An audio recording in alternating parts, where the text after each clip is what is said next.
Hey everyone, welcome to FanFic Canon. Thanks for hitting play. I'm thrilled to bring this fan-made story to life for you. If you enjoy the ride and want more narrated fanfics, smash, subscribe, and tap the bell so you never miss an episode. And if you want audiobook of a novel of your choice, join my Patreon. Request any title that's freely available online, and I'll produce a full narration just for you. Now, let's dive into today's adventure. The spectators were completely stunned. Everything happened too fast. Their eyes caught up, but their brains did not. Just moments ago, the yellow figure was still raging across the battlefield. Now his body was already going cold. The healthy green sheen on his skin had dimmed by half. Pfft. Hulk spat out a mouthful of blood and actually grinned. Beautiful, he seemed to say. That was a perfect hit. She stared at him in disbelief. That smile was practically textbook. Every time Hulk wore that expression, something bad followed. Sure enough, number 18's eyes narrowed. To her, that grin was pure provocation. You're asking for it. Before anyone could blink, she vanished. In Hulk's confused vision, a small soul rapidly expanded. The next instant, a size 36 high heel slammed straight into his size 50 green face. Bang! A crisp shoe print bloomed across his cheek. Before he could even react, number 18 followed up with a merciless whip kick. Thump! This time, the green giant didn't smile again. He collapsed face first, completely limp. Still smiling? Still provoking? Number 18 kicked him a few more times, clearly not satisfied. All right. That's enough. She quickly stepped in. If you knock him out completely, he'll turn back into Banner and wake up. TCH, number 18 crossed her arms. This guy's skin is way too tough. Normal weapons don't even scratch him. Idiot. She flicked her forehead lightly. Have you forgotten the chi circle slash? Just take his arm. Nice and clean. Her eyes lit up. Oh, right. She gathered her energy and slashed downward. Blood immediately flowed from Hulk's arm. She swiftly produced a container and began collecting the green blood. Again, he said calmly. Hit the artery. Less than 10 seconds later, the wound healed. Again. This time, number 18 didn't hold back. Splash! Green blood surged out. She's eyes gleamed. That was enough. Once the wound regenerated, Hulk's massive form shrank, fading back into Bruce Banner, still wearing those ridiculous enchanted shorts. Banner stirred and slowly opened his eyes. The first thing he saw was Shi smiling at him. You. Shi. Banner said weakly. What are you doing? Why are you looking at me like that? His heart sank. A horrible suspicion crept in. Then he noticed the bottle in Shi's hand. Green. Definitely green. Oh God, you didn't, Banner blurted out, his face draining of color. You're not experimenting on me, are you? He vaguely remembered what had happened earlier. The woman beside Shi was terrifying. Hulk hadn't stood a chance. There was no escape. Shi knocked him lightly on the head. What nonsense are you thinking? Do I look like that kind of person? Banner opened his mouth, then shut it again. The evidence was literally in Shi's hand. Stop projecting your narrow thinking onto my broad horizons, Shi said shamelessly. Number 18 covered her mouth, shoulders shaking as she tried not to laugh. You think this is funny? She shot her a look. We'll settle accounts later. He already had plans for her smug attitude. With a faint, unreadable smile, she grabbed both of them and vanished. Teleportation. The battlefield was left behind, along with a crowd of people frozen in shock. Did you see that? He teleported. That's a mutant power, right? So cool. When will I awaken to? Keep your voice down. Do you want to get killed? Superpowers were intoxicating. Everyone wanted them. The problem was never scarcity. It was inequality. If no one had powers, fine. But once some people did and others didn't, envy was inevitable.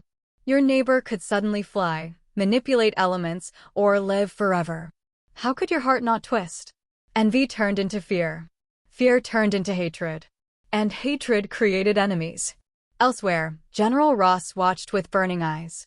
A perfect specimen. Strength, speed, defense. A walking miracle. Worth any risk. His smile slowly warped into something unsettling. After a moment, he leaned toward his adjutant. "Jones," he whispered. "Follow my instructions. First we do this, then this." Jones nodded repeatedly, a dark grin spreading across his face. "Understood, General. I guarantee success." They had no idea what they were plotting against. And scheming against an elephant. Back at the villa, Chinchi sat across from Banner in the garden, studying him from head to toe. Banner shifted uncomfortably. "What do you want? Why are you staring at me like that?" Chinchi chuckled. "Tell me, Banner. Did you sneak out to see Betty and get caught by General Ross?" "What?" Banner exclaimed. "How did you?" He froze. "Too late." Chinchi leaned back smugly. "How do I know?" he said lightly. "I can glimpse the past and foresee the future." He sounded so confident that, for a moment, even Banner wasn't sure whether to believe him. Banner froze, his mind going blank for a moment. Know the past. Predict the future. That kind of bragging was just ridiculous. If you are really that capable, why not ascend straight to heaven? Of course, he didn't dare say any of that out loud. He could only stare at Chinchi with a stiff, awkward expression, disbelief written all over his face. For a while, Banner didn't know how to respond. "What?" Chinchi said calmly. "You don't believe me? Then how about a bet?" Banner looked up sharply. Chinchi could tell at a glance. This guy didn't believe a word of it. Perfect. That was exactly what he wanted. "A bet?" Banner asked cautiously. "On your so-called prophecy?" "Smart," Chinchi replied with a smile. Banner hesitated for a second, then his curiosity won out. Betting on the future was interesting. "All right," he said. "What are we betting on?" Chinchi leaned back, a faint smile on his lips. "Tonight, General Ross will attack my place." He sounded completely certain.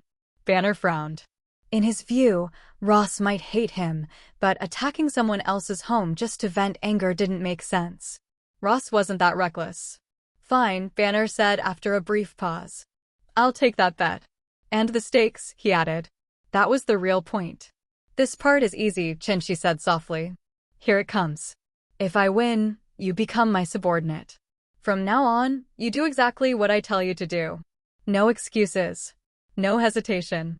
Banner's expression changed instantly. "Isn't that a bit too much?" he protested. "That's basically my entire life you're betting on." There was no way he could agree to something like that.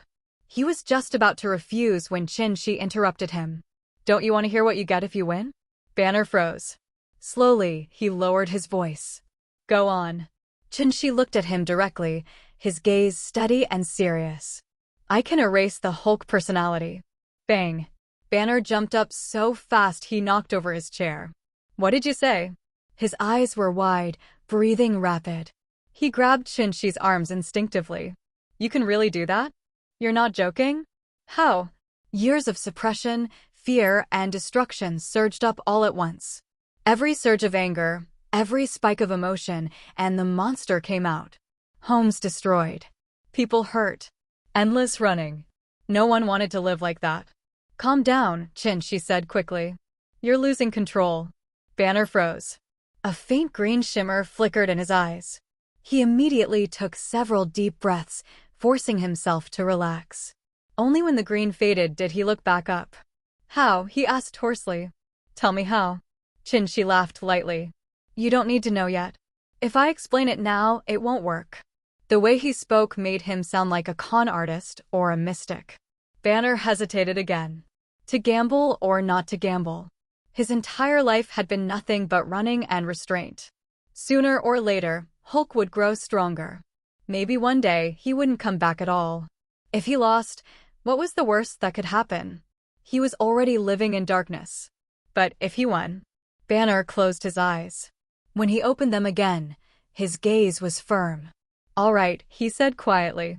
"I'll take the bet." Chinchi smiled. "Good choice. You won't regret it." "I hope so," Banner replied, unconvinced. For some reason, Chinchi's confidence made him uneasy. It felt as if the outcome had already been decided. And in truth, it had. Banner was a crucial piece of the plan. Why let him join the Avengers? What were the Avengers, really? tools being used by others. If tools existed, then they could be taken, controlled, reshaped.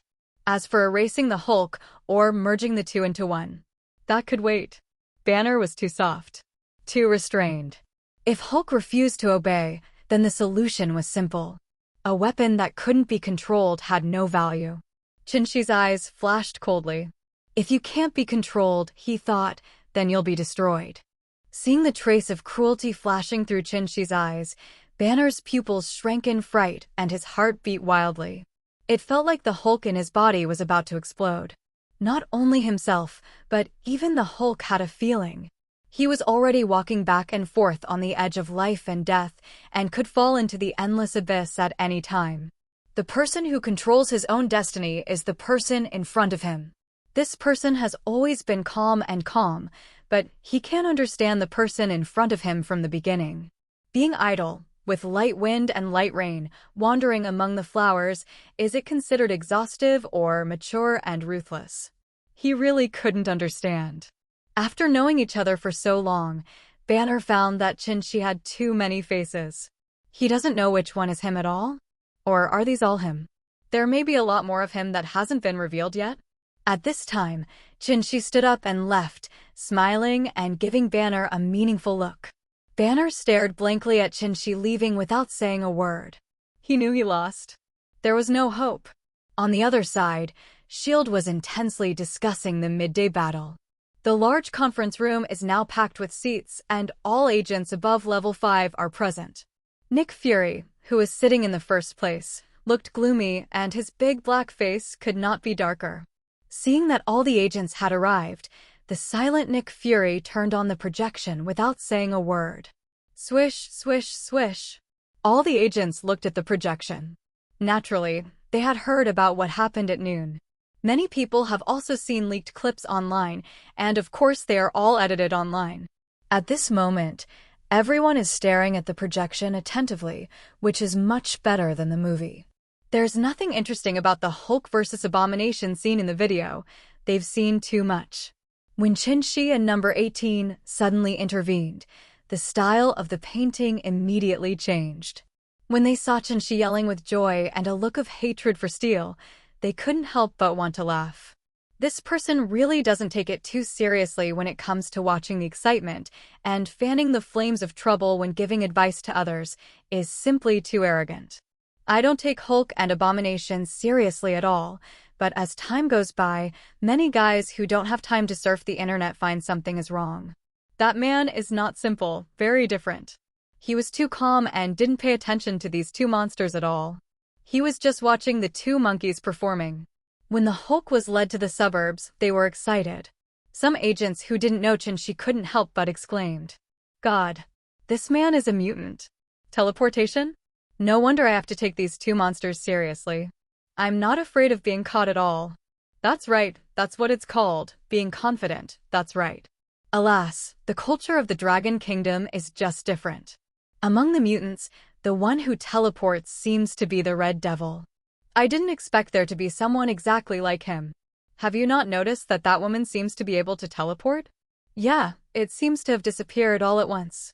Everyone was watching the video and commenting on it, just like watching a science fiction movie. As soon as the scene changed, all the parties involved came to the suburbs. At this moment, they were shocked when General Ross ordered the launch of X-Wife missiles to attack the Hulk. Isn't this a bit crazy? This explosion will cause hundreds of millions of losses. When they saw number 18 grabbing his ex-wife's missile and throwing it at the military helicopter, they were all frightened. Fake squid. This is a missile from my ex-wife. Can you catch it and use it as a dart? Strong. It's too strong. This power is a bit strong. Didn't you realize she can fly? Yes, you can fly, you can teleport. You are extremely powerful. Don't be Magneto again. Boom. They came to their senses only when the explosion sounded. This was not an illusion. The next second they saw that the hatred was like a toy in the woman's hands, being manipulated casually without any ability to resist. Oh my god. What kind of attack is this? Laser? Energy emission? Or an unknown super mutant ability? Isn't this attack too powerful? Can our tank withstand this casual attack? Look at her defense. God, is that an energy shield? Armor-piercing bullets and micro-missiles can't break through the defense. They no longer knew how to describe it. Their eyes were filled with shock and fear, and before they knew it, their backs were already wet with sweat. There was a thin layer of sweat on his forehead. There were so many strong men among these mutants. Once they wanted to attack humans, who could stop them? Their hands and feet unconsciously clasped together, and they all looked at each other and saw fear and uneasiness in each other's eyes. When it came to the final Hulk scene, everyone no longer screamed in surprise like before. They were numb, and it was natural for them to knock down the Hulk. The Hulk is not much stronger than the Abomination, and isn't the latter just as likely to have his head blown off at will? The video ends abruptly here. The conference room was eerily quiet. There was no sound except for the faint sound of breathing. You could hear a pin drop. Nick Fury looked at the S.H.I.E.L.D. agents and looked very satisfied. He feels that S.H.I.E.L.D. has been a little distracted recently. Just take this opportunity to knock these bloated guys. What do you think will happen if you face them? Nick Fury looked at the group of agents with a dead smile. The latter were speechless. What would happen? The fate of being wiped out by the group. You can still go against the will of heaven. Huh? Why is no one talking? Aren't you very capable in normal times? Do you always think that you are an agent of the Strategic Homeland Defense Attack and Logistics Support Agency with your tail in the sky? Nick Fury took another chance and struck again, but the agents still listened to the reprimand without saying a word. Yes, ask yourself, what are they? What do they count as? Nick Fury also felt bad because S.H.I.E.L.D. was too weak. A plan was going over and over in his mind, but there were not many qualified candidates. S.H.I.E.L.D. can no longer sink, S.H.I.E.L.D. must rise. Everyone, the purpose of convening this meeting today is to tell you and your subordinates not to provoke that man at the moment. If any of you provoke him without authorization, then the best outcome is to shoot yourself. Don't implicate us. Having said this, Nick Fury looked around at the agents present with one eye and shouted. Did you all hear that clearly? Clear. Speak louder, haven't you eaten? Nick Fury shouted coldly again. Clear. This time, everyone shouted hysterically at the top of their lungs, as if they wanted to vent their fears. Okay, the meeting is over. It seems that he has established his authority again, and Nick Fury is very satisfied. I didn't just want to show off, but I really needed to delay, and there wasn't much time left for him. Don't let anything happen during this period. Chin-Chi's appearance really caught him off guard. Nick Fury returned to the office tiredly alone, threw himself on the boss's chair and lay down. Hey, why am I so tired, guarding against this and that? Do I have delusions of being persecuted? Ha ha. Sad. Poor. What a shame. The empty office echoed with Nick Fury's self-deprecating laughter, which was so weird and a little pitiful. He didn't understand why he had to do this, why he had to guard against Chin-Chi, as if he was born with it. I laughed until tears came out and my stomach hurt. If the room wasn't sealed properly, he would really scare others to death, and there would be rumors outside that director Nick Fury is crazy. A dejected Nick Fury slowly opened a safe.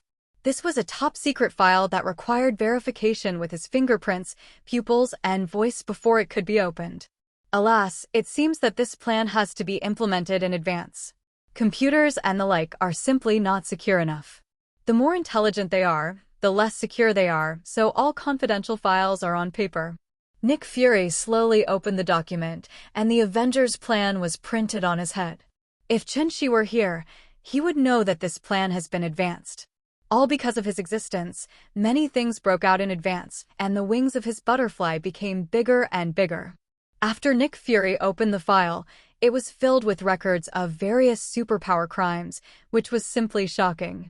However, these records have not been circulated at all, and there is almost no circulation to the outside world. All were suppressed, but it was the mutants who took action. What a great irony! This is how their enemies who defend themselves day and night maintain world peace. Every time he saw this, his heart felt stinging. Why couldn't humans protect themselves? He actually needs the protection of mutants. What a pitiful and arrogant authority. Reading through it slowly, it was written that the candidate for the first Avengers project was Tony Stark. This was sponsored by him, hoping that his super brain and powerful inventive ability would help him. Unexpectedly, he actually created a steel armor. A mortal body can deal with ordinary mutants. Nick Fury believes that Tony can invent a more powerful armor in the future. Nick Fury, the chicken thief, doesn't even want to pay for the Avengers project from his own pocket. He's even more granddad than granddad. Asking others to work for him and asking others to pay for him, it is really terrible for a person to be so cunning. It wouldn't matter if he was from the Dragon Kingdom. The genes for fighting wits and courage for thousands of years are there, but he is a completely black-hearted and black-skinned guy. In addition to Tony, a wealthy part-time inventor, the second candidate is Dr. Banner, the Hulk. It is true that this is a time bomb, but at the same time he is also a super tank and human shield, an all-around player with high attack power. Naturally, he does not want to let go of such a candidate. If Banner knew about it, he would definitely shout, "I'll step on my horse to thank you for the promotion. Let me work for you." The third candidate is the super agent Black Widow Natasha, who provides intelligence work for the entire team and is also indispensable.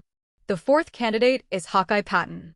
We have tank warriors, but why don't we have a shooter to do some damage? As for the mage, he didn't know that there was a mage, otherwise he would arrange a mage for them in minutes. This is Nick Fury's plan, the Avengers. A plan is always a plan, it has not become a reality and it is too difficult to implement. But now, no matter what, he has to implement this plan, no matter how slow the progress is. "Oh, I hope everything goes well. Don't force me," Nick Fury muttered into the air. After finishing speaking, he took out an old-fashioned BB machine, also called a wireless pager, from the safe in the office. This thing would have been eliminated by now and no one would be able to use it. Anyone who uses this will definitely get a lot of ridicule, but Nick Fury caressing it gently. In his eyes, this was 100 times more important than his own life. Whenever someone was alone, he would take it out and caress it. This antique pager is his last chance. It can bring him infinite security. When the Earth faces an unsolvable disaster, it is the last hope to save the Earth. Once you press it, an invincible woman will descend on the Earth across the endless starry sky, then destroy all the enemies. He believed that the invincible woman could do it, no matter if she was the overlord of the universe that Chin-Shi said. Chin-Shi. I don't care whether you are an alien from the M788 Nebula or a mutant. I hope you won't force me. He regards Chin-Shi as his biggest imaginary enemy. Chin-Shi is the most powerful and mysterious. Unpredictable. Nick Fury cast his deep gaze out the window and into the sky, as if that woman would return at any time. The Avengers' plan is to save themselves. Pagers are the last light in despair. He hopes that he can keep the secret of the pager forever, but before he dies, he will definitely press it and drag the strongest person with him to hell. He wants to complete the ultimate one-for-one exchange. Only by removing one of the biggest hidden dangers for the Earth can he die with peace of mind. Of course, Chin-Shi didn't know everything that happened in S.H.I.E.L.D., and he didn't care about how much of a sensation he had caused in the world. At this moment, he was waiting for the first dinner cooked by Wanda and Number 18 together. However, Number 18 was completely unhelpful and kept adding trouble to Wanda with a smile. I'm so annoyed. Get out of here, you damn woman. Hey, don't go out. Wanda screamed unbearably, closed her eyes, and walked directly to the kitchen door to tell Number 18 to get out, but Number 18 was like a normal person, stealing a bite here and grabbing a handful there. Damn guy, he can't do anything, he's the best at cooking. Angrily, Wanda twisted her shui and eye hard, and then let out a fierce sigh of anger. It's time to eat, hubby, come here and serve the food. Come on. Half an hour later, Wanda's voice reached the living room, and Chin-Shi swooped to the kitchen and started serving food. He had been busy for a long time, and he was afraid of being criticized. The wife works hard to cook, and the husband lies still like an old man, waiting for the food to be served. So why don't you serve durian? Or the kind with extremely sharp thorns? You can't get used to this kind of lazy behavior. My wife is so good at cooking. She can actually cook wuxia food. She is much better than Lolly, a foodie who only knows how to eat. Chin-Shi flattered her without leaving any trace and made Wanda, who had been busy for a long time, feel happy, and her anger disappeared. By the way, he glanced at number 18 with pride. Zatsa, if my husband praises me or not you, is it a woman who can't even do housework? Yes, yes, Sister Wanda is so powerful. She is just a little maid. She can't be compared. She can't be compared. Number 18 immediately surrendered with a smile. Compared to this? This is really incomparable. She is good at fighting. Who is Wanda? Abandoned at birth. After they were adopted by the Maximovs, their life was miserable. After graduating from high school at the age of 16, he and Quine began a wandering life. Maximov drank, gambled, and stole. Quine felt that it was not safe and he would be sold by his adoptive father sooner or later, so he and Wanda began to work as a wandering family until now. The two poor children had no one to shoulder the responsibility for them, so they had to rely on themselves to survive until Wanda met Chin-Shi. By the way, isn't Banner hiding in Tony's house? Why did he transform into the Hulk and be chased and intercepted again? Wanda suddenly asked while eating and chatting. Isn't it Banner? He went to find Betty secretly, and he turned into the Hulk when he got excited. Chin-Shi smiled softly and explained. Is that so? Why are you so excited? The person assigned by Ross to protect Betty discovered it. Chin-Shi said casually. Oh, that's it. Wanda said softly, no longer doubting. Is this really the case? Chin-Shi didn't believe it. The two of them had reunited after a long absence, so it wasn't like a long drought followed by sweet rain. It must be that just when Banner was about to take the final step, Hulk came online directly when he was excited or nervous. Luckily he transformed before entering the door. If he transformed into the Hulk after entering the door, then Betty would have exploded immediately. Chin-Shi suddenly made a malicious guess, which felt a bit vulgar. Either Betty is the cucumber girl, or Banner is the green prairie above his head. In Chen-Shi's inexplicable smile, the three of them quickly ate this warm dinner, if they didn't grab it on the 18th. Wanda, come out and I'll take you to Tony's house to chat with Pipo. There will be uninvited guests later. After Wanda finished washing the dishes, she heard Chen-Shi calling him. She asked in confusion, what's wrong? Is there a bad person? Yes, if someone comes to die, we can only help him. But you also know that the scene is a bit unfriendly, and I don't want to scare you now. Chen-Shi shrugged and said with a smile. I don't care about these clowns at all, but that kind of scene is not suitable for Wanda to watch. Her world should remain pure for now, let the darkness come. Okay, I listen to you and be safe. Wang Dagon agreed obediently. She knew that staying here would definitely distract Chen-Shi. She knew the rules and would not be sloppy. Okay, let's go. After saying that, he grabbed Wanda and teleported directly to Tony's house. Tony was surprised by Chen-Shi's arrival. He hadn't seen Chen-Shi for a long time, but he naturally read the news. That powerful woman put great pressure on him. He really didn't understand why such a powerful woman suddenly appeared next to Chen-Shi. Is this justified by nature? Have we ever had a good time? One Chen-Shi is difficult enough to deal with, how about another one? Shet, why are you here again and bringing your woman with you? Are you causing trouble again? Tony was very depressed. This guy didn't even knock on the door? Otherwise, I would not open the door for him. This guy means that no good thing will come to him. Chen-Shi stared at him with a half-smile. Has this guy been too busy lately? Does this mean he doesn't welcome me? Well, I have to find something for him to do. Otherwise, I think he doesn't respect me a bit. When Tony was stared at by Chen-Shi, a sudden chill came from the bottom of his feet to the sky. I shivered unconsciously. This is a sign. Tony was a little confused, as if he had said the wrong thing. He must be up to something again. Just when Tony was secretly regretting it, Chen-Shi suddenly spoke. It's nothing, it's just that some people are here to die. I sent Wanda here and asked Pipo to stay with her. I will leave later. By the way, where's the Banner Man? Let him come out, and I will take him out to witness what a miracle is. After saying that, Chen-Shi shouted, Banner, Banner, come out quickly and follow me to my house. This time you will be convinced that you have lost. Thump, thump, thump. As soon as he finished speaking, Banner came out of the basement. Coming, coming. Banner agreed from afar. When he saw Chen-Shi being so calm, the strong premonition came again. Okay, let me check with you, although I am almost certain that I will lose. Banner looked at Chin-Shi with some depression and said, Are you making a bet? Betting on whether Ross will come tonight. Tony finally understood. This must be related to Ross. The matter involving Banner must be related to him. With his IQ, he came up with this result instantly. Yes, Tony, your genius brain has not grown in vain. I will lift up your skull and take a look at it sometime, hee. As he spoke, Chin-Shi glanced around with his eyes, which frightened Tony so much that his eyes and expression changed immediately. He knows that Chin-Shi can do anything. He is not a good person who kills people like crazy, and his thoughts are so wild and unconstrained that he can't figure them out at all, just for fun. While Chin-Shi was trying to scare Tony, groups of heavily armed guys sneaked up near Chin-Shi's villa. Hundreds of special soldiers carrying black boxes have surrounded Chin-Shi's villa. General, everyone is in place, and all the rich people nearby have left, but in order to keep it secret, we did not notify Tony Stark.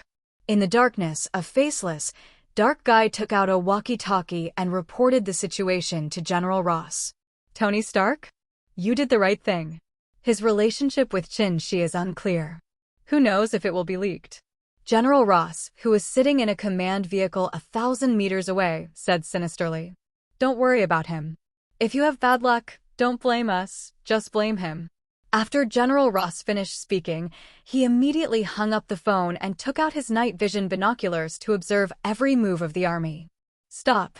Everyone, listen to my instructions and take off your shoes. There are 2 masters living here. No movement is allowed before the attack is ordered. Clear. Clear. In the darkness, these soldiers immediately took off their military boots and marched barefoot. Everyone held their breath and looked solemn. There may be no coming back this time. They know the 2 masters inside very well. Killing them is like trampling on a nest of ants. Getting closer, getting closer. The speed of their advance was getting slower and slower, and their little hearts were pounding even more, almost to the point of jumping into their throats. They were so nervous that the short distance of 200 to 300 meters seemed like the end of the world, and they would never end. The sweat was like rain hitting the body, soaking the whole body, and the big sweat on the forehead kept falling down. Relax. Relax. Take a deep breath. Take a deep breath. Don't be nervous. Don't be nervous. The low voice of their captain came from the headphones, and the captain kept comforting the team members. They are risking their lives. How can they not be nervous? Not to mention that he was fine. The more he comforted him, the more nervous the team members became. They all lived in a free country, with good food and drink, and girls hanging out all day, not to mention how comfortable they were. They are suddenly asked to perform an almost fatal mission. Who can bear such a bolt from the blue? But isn't it the duty of soldiers to obey orders? They can only bite the bullet and rush forward. Even if they had already written the suicide note, they would probably have to kill half of them this time, right? Even if the masters were attacked, one fatal blow would kill more than half of them.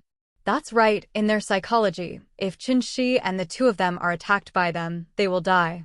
They're holding the latest developed super biochemical weapons neurotoxins in their arms, which is not a good thing.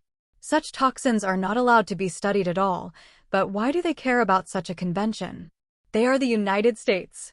It's so powerful that they regard the so-called convention as a joke and don't have to abide by it at all. If the production and delivery is successful, the neurotoxin in a box can be put into an elephant and turn it into an idiot. They have hundreds of elephants in their hands. Where can such a small villa go? There is nowhere to escape. Who makes them masters? They are masters of teleportation. As long as they breathe such a high concentration of neurotoxins, you can't even react to knock them down instantly. It's just that their behavior is like running wild in broad daylight, which is obvious to number 18. There are 300 to 400 more people outside the door, and there are 300 to 400 more different kinds of energy. Can she not feel it? Everyone's anger is different, and number 18 couldn't help but laugh when he saw their cautious and sneaky looks. She quickly called Chin-Shi. Dear Master, the fish has taken the bait and is preparing to attack us. Please come back. Although she can easily deal with this group of miscellaneous fish, Chin-Shi has a bet with Banner and cannot delay it. The fish took the bait? Very good. Chinchi smiled slightly after hearing this. Everything was going according to plan. Come on, Banner, let's go have some fun. After hanging up the phone, Chinchi turned to look at Banner, but the latter was a little downcast. Lost? Really lost. He really lost his wife and lost his troops. Not only did he have to endure Hulk's torture, but he also had to listen to other people's orders. Resistance? Don't be ridiculous. Hulk was beaten to death. Is his small body big enough for someone to kick him? Okay, let's go. Banner was crestfallen, with a look of despair on his face. Haha, let's go. Chinchi laughed loudly, grabbed Banner, and teleported back to the villa. Only Tony stayed where he was, drooling with envy. Teleporting was so cool. In the villa, Chinchi has returned, still holding Banner in his hand. At this moment, the soldiers outside had reached the courtyard of the villa and squatted down. Everyone, open the safe, take out the psychotoxin bomb-launching rifle, and wait for my order. The voice of the action team leader sounded again in the headsets of all the soldiers. The soldiers were moving very fast, and it didn't matter at this time. Now that we are here, half of the task is completed, and everyone feels a little relaxed. Little did they know that their every move was like a clown performing for their own entertainment under the eyes of others, and the audience was just playing tricks on them. Master, do you think they will be too excited if they successfully launch a weapon that they think is particularly awesome? When they are cheering and celebrating, will giving them a big surprise scare them? Hee hee. Number 18 saw their performance from the blurry surveillance footage and couldn't help but chuckle. This is not a surprise, this is a shock. Banner was finishing up the damage next to him and secretly scolded Ross for his behavior, which was just trying to die in a good life. You're looking for death, and you're so annoying to me. Banner said he was very tired. While everyone was talking, the soldiers outside were already taking aim. Listen to my order. Shoot. After giving the order, everyone aimed at the windows on the first, second, and third floors and fired directly. Bang, bang, bang. Time. The glass shattered and thousands of neurotoxins were dropped into the villa instantly. A dark green smoke instantly filled the entire villa. Okay, well done. Ha ha, great. General Ross looked at the dark green smoke rising from the villa and slapping the table fiercely, with a look of ecstasy on his face and laughing excitedly. Even the folds on the face can trap a fly. Think about how thick it is and how exciting it is. It was unexpected for all of them that the operation went so smoothly. It was a bit surprising. General, isn't it a little too smooth? There's something weird about this. The lights were on in the house and no one went out. It looked very reasonable, but the vigilance of experts like them was too low. His deputy, a senior colonel-level guy, analyzed the causes and consequences of this matter with a solemn face and always felt that something was wrong. But Rose was in high spirits at this time, waved his hand and said nonchalantly, "You are right, but think about it. They are experts, but they are all young people. Young people, in the words of Longua, they have nothing to say and nothing to do. They never thought that we would raid them. We have no enmity with him. Would you be wary of a stranger?" General Ross made an analysis, which was quite reasonable and well-founded, and immediately dispelled his deputy's doubts. Is this really the case? It's too natural. Suddenly, a joking voice accompanied by a burst of applause sounded in this small space. Ha ha, General Ross is right. People are scared to death, and this is the situation now. Chinchi's sudden appearance scared Rose to the point where he almost choked to death. The proud laughter stopped suddenly, and his expression suddenly changed. He looked at Chinchi, who was smiling in horror, with an expression of disbelief. Aren't you in the villa? Are you okay? He pointed at Chinchi and yelled with wide eyes, obviously scared to death. Me? You think I don't know your thoughts? Chinchi sat down slowly, just like at home. Why? Rose's voice was low, but he still refused to give up. He didn't know what he was thinking. Why did Chinchi know about it? This plan was not leaked. Wanna know? Chinchi smiled teasingly. Ross nodded slightly and uttered one word. Think. Well, it doesn't matter if I tell you. Everyone and everything in this world can't be hidden from me. I know all your thoughts and thoughts. I know everything and can do everything. At this moment, Chinshi's expression was serious, and General Ross almost believed what he said. Haha, do you think I believe it? General Ross asked with a smile. TCH, believe it or not. But you won't have the chance to believe it again. Chinshi said nonchalantly. Such an attitude and tone frightened General Ross. You want to kill me? At this time, his tone became a little panicked and stuttered. He never expected that Chinshi was going to kill him. Yeah, you won't be alone on the road to hell. No, this is the road to hell. I hope you like it. Chinshi's smile was cloudy and breezy, and it didn't look like he meant to kill someone. It's just that such light words are full of Senhen's murderous intent. At some point, his back had become wet, and the air was as cold as the cold wind in the 12th lunar month. Ross roared in his heart. How dare he? How dare he? He is the only one who judges the fate of others. How can others judge his fate and decide his life or death? In the end, he still said stubbornly, Kill me? There will be no place for you in America. You are provoking the authority of the entire United States. America? I didn't kill you. Who can cause trouble for me? Who saw you being killed by me? Chinshi looked at the old guy with disdain, and then pointed a finger. The adjutant and driver beside Ross instantly turned into statues in his horrified eyes. Then, bang! It exploded into a pile of ice slag, as if it didn't exist, and was all frozen into powder. You! Ross was shocked. If this horse rider was killed, there would be no case to be filed. Let's go. General Ross, let's see how your men go to meet the Hell Lord Mephisto. After Chinshi finished speaking, he didn't even wait for him to resist, and carried Ross, who was as frightened as a quail, back to the door of the villa like a little chicken. At this moment, the situation outside the villa was extremely brutal, a one-sided massacre, and of course the protagonist was none other than the Hulk. Back to 5 minutes ago, Chinshi took Banner and number 18 outside to take shelter before these nerve toxin bombs entered the villa. He went to find General Ross, while Banner and number 18 stood outside watching the soldiers from a distance. Sure enough, the soldiers put on gas masks and rushed into the villa with microflush. But before they could take action, everyone seemed to have hit an invisible wall and immediately fell over, unable to move even an inch. Fake. What the hell is going on? No. Which woman's protective shield it is? That's right. They must be fine. The neurotoxin is definitely useless. It's over. God. I don't want to die yet. The soldiers thought of something at this moment. They had seen how incomprehensible number 18's protective shield was. But there are many people who don't believe in evil and don't want to die. They pick up the micro-punch like crazy and rush towards the protective shield. However, these bullets only made a crisp sound when they hit the protective cover, and some unlucky ones were killed by bullets that bounced from nowhere. For a time, screams and screams of crying for father and mother came one after another. They were already in despair. This is their final destination, and their lives will end here. Unless you can fly, you may still have a chance of survival, but if you can fly, you will still be a useless soldier.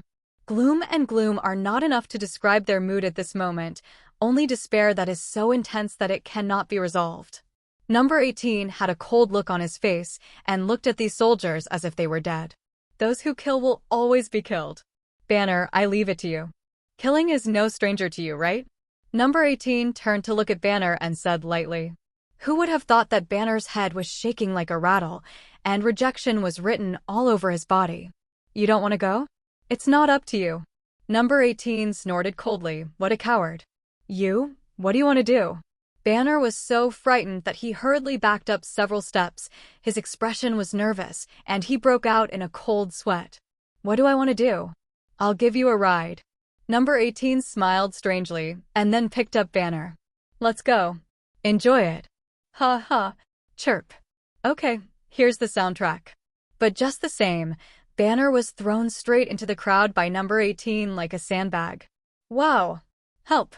Help. Banner was so frightened that he yelled and panicked. Huh? What kind of operation is this? The trapped soldiers were confused for a while. Was there internal strife? However, before they could think about it, under threat of life, Hulk instantly came online to take over the body. Roar. The Hulk returns. The Hulk roared and started the killing feast directly. He didn't care who you were. It was a burst of madness. It's so easy to tear apart white devils with your hands. Bullets? Sorry, scratching is not enough. Mental toxin? Directly immune. Even killed myself. So when Chenshi brought Ross here, he saw a scene of hell on earth. Chenshi was speechless. It must be number 18 who acted like a monster. The green fat man had to come out to disrupt the situation and make it so bloody. Ahem, how's it going? General Ross. You are not alone on this road to hell, right? There are so many soldiers accompanying you to hell. Ross thought about the consequences, but he was still frightened by the massacre in front of him. This was all his sin. No, no, no. Please. Let them go. They are just following my orders. They are not guilty. I alone bear all the blame. At this moment, when a person is about to die, his words are also good. Ross knew that Chenshi was determined to kill him. If he could save these soldiers, it would be a little redemption for him. General Ross, do you think it's possible? If I were an ordinary person or had little ability, would they let me go?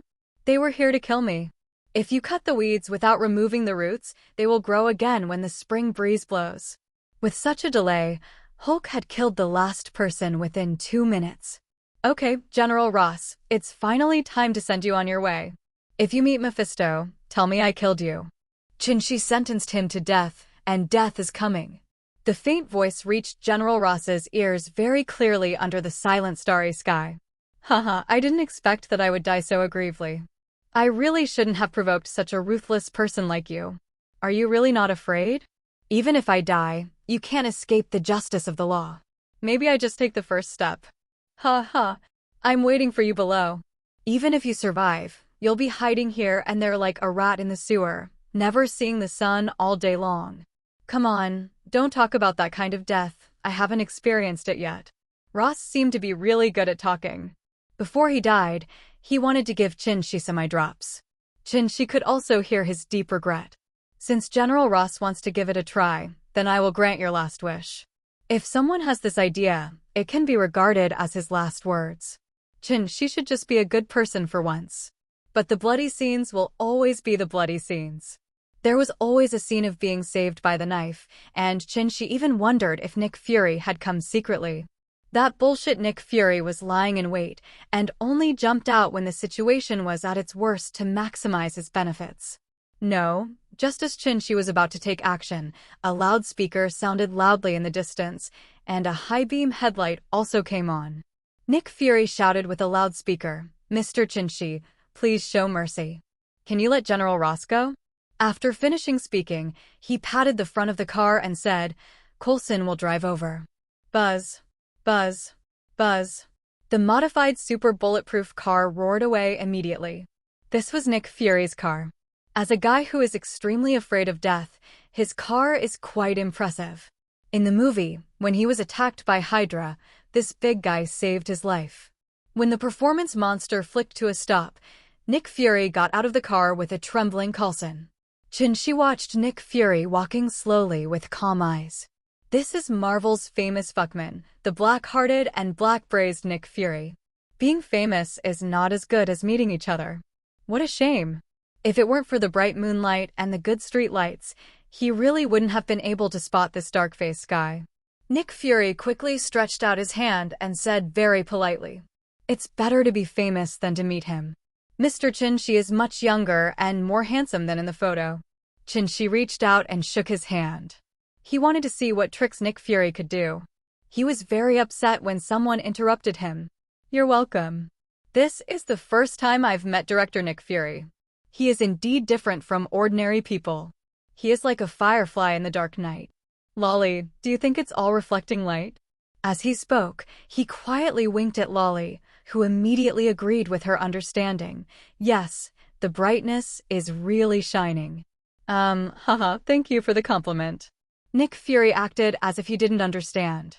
If he wasn't thick-skinned enough, he wouldn't be able to unite the Avengers. I wonder what Nick Fury is doing? Chenshi knew the truth and asked, but a show of force was enough. "I came here this time to ask Mr. Chenshi to let General Ross go. After all, he is a general in the military.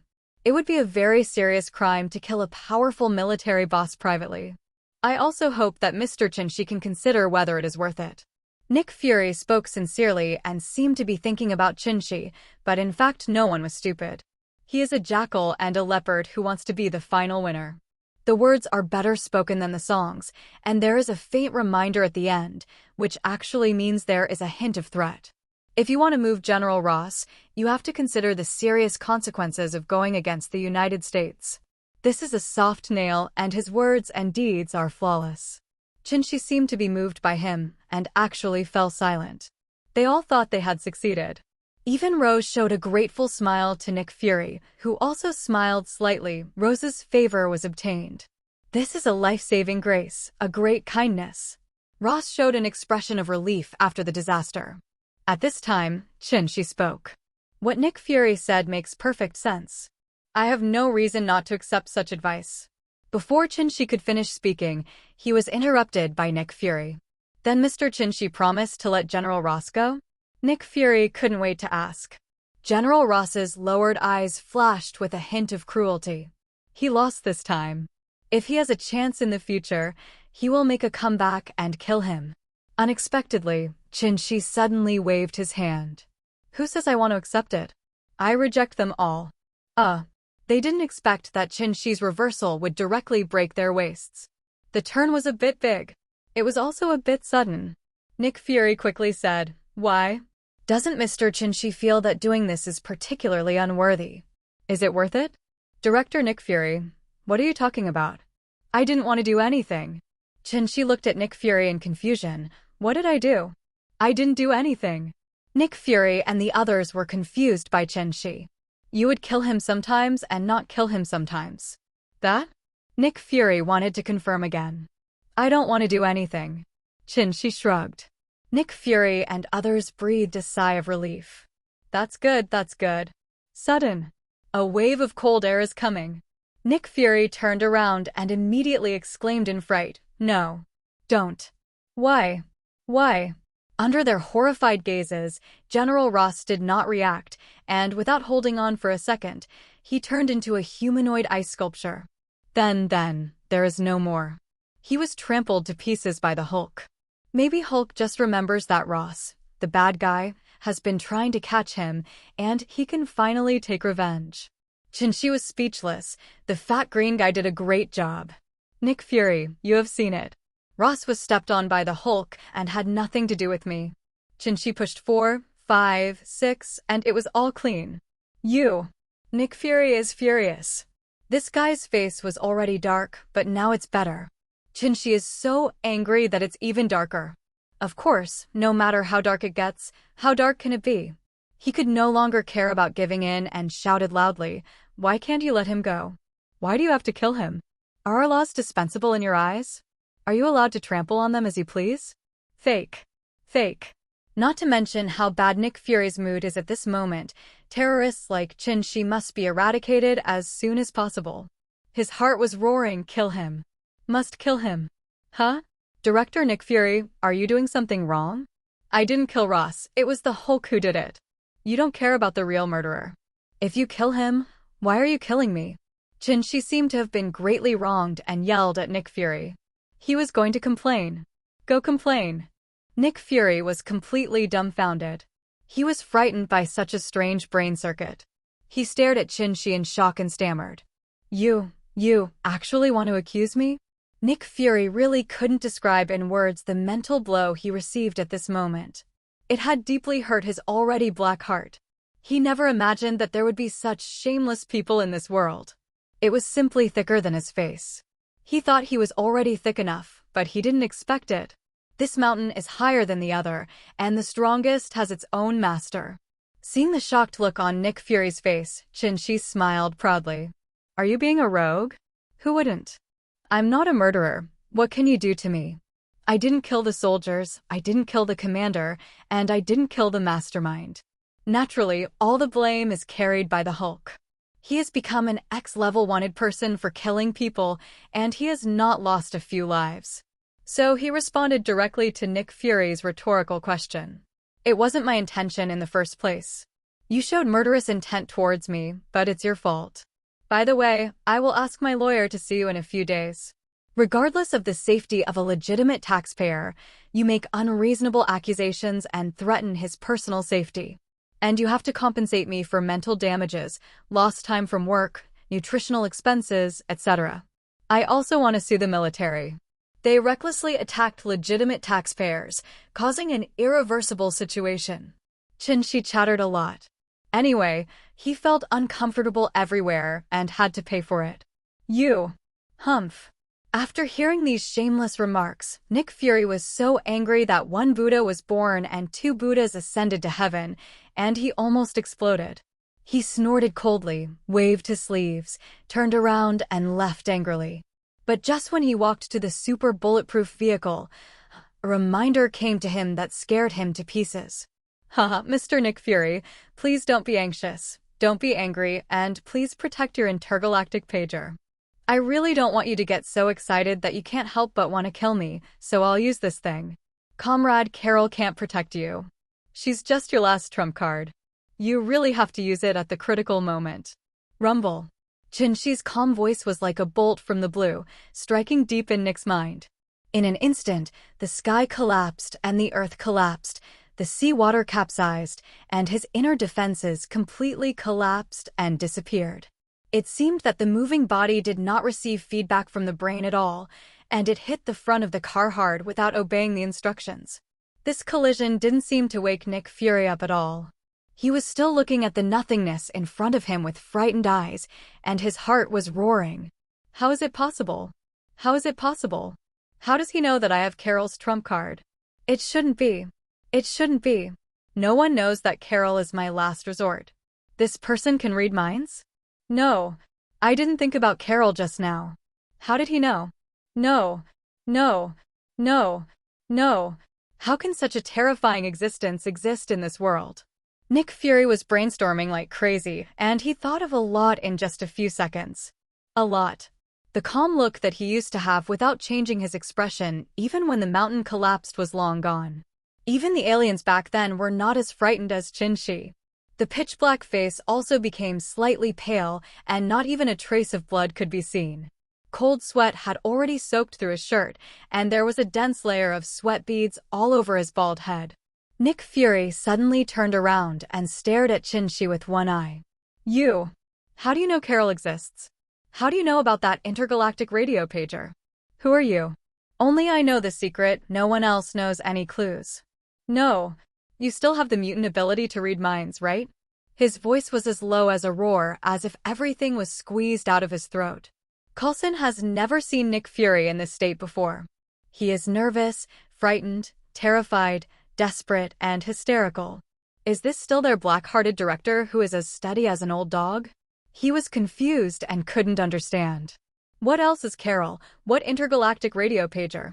He was daydreaming, but Chin-shi turned a blind eye to Nick Fury's morbid and crazy attitude. Chin-shi spoke slowly. Comrade Nick, don't talk about Carol or wireless pagers or anything like that. It's you. I know exactly when you're going to die. Do you know that? What? My death. Nick Fury was immediately frightened and screamed.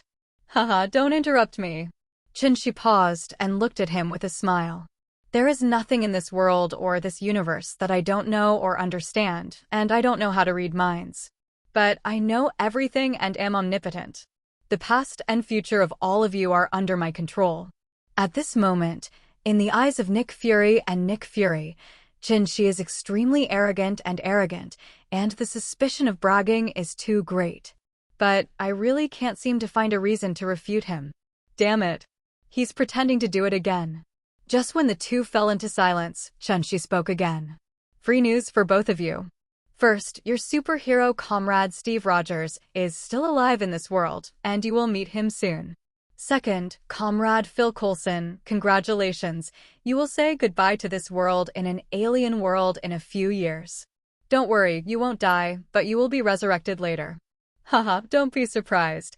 People can be resurrected even after death. What? What?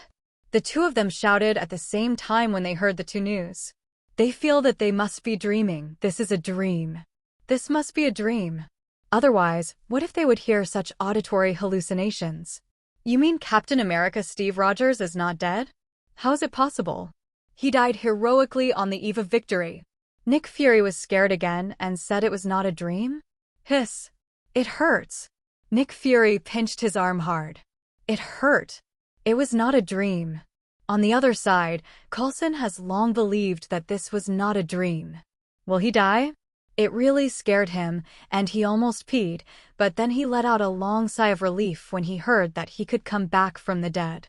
Thank God, I don't have to die. After all, no one wants to die. Not even ants. Of course, the biggest surprise for him is that his idol Steve Rogers is not dead. This is the best news he has heard in decades of living. If there weren't so many people, he would have howled long ago. Qin naturally lured Nick Fury into taking the bait. He has to do this deal whether he wants to or not. It's not up to him. The news has been released. Can Coulson, a super fan of Team USA, keep it a secret? Qin was very satisfied with Nick Fury's gaffe again. The crushing of this latitude and the psychological sense of superiority are particularly easy to make people feel happy. As a time-traveling person, isn't it because of such foresight that he has prospered? The golden finger he brings is that he knows the direction of the plot by heart. Okay, believe it or not, but soon you will meet America's first national idol, the superhero Steve Rogers. Oh, by the way, I will inform you when the time comes, but you have to bring a meeting gift. As for what it is, you will know. Qin said casually, then waved his hand and sent him away. The goal has been achieved. Do you still want to keep him for midnight snacks? Well, with a slumped sigh, Nick Fury staggered open the car door and got in. He looked confused and didn't know whether to be happy or worried. Captain America Steve Rogers is still alive? He believed the news told by Qin, so happy. But Qin knows too much. He even knows the only secret and the last trump card, Carol, so he should be worried. Nick Fury was left looking sad in the back seat, while Coulson, who was driving in the front, was extremely excited. He didn't know anything about Carol or an infinite pager. He only knows that his idol, the American Captain Steve Rogers who makes him crazy, is coming back. Before driving a few kilometers, Nick Fury's deep voice suddenly came from the back seat. Coulson, just pretend you don't know what happened tonight. We don't know anything and we didn't do anything. Squeak. Coulson was so frightened that he braked suddenly. The tire braked until bursts of white smoke came out, and it braked to death. Yes, I understand. Coulson only hesitated for less than 2 seconds before he reacted and started again. This time he did not ask why. After watching Nick Fury leave, Qin turned to look at the villa that was no longer livable, shook his head and sighed. Let's go to Tony's place and spend the night together. Okay, that's all. The green fat man also returned to normal early. As long as no one stimulated him, he would soon go offline and Banner would take over his body. System, let's start. Extract first. It's still a long way from here to Tony's house, so I'll take my time to sort out everything. Ding, the plot character Nick Fury has been detected. Do you want to extract his abilities and items? This extraction requires 200,000 points. Well, let's extract it. Ding, extraction is in progress. Host, please wait. Ding, the extraction is complete. Congratulations to the host for obtaining the unlimited formula for the elixir. Sure enough, Qin was overjoyed. For Nick Fury, this thing is his treasure. The system really doesn't care about other things. The Infinity Formula can significantly reduce the aging rate of humans. The Winter Soldier was injected with this potion, and Nick Fury was also injected with this potion. So although they don't sleep for a long time like Captain America, they can still maintain their peak condition. Unfortunately, the Infinite Formula also has side effects. It must be continuously injected. Once it stops, the body will age rapidly, but this is not a problem. But you can study slowly. In such a world full of infinite possibilities, nothing is impossible. Looking at the infinite formulas in the system space, Qin smiled slightly. It would not be a loss to cheat a wave of black braised eggs. System, can the plot rewards be settled? Qin rubbed his hands, his eyes full of anticipation. This wave might give him a lot of points. Ding, settlement has begun. Host, please wait. The system is very powerful and settlement started immediately. Ding, congratulations to the host for ruining all the plots of the Hulk and taking them on an unknown track. The host will be rewarded with 5 million points. Ding, congratulations to the host for changing Rose's fate and delaying the birth of the Red Giant indefinitely. Reward 1 million points. Ding, congratulations to the host for ending the plot of The Incredible Hulk, and the host will be rewarded with a Terminator TX bodyguard. 6 million. 6 million. This is a wave of obesity. Hulk is indeed an important character in Marvel. Changing his destiny will make him a small fortune immediately, which is extremely nice. It's just that he never imagined that Ross's life is quite valuable. He got $1 million. Delightful. Whistling and walking cheerfully, one could tell that Chin-Shi was in a very good mood. Number 18 looked at him curiously. Master, you are not so happy, are you? Didn't you just trick Nick Fury? Hey, you don't understand. This is a secret. Chin-Shi replied mysteriously with a smile on his face. TCH, I don't want to know yet. Number 18 turned his head arrogantly. If you don't tell me, I won't want to talk to you. Soon several people came to Tony's house and the door opened automatically. Welcome, Mr. Chin-Shi. Hey, thanks, Jarvis. Chin-Shi knew how awesome Jarvis was. Just look at Ultron. He also wanted such an assistant, but it was too soon. You're welcome, Mr. Chin-Shi. This guy is quite smart, but it's a pity that he's only half smart. How about comparing him with the Red Queen in a few days? At this time, Tony also stood up. They watched the whole process through satellite. I have to say that he admired Chin-Shi. Although I don't know what they said, Nick Fury was laughing, crying, and frowning. He was a master of face changing. This is all due to Chin-Shi. So Tony admires him for being able to make the black-skinned and black-hearted Nick Fury look awesome. Tony stood up, grinned widely, gave Chin-Shi a hug, and patted his shoulder vigorously. Brother. Restrain it, restrain it. Hee scratch Rue. Chin-Shi quickly grabbed this guy. What the hell? Tony chuckled before letting go of Chin-Shi. Okay, Tony, I can only stay here for a few days. The house is full of neurotoxins. It will probably take a few weeks to evaporate. No problem, there are many rooms, you can take your pick. Such a big villa naturally has a lot of rooms. After Tony finished speaking, he asked curiously, Chin-Shi, how did you make Nick Fury change his face? It's so interesting. Wanna know? Chin-Shi asked mysteriously. Of course. Tony blurted out. Okay, then I'll tell you. It's like this. I told him that the Hulk was the one who killed people and it has nothing to do with me. I still want to sue him and the military. Tony really listened to Chin-Shi's serious nonsense. That's it. Well done. After hearing this, Tony sighed with emotion and gave Chin-Shi a thumbs up. Okay, I've heard everything. It's getting late. It's time for us to rest. By the way, which room has the bigger bed? Chin-Shi patted the sofa, stretched, and was ready to rest. Turn left on the second floor and take the third room. Okay, good night. Chin-Shi said hello casually, then walked upstairs with Wanda and number 18 in his arms. Tisk, TSK, I'm envious. This is a role model for our generation.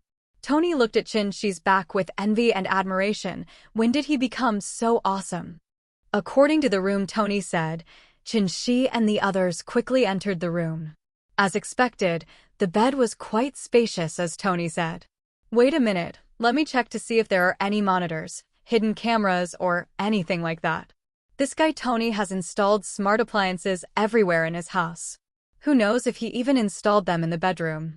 Chin-Shi's mental strength was very strong and he began to scan every inch of the floor, walls, and bathroom, not missing an inch.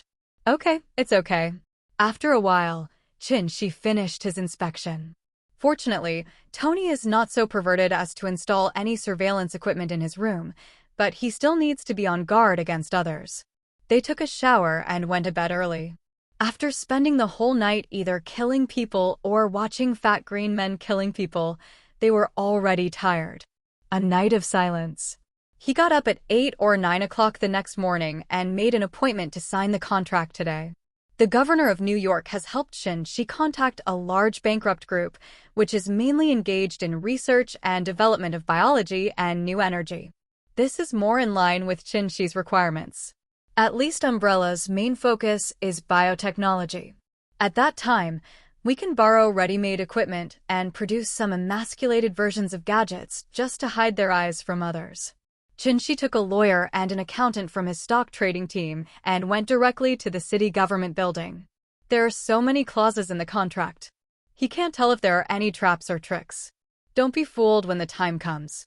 Although the city government takes the lead, the chance of such an illegal trap is zero, but as the saying goes, it is still necessary to be on guard against others.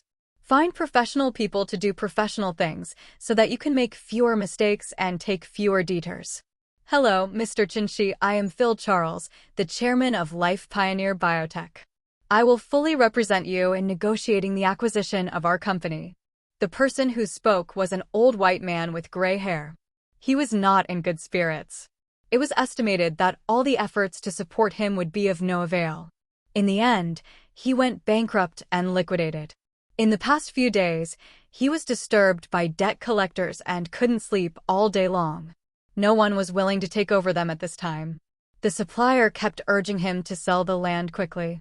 Hello, Mr. Charles. Our finance and lawyer have done their homework in advance and know your company quite well. At present, your company has sold off everything except land, buildings, and equipment, including patents and products. So the price we gave is $3 billion. Chinshi said lightly that this price was not something he said casually. The professional accounting firm they found gave them the most cost-effective and highest price. Anyway, to put it bluntly, it is only worth so much. This is the estimated price after bankruptcy and liquidation. If you can sell it, sell it. If not, find another one. When the old man heard this, he felt very uncomfortable. He had worked hard all his life to earn only such a small amount of money. Can I add more? This is a bit different from my psychological price. The old man thought for a while before saying this. Isn't it necessary to bargain? Businessmen can do it. After hearing his words, Chinshi looked at him calmly and said calmly, Sorry, our professionals only give this price assessment. You can seriously consider it. Mr. Charles, I'm not exaggerating. Every company in the United States is walking on thin ice right now and is on the verge of bankruptcy. If you don't pay attention, someone will jump off the building tomorrow. This price, to be honest, is very fair. My time is precious. If it doesn't work, we will find another one. Chinshi spoke mercilessly and to the point, and of course gave him an ultimatum. Well, old man Charles sighed deeply. I promised. He was at the end of his rope, and now only the young man in front of him was willing to take over, and there was no other way. If he doesn't agree, then tomorrow's news will be that the chairman of a certain company jumped off the building again. Haha, very good. You made the right choice. At this time, Governor Victor asked the secretary to take out 2 contracts. The land transfer contract drafted by the city government was presented to both parties for review and signature.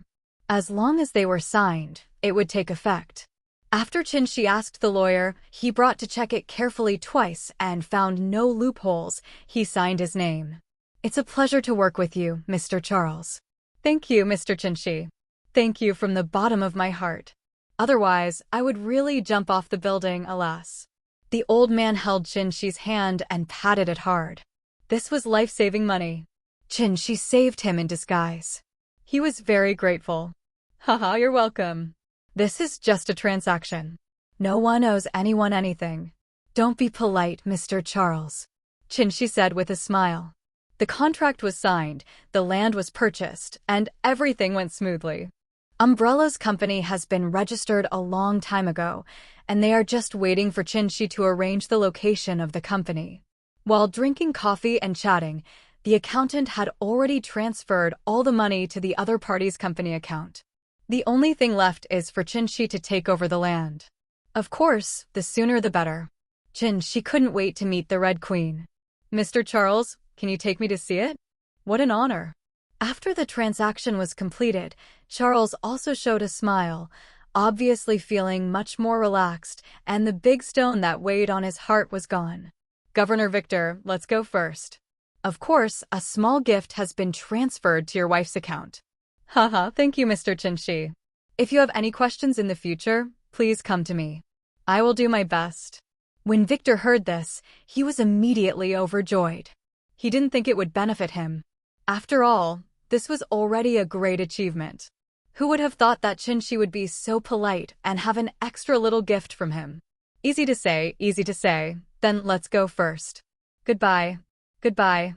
Qinshi and Charles walked out of the city hall and headed straight for Umbrella, which will cover the world in the future and even the entire universe.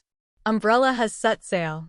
Not long after Qinshi left, Victor, who was humming a tune and reading the newspaper, received a call from his wife. Hey, dear, I suddenly received a text message from the bank.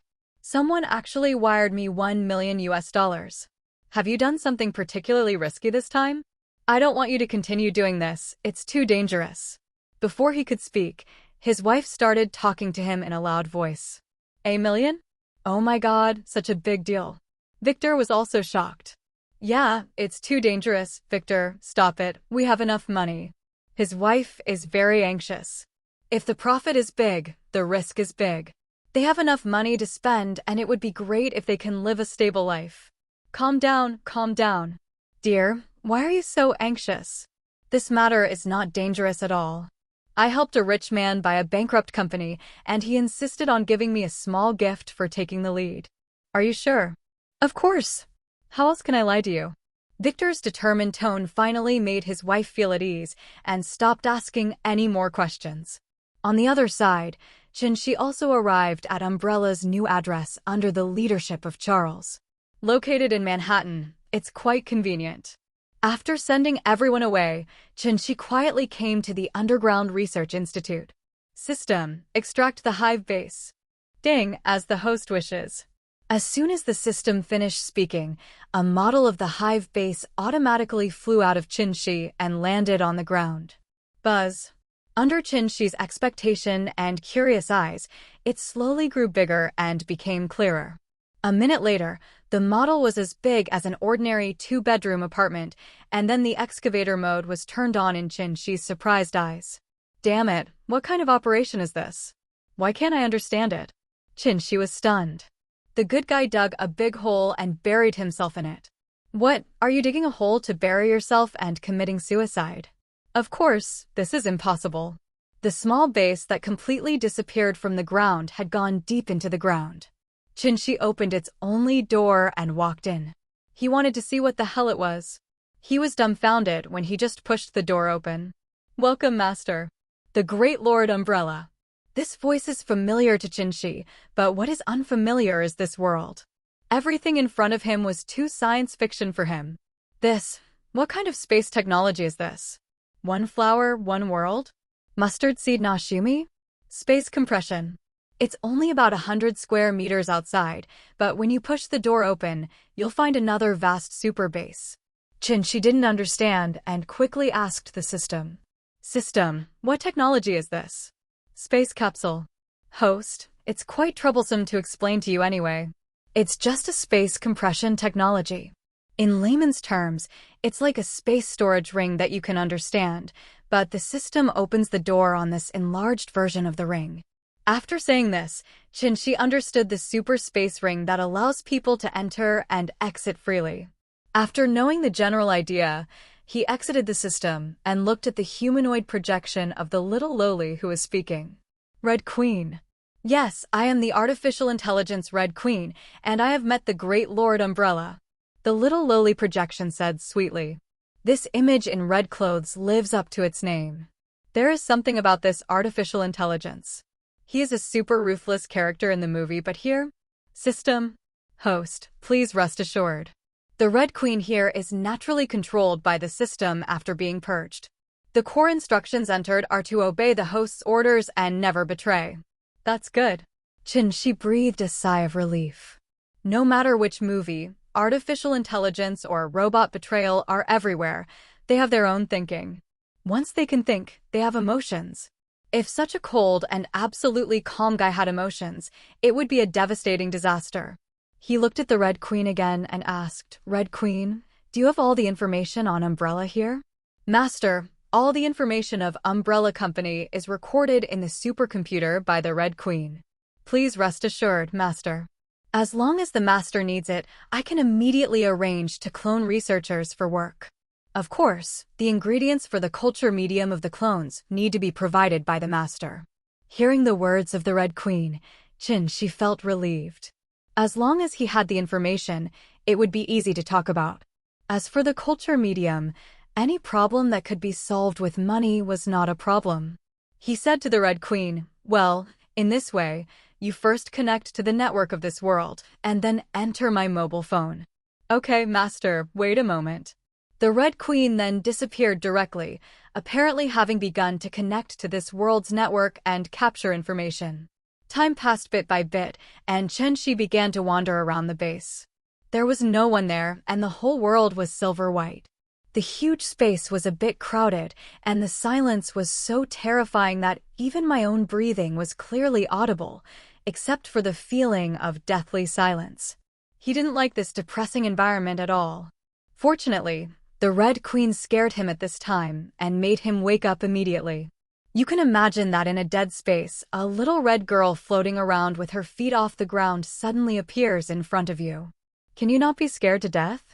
Damn it, Red Queen, you scared me. Can you say something? Shi's face turned pale with fright, and his mother's legs were broken. There are few people in the Long Kingdom who are not afraid of ghosts and zombies. There are too many ghost movies, and Uncle Ing is one of his era. Squeak. Well, the Red Queen actually squeaked. Shi covered his head. "Queen Hong, you're a bit skinny. Go, let's play with eggs." Shi rolled his eyes and asked, "How is it?" "The entire network is connected now. Have you found anything different?" "Yes." The Red Queen tilted her head and thought about it. There were so many things that she didn't know where to start. "Well, I see that this world is much more powerful than ours. It's just the Earth. From the data collected from various places, it seems that there are many strong people. There are still many places in this world that are unreasonable, but they exist in this world and are even more unreasonable than our world." The Red Queen didn't know that her world was just a movie world. She thought it was a legendary parallel world. She suddenly remembered something again and looked excited. "Hee, master, I found a person of the same kind. Well, not completely, right? Half of the same kind." "That guy hasn't taken that step yet. He can only be half an artificial intelligence. He's just trying to compete with me. I've locked him up in a dark room now. I'll let him out when he becomes more honest." The Red Queen happily shared it with Shi as if she had gotten a new toy. Suddenly, Shi wanted to laugh. It couldn't be such a coincidence, right? He seems to know that only Jarvis is semi-intelligent, and he has never heard of other semi-intelligent people. Could it be? "Red Queen, what's the name of the unlucky guy you caught?" "Jarvis." "Poof. Haha, it's indeed this guy, but it's probably the other guy who's more anxious. It's so interesting." She burst out laughing. Ever since he came to this world, the most unlucky person was Ross. The second was Black Braised Egg, and the third was Tony. These three people can directly form a victim alliance. Haha, the Red Queen doesn't have my order. Don't let Jarvis out yet. Wait for my order. Okay, Master Lord. It's really boring to bully a semi-intelligent person. The price will be very low. The Red Queen raised her head arrogantly, with a look of loneliness and defeat on her face. Is this also genetic? Is pretense also hereditary? Just like the boss, there will be the same kind of younger brother? Shaking his head hard, she shook off this thought. I'm not pretending. Ahem, Red Queen, first create a subroutine and enter it into my mobile phone, then I will go out first. Okay, Master. This is too simple for the Red Queen. As long as there is a network, she is everywhere. Leaving here and going outside, it is now a mess, all of which is the soil dug out by the Honeycomb Foundation. She froze the soil into larger frozen soil and controlled the frozen soil to slowly fly out. Clean it up a little, and then take out the Terminator TX from the system space. She is lifeless, so she can naturally be placed in the system space. TX, you are responsible for guarding the security here. No one is allowed to come in or out at this time, and any intruders will be killed without mercy. TX is the most powerful Terminator model and combines all the features of intelligent mechanical metal alloys and liquid metal. The most terrifying thing is, of course, that TX can be transformed into any advanced and complex weapon, and it is extremely lethal. With her protection, Qinshi believed that ordinary level 3 mutants were no match for her unless they were special ones. Besides, who would come to this bankrupt company for nothing? To steal something? Well, this is possible. When he walked out of here, it was almost noon and he was already hungry. He needs a lot of energy now, and he is still unable to absorb all kinds of energy to maintain his body functions. Driving to Chinatown, he was ready to find some delicious food. Now he was not just pursuing filling his stomach. He also has to eat unique food. He has evolved. As for why he came here, the food in the entire world combined is less than a fraction of the food in Dragon Kingdom. If he doesn't come here, where will he go? Oh, this damn nostalgia. Seeing his compatriots everywhere, Qinshi felt happy and felt friendly from the bottom of his heart. No matter when, no matter where, even across the universe, his bloodline is telling him that you are a descendant of Yan and Huang. It's not like he hasn't thought about going back and taking a look. It may be just a thought for him, but who can he go back to see? He is no longer a stranger in a foreign land, but a stranger wandering the universe. He has no friends at the moment, no. He has been without any friends since he was a child. He might as well stay here and not disturb him. He is now the source of the virus, and all kinds of things can always find him. Why not stay here like Huahua, a bunch of white ghosts? Why bother to cause trouble to the compatriots? He looked at it for a long time in a happy mood, and finally saw a restaurant specializing in Shandong cuisine. Qinshi walked in with his feet raised. If nothing else, Shandong cuisine is generous in portion and tastes good, so it is most suitable for a guy like him who needs big fish and meat. Hey, compatriots, my little brother looks familiar to me. Everyone who comes here often looks familiar to me. The boss is very enthusiastic and knowledgeable. It can be seen at a glance that Qinshi is from Longhua, and he greets everyone very familiarly. This rough voice with a slight local accent made Qinshi feel more at ease. He also smiled and said, "Yes, it's my first time coming here. It feels like I'm back home." The decoration and layout look friendly and reassuring. Look around and see the typical Huxia decoration style. Hey, that's right. My little brother is here for the first time today. Just order whatever you want and I'll give you a 50% discount. Haha, don't be polite, we are all from my hometown. The boss is very generous, and it is not difficult to see that the gentlemen of Chiludadi are generous. Okay, you're welcome then. I have a big appetite, so don't feel bad when the time comes. Qinshi said with a teasing smile. Haha, don't worry. We have enough. He smiled and handed over a menu.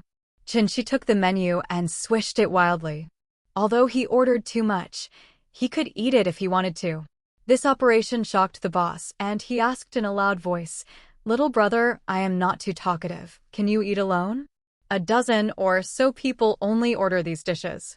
If you can't eat them, it's really a waste. You can't waste money if you have it." The restaurant owner was very honest when he said that he could not afford to waste food, but Qinshi could really afford to eat these. Don't worry, I can really eat it. I'm a big eater. Well, the customer is God. The restaurant owner has no choice but to do what he ordered.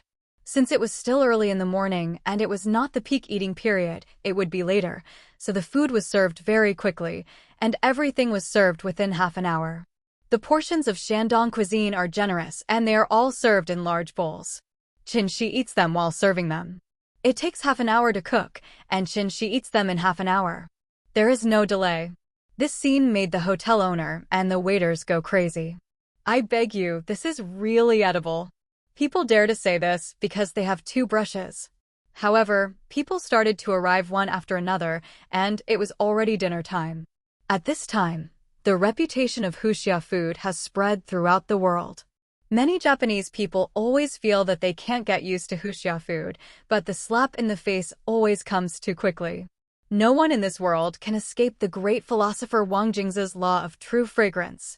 As long as you eat it for the first time, you will never forget the delicious food.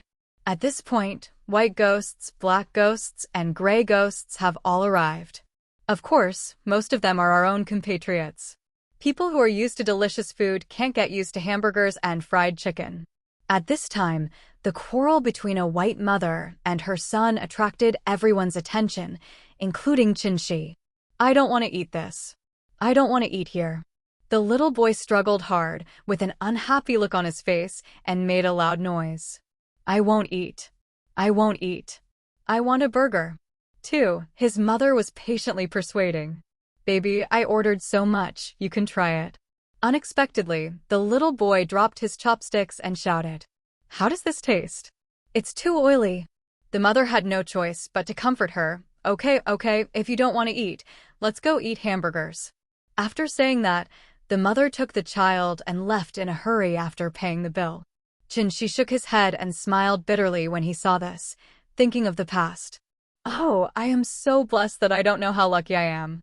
When I was as old as you, I could only compete with wild dogs for food. Chinshi, who had almost eaten, called the boss. Check out, how much is it? Brother is not an ordinary person, let me see.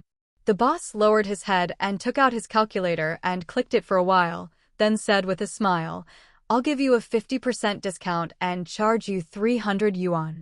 Okay, thank you boss, see you next time. Chinshi is not short of money, but he doesn't want to destroy other people's wishes. I took out my bank card to pay the bill and was about to leave. Chinshi found a teenage girl sitting at the door looking inside. The girl's little face was dirty, her clothes were dirty and covered with dust, and her big, bright eyes were now filled with sadness and fear. She was holding a teddy bear in her hand, which was also dirty. She was a little timid and hesitant. Maybe this only teddy bear can give her some companionship and a sense of security. Chinshi could feel that she was really hungry, but she didn't dare to come in and order something to eat, out of fear or cowardice, or more probably because she felt embarrassed. Chinshi stared at the girl blankly, motionless, and his eyes began to turn slightly red involuntarily. She really looks like him before, the one who ate one meal but never finished it. He was so similar to her now. He had also been so helpless, confused, and lonely. Afraid of being looked down upon by others, both he and she are wanderers.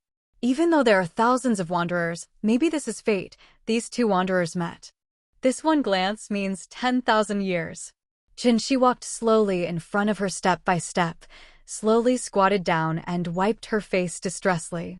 The little girl was startled and immediately took a cautious step back. The stranger's actions frightened her greatly. The big frightened eyes were full of anxiety and vigilance, and the little body was already tense, ready to escape at any time. You. Chinshi took a deep breath to make his warm eyes look normal. A man would not shed tears easily. Who are you? What do you want to do? The little girl asked vigilantly. Despite her appearance, children in these countries are very mature in their thinking. Don't worry, are you hungry? I'll take you to eat. The hand that wanted to fall to comfort her stopped in midair, but he reluctantly took it back. He didn't want to scare her. But I have no money, and the few dollars I brought with me have been spent long ago. The little girl whispered timidly. She was very helpless. What could a little girl who had just been abandoned do? It's okay, brother has money, let's go. Chinshi said distressfully, wanting to hold her little hand and go inside. The little girl did not move, but said worriedly, No, I don't have money. The restaurant owner will kick me out. Can you pack up the rest of your meal for me? I'll be full if I just eat it. When hearing this humble request, Chinshi could no longer hold back his tears. How much suffering had she suffered these past few days? He could imagine how a girl's world would collapse if she was suddenly like this. Chinshi didn't know what the girl's condition was, but it could be seen from her clothes that she might have been from a wealthy family 2 days ago. Now she is the only one left after a family accident? No, the possibility is too low. Most of them are abandoned. Brother, why are you crying? The little girl didn't understand why she suddenly shed tears. Chinshi hurriedly wiped his tears and said with a smile, It's okay, sand just blew over. Let's go. My brother has money. He doesn't have much for anything but a lot of money. We won't eat leftovers. But the little girl still didn't move. I'm sorry, brother, I don't have money to pay you back. It's okay. I'm borrowing this from you. You can give it to me when you grow up. Don't you think you can't find a job when you grow up? Chinshi said softly and comfortingly. I can. The girl said extremely firmly that the 2 days of wandering life made her know that she must survive tenaciously. That's right, you can return it to me when you grow up. Come on, let's go in. After Chinshi finished speaking, he pulled her inside. Thank you, brother, I only need to eat a little. I only want one bite to eat, and I don't dare to expect anything else. Yeah, it's all up to you, Chinshi said softly. Boss, I'm here again to cook something delicious for my sister. She's been too hungry these past 2 days, so it shouldn't be too greasy. They all saw Chinshi's gentleness and kindness. The restaurant owner was also deeply moved and waved his hand generously. Brother, look at it. We all understand that we can't ask you to pay this time. I still have some money. After saying that, Chinshi left in a hurry without giving Chinshi time to refuse. Chinshi laughed dumbly. These are the people from his hometown. If anyone has any difficulties when traveling, please help if you can. The little girl was still afraid of strangers, so she sat quietly, lowering her head and gently stroking her little teddy bear. Maybe this is her only toy and only companion, right? The owner of the restaurant must have given special instructions. In less than 5 minutes, he brought out a bowl of tremella and lotus seed soup to warm her stomach first. Soon they were served corn ribs, yam, fungus, cauliflower, and shrimp, and several side dishes, which were mainly light and nutritious. If you are extremely hungry, you can't eat or drink too much. The restaurant owner is doing this on purpose. Thank you, brother. Thank you, uncle. The girl bowed very politely, her pearl-like tears slowly dripping down. She had encountered so many blank stares in the past 2 days, but only this place brought her a trace of warmth. Girl, don't be polite, it's all a trivial matter. The restaurant owner waved his hand and said with a grin. He was very satisfied that he could help people in urgent need. Okay, let's eat first. Uh-huh. The girl ate happily and did not gobble it up. She chewed it ladylike and slowly while Chinshi watched quietly from the side.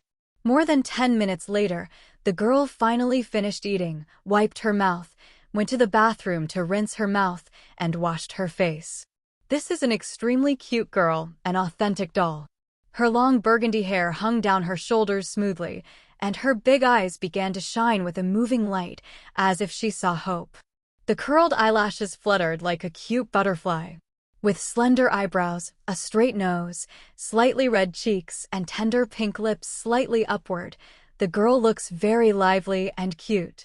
Looking carefully, Chinshi felt that this girl looked slightly familiar. He just couldn't remember who it was, but he would know it once he asked. Girl, what's your name? My name is... The girl was about to speak when she was interrupted. Hello, Mr. Chinshi, can we go out and talk? The voice of the visitor was extremely gentle, which could also be described as gentle as jade. Chinshi and the girl looked at them at the same time. The girl didn't recognize them, but Chinshi was extremely familiar with them. The bald man sitting in a wheelchair has a compassionate smile, and his eyes are as deep as the sea, as if he can see through people's hearts and no secrets can be hidden in his eyes. He is the spiritual mentor of the X-Men, the spiritual mentor of the mutants, and their kind father, Charles Francis Xavier. The man pushing the wheelchair is also the most popular tragic man in Marvel's X-Men, Wolverine Logan. His resolute face has an unrestrained smile, and the thick beard on both sides makes him look even more fierce. Of course, he also smokes his signature cigar. It's just that the appearance of these two people made Chinshi very strange. They shouldn't have come to his door at this time, right? Apart from killing the soy sauce character Pyro John, he had no interaction with the mutants, and they did not appear. It just appeared suddenly today. Why? Suddenly, he thought of something and looked at the girl beside him. Is she a mutant? She shouldn't be. The system didn't respond. If she was a mutant, she would have warned herself. Although he was full of doubts, it was not a problem. Charles couldn't tell himself this right away. So, Chinshi nodded. He looked at the girl. Do you want to go with my brother? The girl hesitated.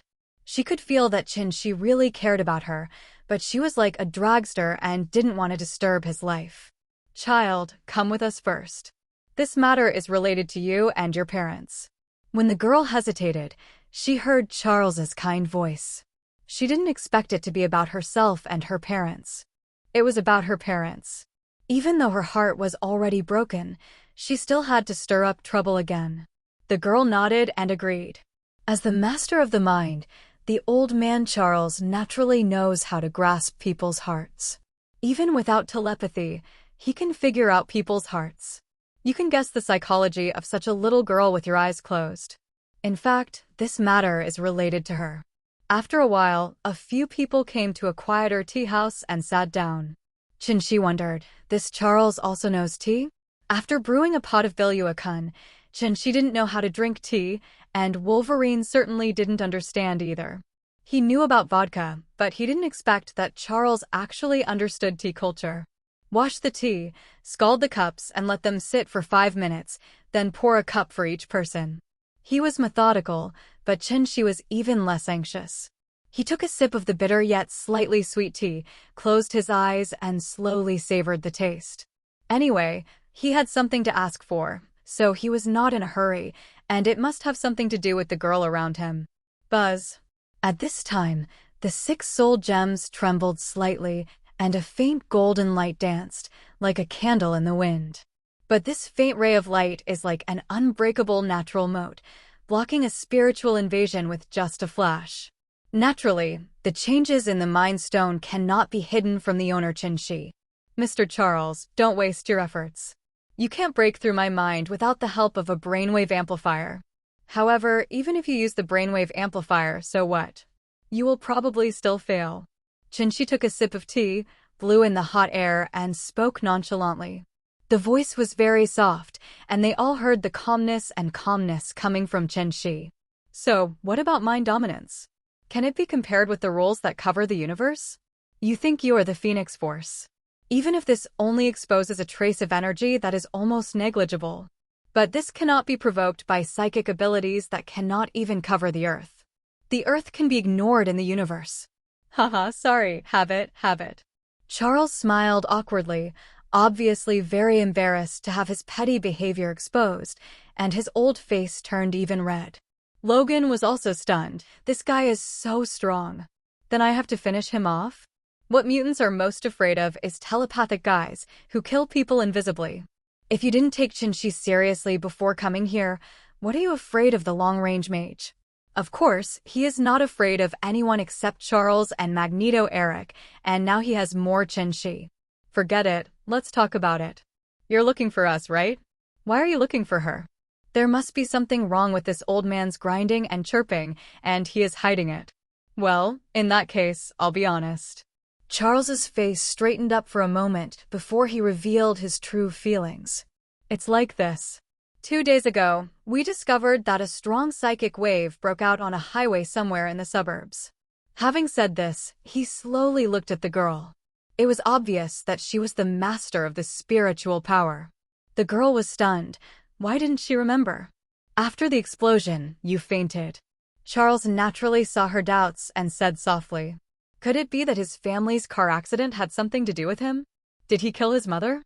No wonder his father wanted to drive him away. The girl was secretly saddened that she was the culprit.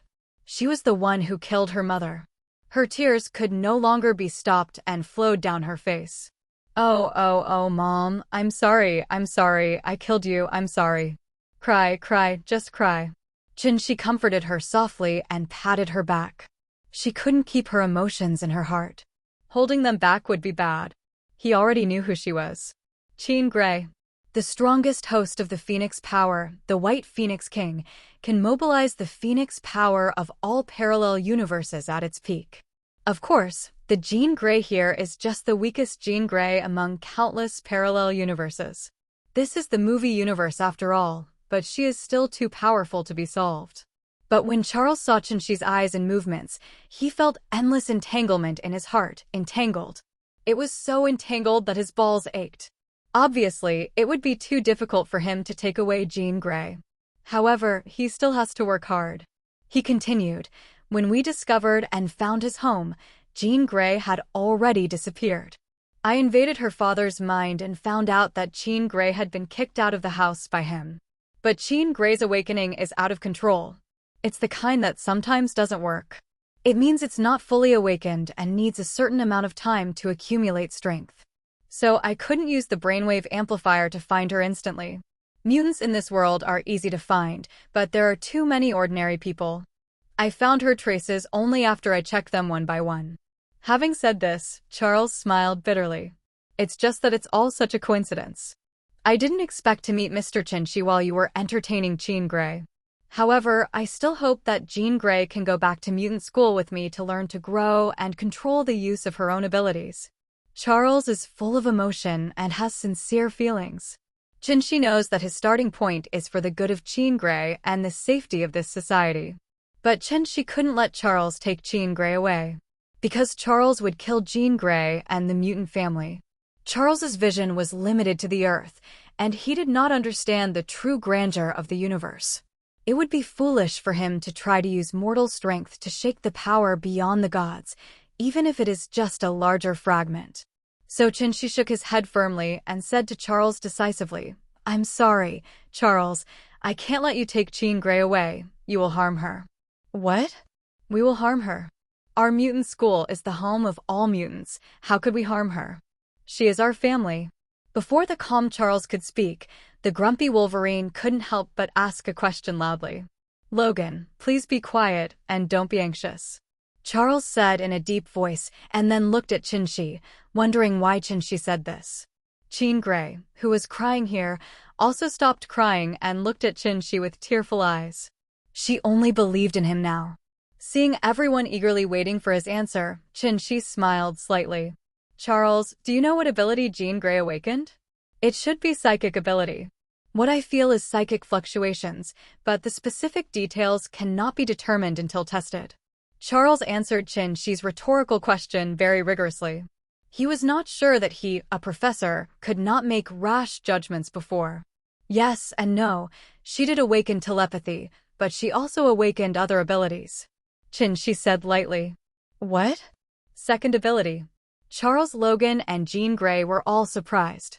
The lowest level of telepathy is level 3, usually level 4.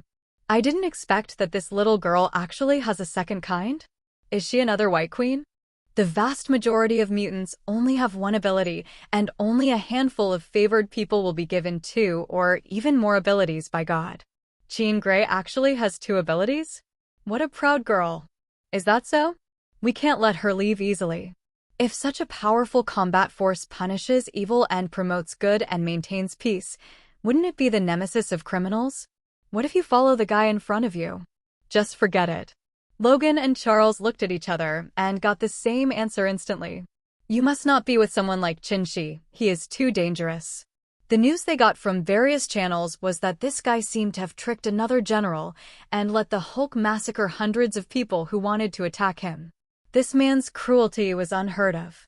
He didn't care about human life and slaughtered people at will.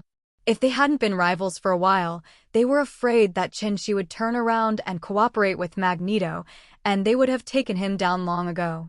The only good news is that this guy is not a pervert, just a lunatic. He still has shortcomings and can still negotiate. The X-Men have been cooperating with some moderate high-level officials to help capture some difficult criminals. Of course, the radicals want to kill them immediately. The news they got from them is that this guy likes money very much. As long as the price is right, just look at Tony. He cheated Tony of billions, but he still saved his life several times. Therefore, as long as he can afford it at the critical moment, Chinchi will definitely not mind taking action. Then there is the love for women.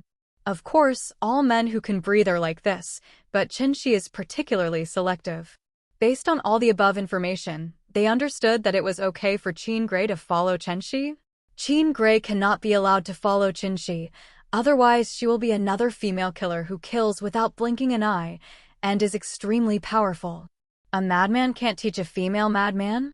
So without knowing Jean Grey's second ability, Charles asked again. Of course, you can't go hard, you can only go soft. Charles said earnestly. Mr. Chinchi, you see, Jean Grey is a mutant. She will go back to the mutant school with us and be surrounded by fellow mutants, which will be conducive to her growth. If she goes back with you, she will be surrounded by ordinary people. She will inevitably be lonely, and it will be easy for her to expose herself. Our mutant school can give her better control over her abilities. Do you think this is great? The shrewd Charles looked at Jean Grey again. The final direction had to be decided by herself, and her consent must be obtained, so he immediately started doing Jean Grey's work. Jean, did you know? There are many children about your age playing in our school. We can help you control your abilities without failing.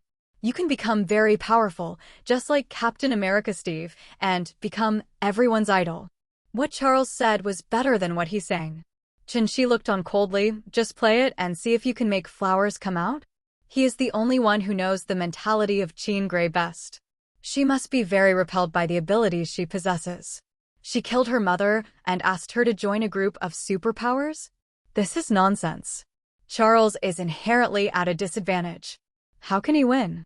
Sure enough, Jean Grey shook her head vigorously, with fear and disgust in her eyes. She was afraid of superpowers, and all her disasters were caused by superpowers. Oh, is this really the case? Charles sighed deeply. With his insight into people's hearts, he could naturally guess this. He was just taking a chance, but unfortunately he still failed. In the original book, Charles blocked Jean Grey's memory so that she could not remember her parents at all, so that he could successfully take her away. Only later, when the Phoenix power broke out and broke through the mental prison, did she remember everything and couldn't wait to run home to visit her father. Unexpectedly, her father saw her as an enemy. Her father has also remarried and has a happy family. He has long forgotten that he has such a daughter. It's scary to think about years of suppressed emotions. So Jean Grey broke out directly, and the result can be imagined. Who can stop her? A Phoenix judgment. Everything turned into nothingness. After waking up, Jean escaped into the universe and started wandering. She knew full well what kind of disaster her existence would bring to the Earth. She was afraid that she would explode and directly destroy the Earth. Professor! Wolverine at the side roared, his face turned livid, and he was very unwilling to see such a result.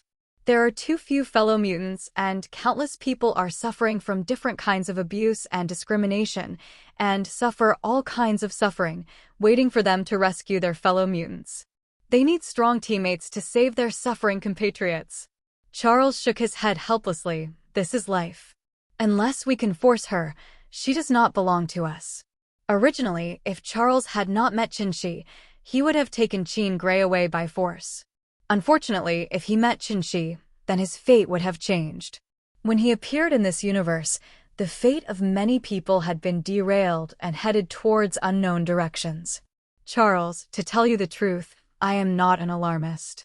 Jean Grey will hurt her, and you mutants will almost die, and the entire Earth will almost be destroyed.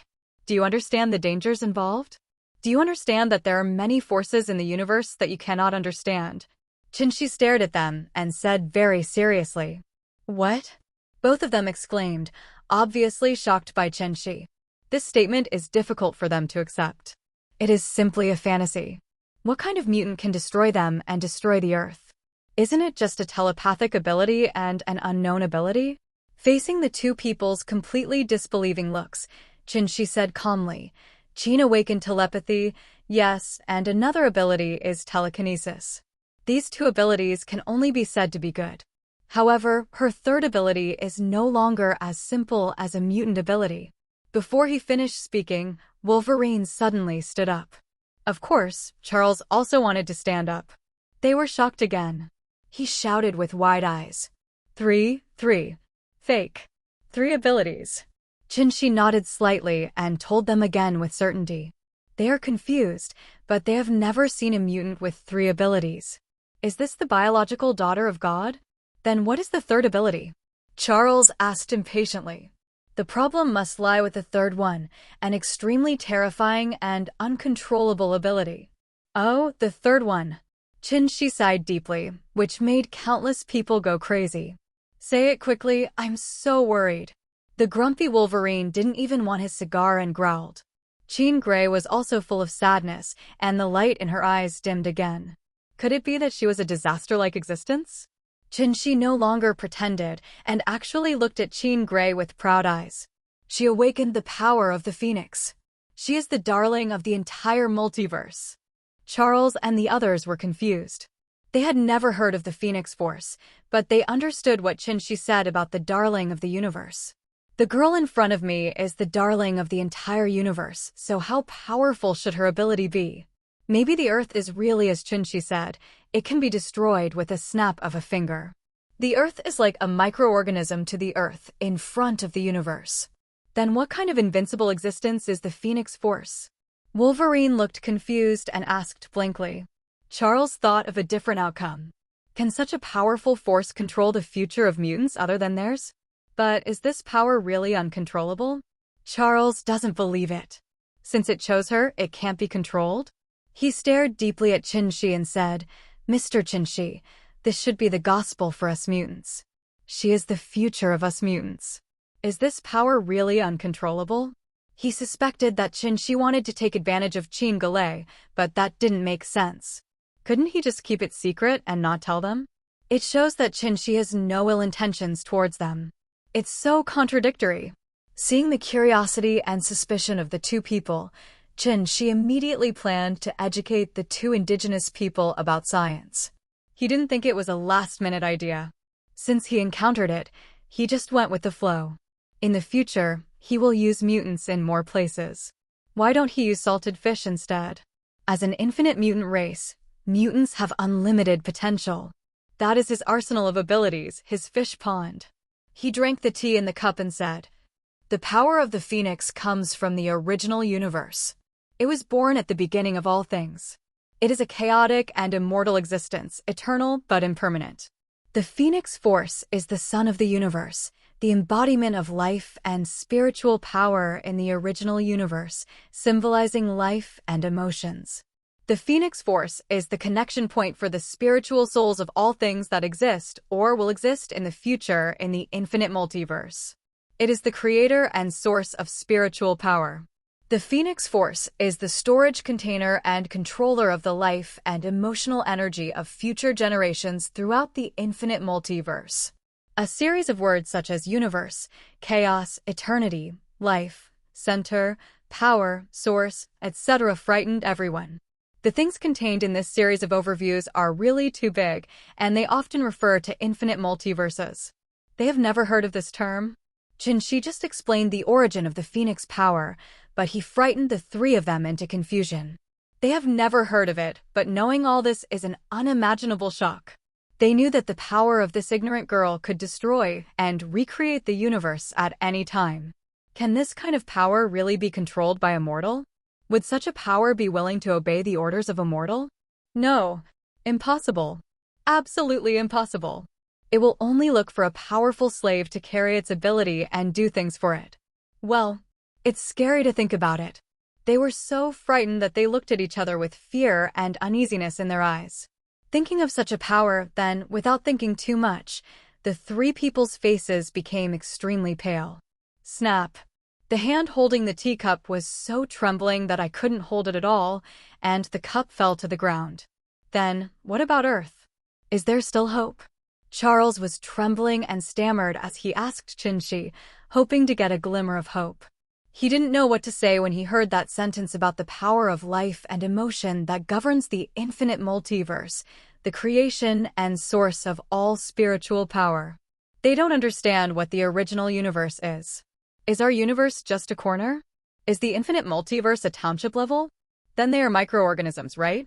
These new terms are so terrifying that they would rather be dreaming today. Their worldview has been shaken to pieces. Hope? Of course there is. But Qinshi wouldn't tell them. Today's mission is to fool them, scare them silly, and get rid of them. Hearing Charles's weak voice, Qinshi wanted to laugh a little, but he had to hold it back. He decided to fool them first and break into the mutants from now on. Hope? It's hard to say. The future of everything is unknown. It depends on Qin herself. The complete Phoenix Force has never appeared. The largest piece of the original universe in Jean Grey's body. So when her abilities are at their peak, she can forcibly borrow the Phoenix power from other infinite multiverses. At this moment, she is the White Phoenix King. It's just that it's too difficult to reach this level of invincibility. This is like raising a goo. Countless Phoenix power hosts have fallen on the way forward, but they still keep going.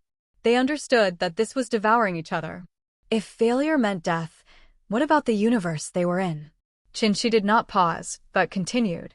The Phoenix Force can create and manipulate the coordinates of the spatial dimension and any coordinates on the timeline to travel to and from any point in time and space. The Phoenix Force can also completely delete one or more parallel universes in a certain dimension, just like deleting files. Delete universe? Fark. The cold sweat of both Charles and Charles instantly wet their backs.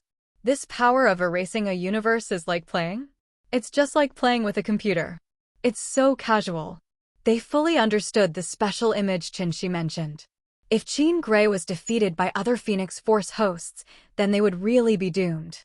Maybe it would be fun to be alive and well one day, but then suddenly disappear without any response, but that would be fine. There would be no feeling at all. In fact, it is. In the comics, after Earth 94042's Dark Phoenix accidentally killed all the X-Men, she lost control and swallowed the entire universe. On Earth 81727, Jean killed the X-Men and all Shi'ar Empire guards in an instant, destroying the entire universe. Of course, this is just a comic. It can't be done in the movie. But in fact, even if the primary Phoenix power is awakened, her manipulation of matter has reached the subatomic level. When Jean Grey grows to a stronger level, she can easily change their own elements, ranging from life to the universe, and can decompose, transform, reorganize, and create at will. The Phoenix Force also has the power to control cause and effect, weave destiny, manipulate all things, and has the ability to modify reality at will regardless of the law of cause and effect. I saw in the future scene that Charles, you set up a mental cage for Jean Grey because you didn't recognize the uncontrollable explosion of the Phoenix power and thought it was her negative emotions. The result is that too many negative emotions accumulated, forming a dark and destructive personality. After the outbreak, you all died, and the entire universe was swallowed up by Jean Grey. Qinshi suddenly threw them a bolt from the blue, of course, to deceive them. Plop. Plop. The effect was also particularly effective. No, Charles and Wolverine were so frightened that they dropped their teacups again. Having really been deceived by Qinshi, the tough guy King Kong was so frightened that he helped Charles regain his stability. There's nothing I can do about it. I'm getting old. Charles tremblingly took out the quick-acting heart-saving medicine from his pocket and drank it with tea. Are we cold now? Too cold? Why are we digging a hole for ourselves? After a while, he calmed down, and Qinshi almost sent him away. Ha ha! Qinshi burst out laughing in his heart. We are professionals. We must hold it in. Mr. Qinshi, are you telling the truth? Charles asked desperately. Of course, what I'm talking about is the future I see, but that's just the result of you taking away Jean Grey. Qinshi looked at them with determination. Can't you see my sincerity? Okay, but what if I don't do that? There seems to be a trace of lucky fantasy. Charles feels that he has received enlightenment about the future. Can he change it? Unexpectedly, Qinshi glanced at him with contempt. What are you thinking about? If she can't correct her ability, she would have exploded and killed you instantly. Yes, he he he he. Charles was despised by Qinshi and couldn't help but smile. Okay, no more nonsense. I have to take her back. You can go and do whatever you want. If you want to see me in the future, please make an appointment with my secretary in advance. This is my secretary's number. As he spoke, he put a business card on the table. There were only 2 people in the company, him and number 18. This guy shamelessly gave Charles the number 18. The spectrum was so big, and they even made an appointment. Wolverine was speechless. Did they know that there were only 2 people in this guy's company? Ignoring the 2 men who were slightly twitching at the corners of their mouths, Qinshi continued to talk nonsense based on experience. If you ask me for help in the future, don't ask if it's less than 100 million. My appearance fee is very high, do you know that? Okay, I have to go, see you later. After saying that, he stretched out his hand and wanted to shake hands with them and say goodbye. There was no other way. They stopped talking. Charles and the 2 had no choice but to extend their hands and say a friendly farewell.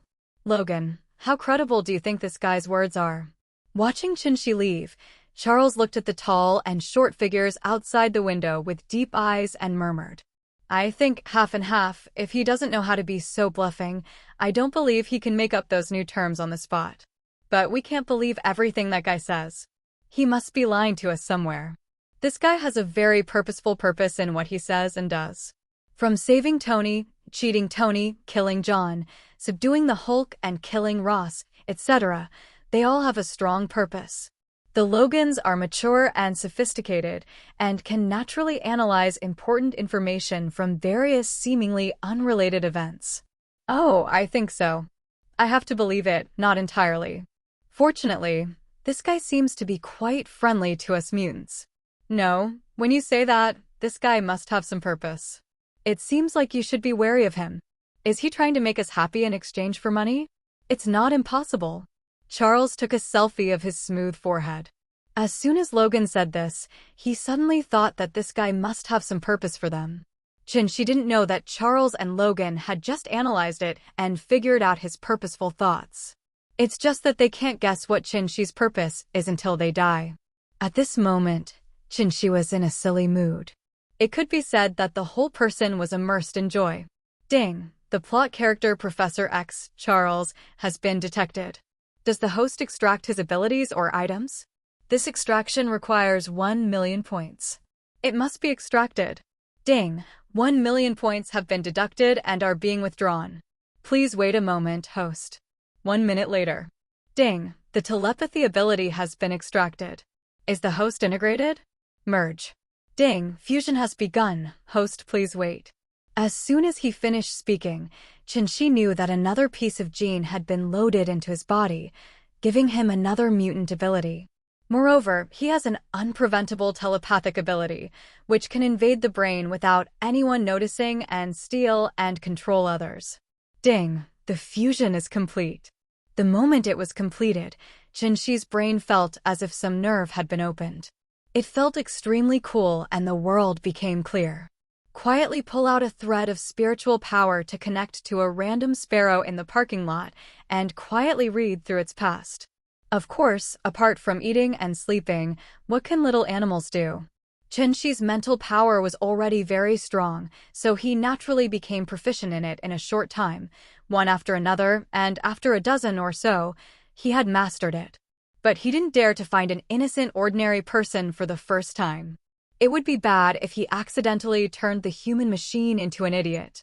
However, it was only limited to browsing memories. Controlling this aspect was still at the level of a toddler, but he was not in a hurry. It took Charles more than 10 years to control people at will. With his talent, it would only take 2 or 3 years, right? Of course, except for special circumstances, he will not control people easily, which is simply too boring, and many strong-willed people cannot control them at all. Okay, let's continue with the system. The order is issued and the system continues to operate. Ding! The plot character Wolverine Logan has been detected. Whether the host can extract his abilities or items, this extraction requires 300,000 points. Extract. Ding! 300,000 points have been deducted and are being withdrawn. Please wait a moment, host. Soon, the extraction was successful. Ding! The self-healing ability has been extracted. Is the host integrated? Fusion. Ding! Fusion has begun. Host, please wait. Ding! It has been detected that the host has self-healing ability, and the two self-healing abilities have begun to merge. Time passed bit by bit, and the waiting time for this fusion became a little longer, but the effect was reflected bit by bit. Ding! The fusion is complete. When the fusion was completed, Shi felt that his vitality was incredibly strong. He took out a knife and slashed his arm hard, and something shocking happened. Brother? This is? Oh my god. Immortality. Jean Grey covered her mouth, opened her eyes wide, and looked at Shi with a smile on her face in shock. Under her gaze, the wound opened by the knife healed as she moved it, without even a second. She was so dumbfounded. Could he die? She even wondered if cutting off his head would make another one grow. Haha, this effect is not bad, hehe. Shi is also very satisfied with the result. The two self-healing abilities are so explosive. What about integrating Deadpool's self-healing ability? What about the saber-toothed tiger, the self-healing ability of Apocalypse, and the ability to devour the dead female Yuriko? How can he be resurrected without even a single gene? Unless the universe is wiped out, who can kill him?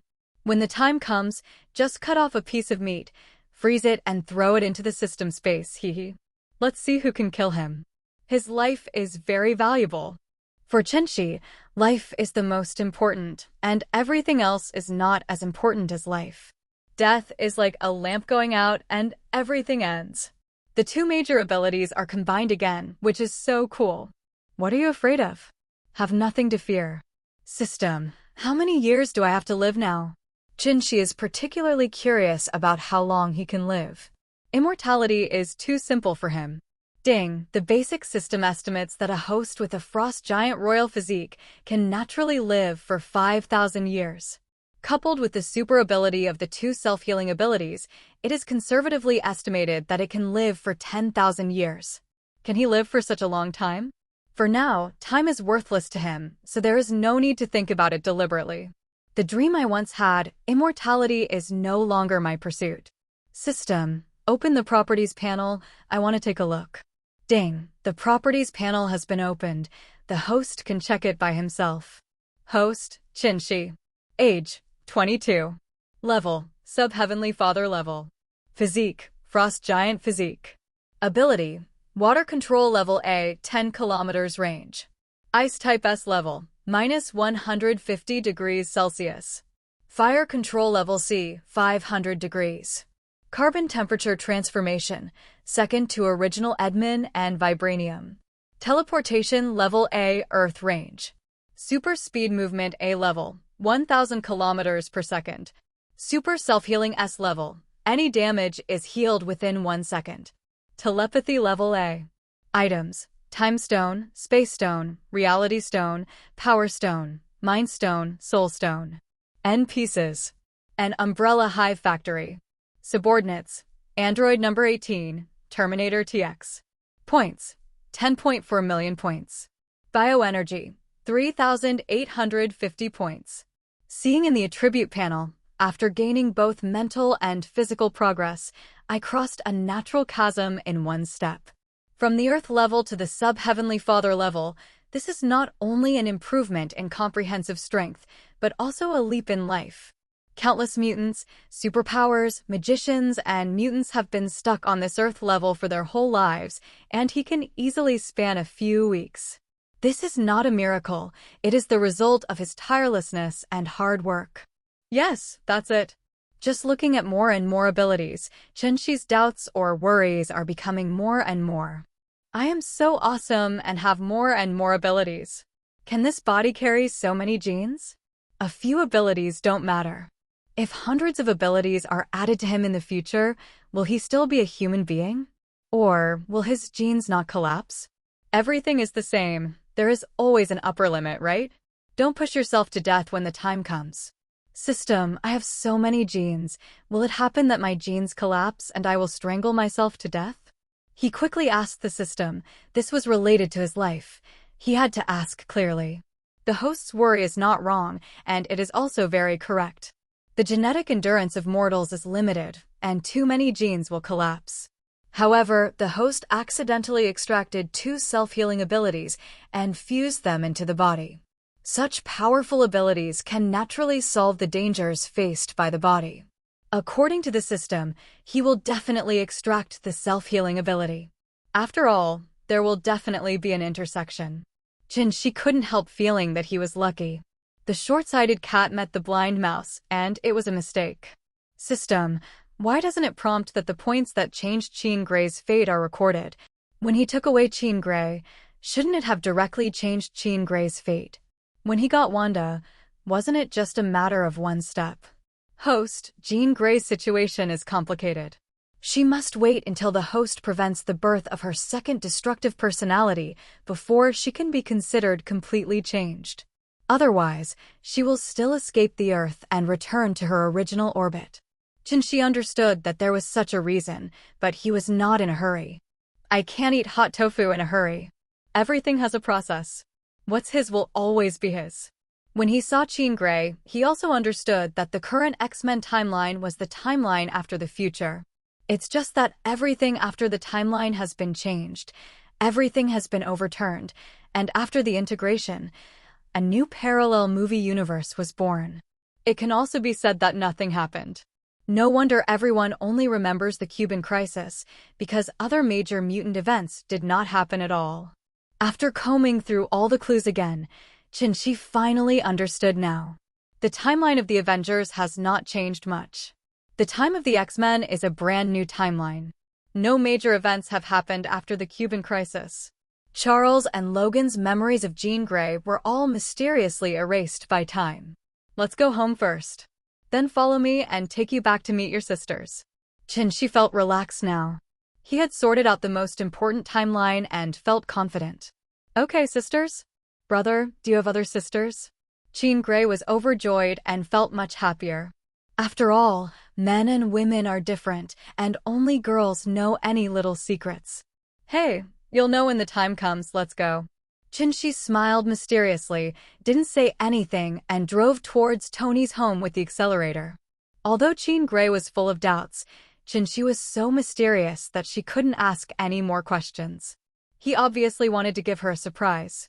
While chatting, Jean Grey suddenly asked Shi about her own future of destroying the universe, which was really scary.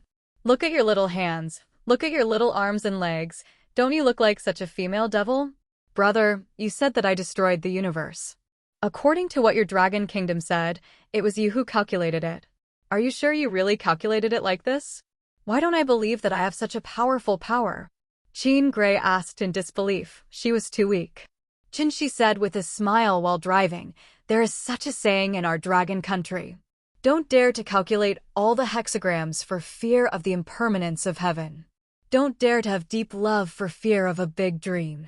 You can't believe in fate, you can't believe it, you can't achieve perfection in anything, so what I said is only possible, the future is still in your own hands.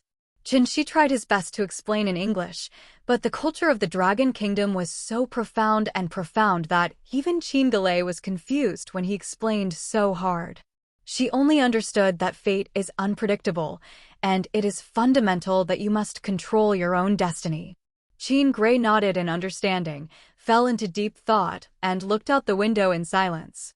Silly girl. Shi sighed softly in his heart. She is so stupid in the future. She obviously wants to cling to her destiny, but it backfires. Asking but not getting it, giving up but not being able, getting but not hesitating. She forgave everyone, but she never forgave herself no matter what, let herself go, reconciled with herself, and finally chose to escape from the universe. In this life, I will put an end to all the suffering and torture for you. Dee Dee. With silence, Jean Grey arrived at Tony's home in less than half an hour. She just pressed the horn a few times, but the door did not open automatically. Where's Jarvis? Isn't this guy very active? What happened today? There was a power outage? Thump thump thump. After a while, Shi saw Banner swinging around and manually opening the garage door for him. Hey, Banner, what's going on? Where's Jarvis? The power's out? He can't even control the garage. Shi stuck his head out of the car and shouted to Banner.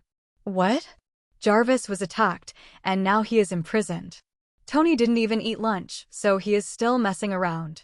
Banner also responded to Shi in a cheesy manner. He was secretly having fun now, and he deserved it. This guy has been bragging all day long. His arrogance has finally been punished for his arrogance, right? Has he been punished? When Shi heard this, he suddenly realized that Jarvis had been locked up in a dark room by the Red Queen. It turns out that I am the culprit. Hee, that's it. Shi smiled awkwardly. Hee, well done, let him have a headache. He can't even use the steel armor now, not to mention how depressed he is. The brave Iron Man has become Scrap Iron Man, and his fans have estimated that they won't be able to see him again in the next 2 days. Finally, he didn't have to watch him flying around all day long to show off. Banner was particularly excited and said gloatingly, "The previous war let everyone know that Tony Stark was Iron Man himself. His number of fans skyrocketed to tens of millions, and Stark Industries' stock price continued to rise for half a month. Twice as high as he was at his peak, Tony made a very good comeback and his net worth skyrocketed. With both fame and fortune, he has become more and more swollen recently. He enjoys being a superhero and enjoying people's cheers and screams. He also holds parties at night to make celebrities and sweethearts. It's just that Banner is boring and not good at talking, and the women are all here for Tony's money. There are not many women paying attention to him at all, but Banner is very depressed. No, Tony was unlucky, and he was very happy. Ignoring the annoying Banner, Chinchi led Jean Grey and got out of the car and walked in. Wanda and number 18 happened to be there. "My dear, where did you kidnap this little sister? Isn't she so cute?" Wanda spotted Jean Grey at a glance. Chinchi couldn't help but rolled his eyes. "Can you speak? Why did you ask me to kidnap you?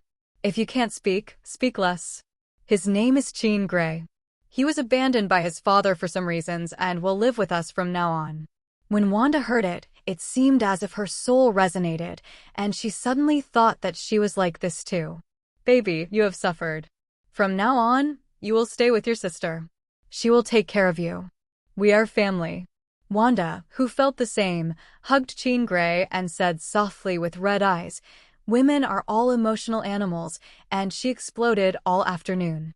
Jean Grey also seemed to feel the warmth of home and the care of her family.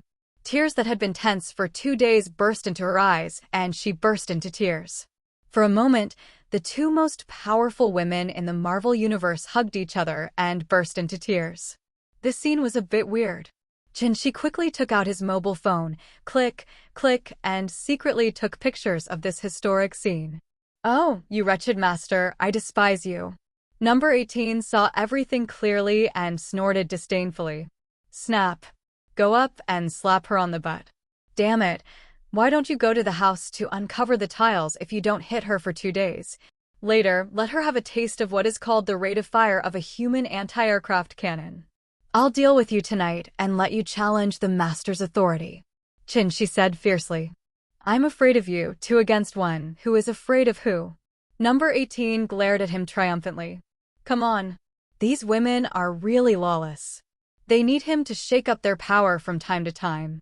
Let's stack up tonight. As for now, let's forget it. This is a special show for women, big and small, and he should stay away." After dragging Banner, this idiot, to Tony's underground research room, he immediately saw Tony with a frown on his face, holding a cup of coffee and pretending to be a thinker. "Hey, Mr. Iron Man Tony Stark, do you have chicken fever or are you too crazy and someone slapped you with a brick?" As soon as the depressed Tony heard this taunting and yawning voice, he knew who it was without having to guess. "Get out of here. Do you understand that people are not to be torn apart by hardships? Do you have any qualities? Do you have any compassion?" Tony roared wildly and wanted to strangle him to death. "Hey, what's going on? Haven't you been enjoying a lot of scenery and beautiful women these past few weeks? Look, everyone on the internet is discussing whether superhero Tony Stark is the greatest hero besides Steve." Chinchi pretended not to notice and continued teasing, the smile in his eyes overflowing. "What does it mean to have unlimited glory? I just made a little money and gained some fans. Hee, it's not worth mentioning. I don't know if this guy really can't hear it or he's pretending not to be able to hear it, but he's not ashamed of it, but proud of it. A shameless person is invincible, and Tony has completely mastered the essence of being invincible if a person is humble." Under Chinchi's contemptuous gaze, Tony smiled sarcastically. Suddenly he remembered something. It seemed that a private equity fund had madly acquired their shares when Stark Industries stocks plummeted, so that it now controlled 15% of their shares in Stark Industries. Thinking about it, he felt depressed. Suddenly his eyes rolled and an idea flashed through him, and he came to his senses. I saw Tony staring at Chinchi with stern eyes, and growled in disbelief. "FAQ. Did you secretly acquire shares of Stark Industries? I remember when you saved me. You said you could understand the past and predict the future. I didn't believe it at the time. It wasn't until later that I said Obadiah Stan would attack me that I believed it. Now that our retail investors are being acquired wildly by a private equity fund when the stock price plummets, someone must have known about it in advance, and I can't think of anyone who knows about it except you. Only you can figure all this out. Fark. You are so insidious and cunning, you actually purchased it secretly. The more Tony thought about it, the more he understood, and the more he thought about it, the angrier he became. He is just a pig-brained person. He didn't think of such a simple thing until he saw Chinshi. Well, Chinshi took his money and bought his company's stocks. Now, this guy has actually become the second largest shareholder of their company? This is really insidious. Sold his Tony and helped him pay for it himself. Tony, who thought he was a genius, broke his guard and his mentality exploded. Seeing Tony jumping up and down and yelling loudly, Chinshi shrugged, "You can't blame me. I am a good person, I am a positive person. A positive person. But you don't believe me." The more Chinshi sees Tony feeling uncomfortable, the more excited he gets. Happiness is based on the pain of others, so hey. Tony, I have some good news for you. Looking at the smiling Chinshi, Tony didn't know what kind of medicine was sold in this gourd, but it was not a good thing at first glance. Chinshi always cheated on him and was full of bad news. What kind of bad news was this? You could only listen to what he said in reverse. Although his instinct told him not to listen, he still couldn't help his curiosity. Haha, what good news can you have? Say it quickly if you have something to say, and say it quickly if you have any farts. After saying that, he pricked up his ears and looked excited. Cut. Chinshi glanced at this guy with disdain and said no, he was being honest, right? He continued, "The good news is I know where Jarvis is being held, right?" What? You know? Tony was startled, then overjoyed, and urged, "Speak quickly. Tell me who was attacked by Jarvis, who is so capable." "Don't worry, I have some bad news." "Do you want to hear it?" Chinshi said calmly, "The fun hasn't begun yet." "Bad news? What bad news?" Tony tensed up. F***K. It's really not good. Take a sip of coffee to calm down. Hey, the bad news is that I happen to know the person who locked up Jarvis. He said it would be difficult to do without 1 billion. Puff. As soon as these words came out, Tony spit out the coffee he had just taken 2 sips of. F***K. What kind of big black batch is this? 10 billion. He didn't have time to wipe his mouth and immediately exclaimed. Suddenly, he remembered something again and stared at Chinshi. "Fake squid, are you talking about your friends? Where did you get your friends from? You guys have a saying called making friends out of nothing. I've heard it before. Don't fool me with your friends. This friend is you, right? I can't think of anyone else who could be so dark except you. That's why you would deceive me like this. If you don't say 1 billion, you don't even have 100 million. You think so?" Tony sneered at Chinshi's shady behavior. "Grandma, you're a jerk. It's only 1 billion. Why don't you go and grab it? Robbery is not as fast as your money. I went there and you really thought of me as an ATM machine? Big dog? Don't worry, why do you think so? It's really not me, isn't it just 1 billion? You, Tony Stark, are short of this little money." "No, I'm short of money, don't try to rip me off." Regarding Chinshi's sugar-coated bombs, he was respectful and insensitive, blocking and intercepting the rebound. "Okay," my friend said, "if you are so uncooperative, it will be very difficult for him, so just keep Jarvis locked up."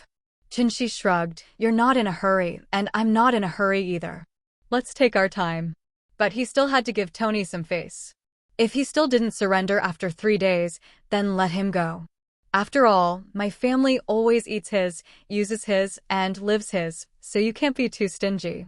TCH, if you want to kill me, there's no way. Tony said harshly. "No big deal. If I make another one, won't it still work the same?" "Okay, let's see how tough you are," Chinshi said nonchalantly.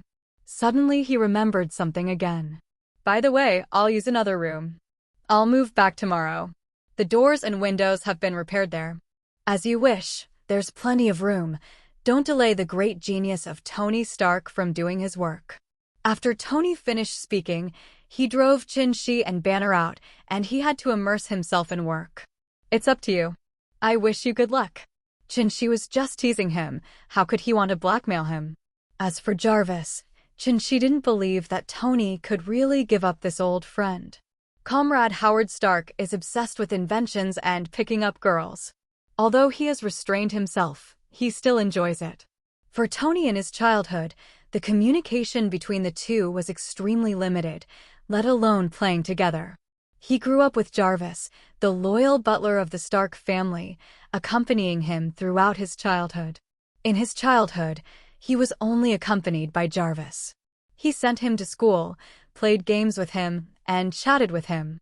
It is not an exaggeration to say that Jarvis was half of his father. After Jarvis died, Tony named his artificial intelligence after Jarvis. This shows how important Jarvis is to Tony, and these little feelings cannot be replaced. Chin-Shi no longer thought about it. He had already come to the living room and saw that Wanda and Jean Grey had finished crying. The three of them were chatting enthusiastically. When they saw Chin-Shi walking proudly and smiling, Jean Grey glared at him with an unkind look. "Brother, you are such a scumbag. You actually have two different things to do. I really despise your character." "What? What is going on? Why does my little cutie have the tendency to become a violent loli?" "I just left for a few minutes. What happened?" Chin-Shi glanced back and forth. The problem must be with Wanda, the little girl, and number 18, the royal sister. "Humph, are you slandering my character in front of Jean? It will make you both feel better later." After threatening them, he shamelessly squeezed into the middle of the house and hugged them, extremely shameless. "Damn it, I've never seen you so shameless." Wanda is helpless when she encounters this situation. "No, it's already like this. You keep slandering my glorious image. Then I don't have any image anymore. Why do I care? I must be following the image you set for me." Gagging is his specialty. If you are thick-skinned, you will get an extra piece of meat. When others are pretending to be serious, I have to pretend not to be serious. Chin-Shi's side was full of life, but the Time Variation Administration somewhere in the multiverse was unhappy. At this time, Loki had already joined forces with the female Loki Sylvie and attacked many Time Guards. The entire Time Variation Administration deployed almost half of its power to stop them. But at this moment, they discovered that the universe where Chin-Shi lived had completely changed.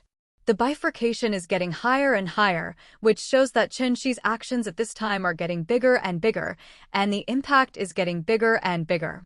While they were worried about the Lokis destroying the Time Variation Administration, they were also worried that Chin-Shi would really create an independent parallel universe. Listening to the reports from his subordinates, the chief judge, who was the only one who knew the truth, had a severe headache. One person was not enough to disrupt the situation, and another one was needed. She also wanted to find out who the Time Variation Management Bureau was. She had already had a clue, but now it was disrupted again. King the Conqueror or Mephisto? It's really one head and two big ones. Come on, go to Chin-Shi's universe now and cause him some trouble. Don't let him move too fast. The justice shouted into the air, but surprisingly, someone responded to her immediately. "Sir, what should we do?" The justice thought for a while and said, "Let's go to the year 1973 in some abandoned universe. Catch Bolivar and don't forget his apprentice Stryker. Help them arrange identities, implant their memories, and throw them into Chin-Shi's universe." Time Guardian. "Yes, Your Honor." Then he disappeared. At this moment, she was the only one left in the lonely office. She had a headache and rubbed her temples, her face full of exhaustion. There are so many variables. One Loki plus a female Loki would give her a headache, but the key is that there are a lot of Lokis coming out. There are all kinds of gays, including old men, teenagers, crocodiles, N***G*S, and N***G*S. None of them are good, and they are all trying desperately to escape. Damn Chin-Shi, if I don't cause trouble for you, you must keep causing trouble for me. Damn it. This woman almost exploded in anger. According to her plan, by secretly giving Loki some push, she could drive Loki and the two of them to decipher the true face of the Time Variation Administration step by step. Loki is in the clear, and she is in the dark. She can reveal the secrets of the mastermind behind it before he finds out. Who knows? Chin-Shi's side is so smooth. It's like his back garden. Just let him play. Such wanton destruction of the timeline really disrupts their plans and will soon attract the attention of others. He must be slowed down and his balance must not be disturbed. Just wait, when I have my hands free, I will push you into the doomsday timeline. The justice gritted his teeth and said, her plan does not allow any problems. In a certain time and space in 1973, this is an abandoned timeline. There are too many parallel universes like Marvel, and they will all enter a countdown to death for some reason in the future. Reversing the future timeline, Quicksilver rescued his father, Magneto Eric. But at this moment, there was an argument on the plane because of serious differences between the two. What about your abilities? The medicines used to treat my spine affected my DNA. You sacrifice your ability to walk? Eric was dumbfounded. I sacrifice my ability to get a good night's sleep. Charles replied matter-of-factly. Magneto was very surprised to find that Charles had lost his powers. When he heard Charles's weird reason, he was simply frightened by such a decision. What do you know? Eric yelled, I paid a lot too. Charles shook his head. Save it, Eric. You can't make up for what you've done. Magneto smiled disdainfully. You have no idea what I've done. I know you took away the most important thing from me. Charles stared at him. No, you have no idea what I'm going to do. Eric yelled. Hearing this, Charles's eyes also changed, and he stared at Eric with his eyes widened. Perhaps you should have protected them earlier. Eric continued. As if being told an unacceptable pain point, Charles stood up abruptly, rolled up his sleeves, and was about to fight. If you want to fight, come on. Charles grabbed Eric with great emotion, stared at Eric hysterically, and shouted, You abandoned me. You took her away and abandoned me again. Eric seemed indifferent to Charles's loud questioning. It seemed like the calm before the storm. He stared at Charles and said word by word. Angel. Red Devil. Emma. Sonic. As his words fell, emotions exploded bit by bit, and the powerful magnetic field caused the plane to tremble violently. One can imagine how terrifying Magneto's inner pain was at this moment. Brothers and sisters of mutants. They're all dead.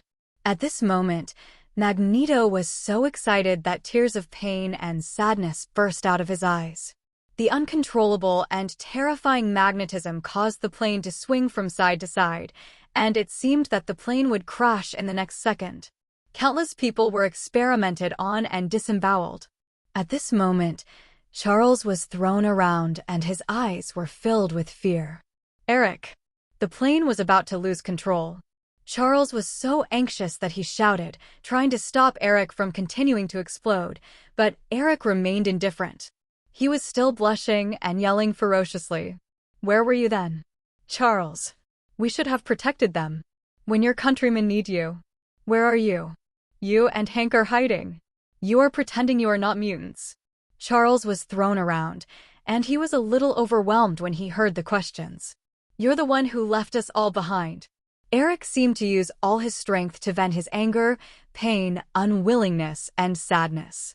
The resentment seemed to have dissipated and he fell silent. The plane returned to normal and Charles left as if fleeing. Wolverine then clung to the table and put it down. What a thrilling scene. Eric, you and I will both be survivors in the future. By the way, please clean up this place.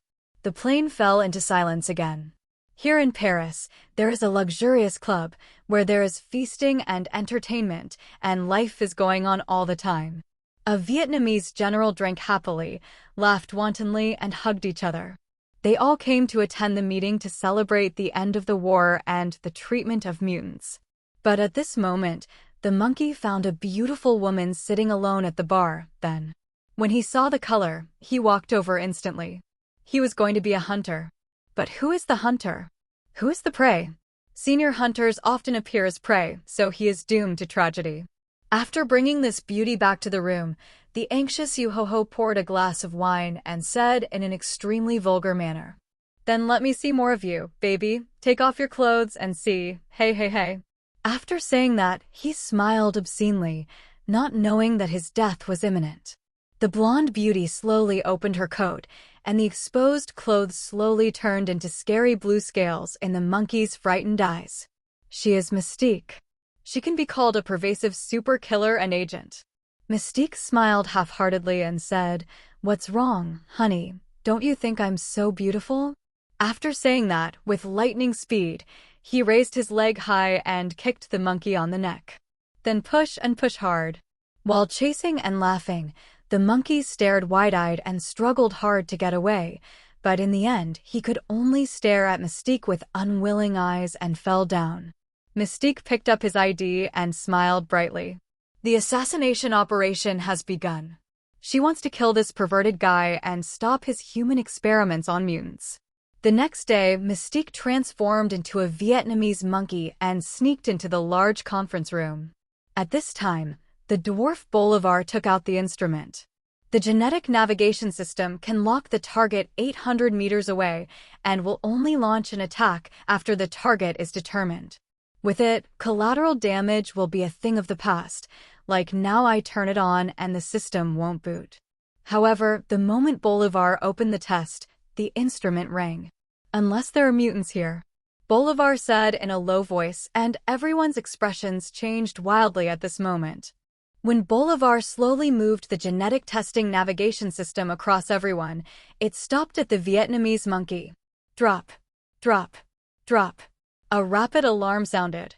Everyone's eyes were fixed on the Vietnamese monkey that Mystique had transformed into, and they were talking in confusion. There must be something wrong with it.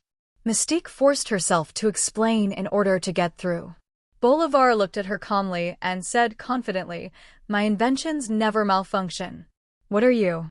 At this time, everyone stood up suddenly, and countless bodyguards in black rushed in, pointing guns at Mystique. 7 or 8 bodyguards swarmed up and grabbed her directly. However, Mystique's physical fitness and fighting skills were not something that these bodyguards could compete with. He threw him back with a backhand, grabbed another person, and then hit that person on the head with an elbow, knocking down both of them directly. At the same time, the senior executives attending the meeting fled in a hurry. Only Bolivar was hiding in the corner and observing. Unexpectedly, Mystique slid out from under the conference table, kicked away the last bodyguard with her feet, and took away his pistol. Whoosh! Mystique immediately aimed at Bolivar, preparing to kill the perverted dwarf with one shot. "Raven!" At this time, Magneto and others appeared and shouted. Mystique was attracted to turn around. At this time, the fallen bodyguard instantly tied her up with electric shock wire. Mystique was subdued instantly and fell twitching. Magneto saw this and rescued Raven with a wave of his hand. Magneto suddenly thought that the final result would be that Raven's blood helped mankind achieve a super leap and produce the Sentinel robot. Cruel and ruthless, he decided to kill Raven, sacrifice her, and save thousands of mutants. Whoosh! Magneto grabbed the pistol, and the pistol automatically flew into his hand and was pointed at Raven. Charles yelled, "Eric, what are you doing? Protect our future." "Forgive me, Raven, as long as you live, we are all in danger." At this moment, Magneto became expressionless and hard-hearted. "Charles, use your ability to stop him," Mystique said nervously to Charles. "No, he can't do it." After Magneto finished speaking, he was ready to shoot, but a scene different from the one in the movie appeared. 2 dim yellow light gates suddenly appeared, and the flow of time within a radius of 100 meters instantly slowed down 16 times. Everyone was almost motionless, with their movements and eyes turning in an extremely dry and mechanical manner. Charles and the others were confused. Who are these guys? What kind of force are they? Are they mutants? If it's a mutant team, that's a bit strong, right? Are time mutants or fast-moving mutants like Quicksilver? They have black question marks on their faces. They can't understand. They can't figure it out.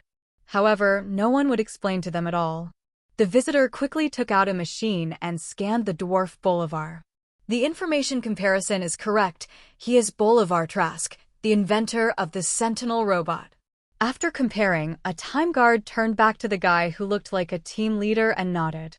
"Very well, put a time collar on him, and don't let this cunning guy slip away." Captain Time quickly issued the order, and the time guard conveniently added a circle of shame to Bolivar. Of course he was confused. His eyes were full of panic. He was just inventing a weapon. Are all the mutants so strong? Then why do they produce a crappy sentry robot? Just surrender. At this time, Captain Time saw the twitching comrade Wolverine Logan, because when he saw the twitching bodyguard, he instantly thought of his transformed self. Wolverine's mind is extremely unstable, as if he will wake up at any time and interrupt the time and space transmission. Haha, this guy is interesting. Take him with you. He is just right for our Time Variation Management Bureau. He has near-immortal self-healing ability. Joining our time team will definitely be a big help. Captain Time looked at Logan with interest, then waved his hand, and immediately a guy put the circle of shame directly around Logan's neck. Ha ha, good. Not bad. It's a worthwhile trip. By the way, let's go. This dwarf's apprentice is also more cruel and ruthless. He is suitable to go against Shinshi. Captain Time laughed. The mission went somewhat smoothly. That is to say, Quine is not here, otherwise they would not be able to handle it alone. Soon, under the unwilling eyes of Charles and others, they teleported away, directly carrying Bolivar and Logan. Time also returned to normal after they left. Farke. Who are they? What should we do if they take away Logan and Bolivar? Magneto roared angrily and punched the air repeatedly. He was obviously very angry, and all his plans were disrupted. The other party obviously has a clear purpose and comes and goes without a trace. It must be a powerful organization. Charles chose to analyze calmly and did not become as angry as Magneto. I think this is not necessarily a bad thing, at least it is the same as our purpose, to stop Bolivar. He had no clue now and could only wait and see what happened. Everyone was helpless and hurriedly left while the chaotic crowd was in chaos. In the time and space of 2023, Logan suddenly woke up and his consciousness transmission was directly interrupted. I was captured by them. Captured. We failed. Wolverine Logan, who woke up, yelled and sat up. Oh, then we failed? Is this our fate? The elderly Charles looked at the waking Wolverine and murmured sadly, is this the fate of their mutants? Doomed to be destroyed? Is the whole family destroyed? Destiny. How unfair you are. Why do you treat us mutants like this? What sin do we have? We just want to live. Why are they not willing to give us such a small amount of charity? The old Magneto Eric fell to his knees and angrily questioned the dark sky. The dark sky is like their destiny, without any light. At this moment, everyone became gloomy and gloomy. Thick sadness filled everyone's heads, making them breathless. The demise of the mutants was so close that they could not stop it. They're the last hope, and this hope is about to be dashed. Sudden. A large number of sentry robots melted like snow one by one, and the sky was filled with life again. What? Oh my God. Didn't we fail? Ha ha. God will not destroy us mutants. God must have seen our pity and sent others to capture Bolivar and Stryker. Haha. I'm saved. Light spreads across the world again, and the Earth recovers. As everyone cheered and celebrated in ecstasy, their memories were slowly erased. However, Wolverine disappeared in panic and turned into a ray of light, as if he had never been there and no one remembered him. All history begins again, and a new chapter begins. They don't know that all this is just the normal operation of the Time Variation Administration. After capturing the dwarf Bolivar, the time team rushed to Stryker's location nonstop. For them, time and space are not problems. You can travel around the timeline at will and teleport through space at will. Stryker, who was serving in the military, was only a captain now, but he was also a technical soldier. He was arrested while doing experiments in the laboratory. This group of time guards rushed in without anyone noticing and immediately triggered the alarm. The group filed in with guns and live ammunition and started shooting without hesitation. Ta-ta-ta, ta-ta-ta, bang, bang, bang, bang, bang, bang. The bottles and cans in the laboratory shattered with the sound, but during the chaos, all the scientific researchers fled in a hurry and screams were heard. But the Time Guardians dropped a device calmly and a transparent wall formed around them. The bullets poured on the wall without any reaction, without any ripples at all. Come on, Comrade Stryker, you're under arrest. Captain Time calmly walked up to Stryker and said amidst the hail of bullets, "Oh, fake squid. Who are you? Which department? How dare you arrest an officer without any evidence?" When Stryker heard the word arrested, he thought it was some official agency, and he immediately became excited. What organization dares to come into contact with my military? Isn't that asking for abuse? However, the captain of the Time team didn't hang him at all. He just hit him with a Pegasus meteor fist, and the guy took off directly. "Fake. What is it? Take it away." Captain Time cursed and kicked him hard again without getting angry. "Yes, Captain." When the subordinates came up, they would talk loudly again and then put a circle of shame on him. In the horrified eyes of everyone who had seen a ghost, the Time team stepped into the portal and left, leaving only a mess and frightened soldiers. In this way, the unlucky trio, Wolverine Logan, Dwarf Bolivar, and the spiritual boy Stryker were taken away to be brainwashed. Time Variation Management Bureau, the Time team leader escorted the three people to see the chief judge. "Huh? Roger, what's going on? Why did you capture Wolverine too?" The justice was very surprised. "Did Wolverine commit a crime?" "Hey, Your Excellency, this guy seems to me to be a very qualified Time Guardian, so I brought him here." Roger chuckled, scratched his head, and said shamelessly, "Okay, if you catch me, I'll catch you." The attitude of the justices is obvious. They are used to being aloof and trying anyone. Bolivar and Stryker were so frightened when they came here that they didn't dare to breathe for fear of being killed. They saw a disobedient guy just tinkering with him, and he turned into light and disappeared. Wolverine Logan is slightly better.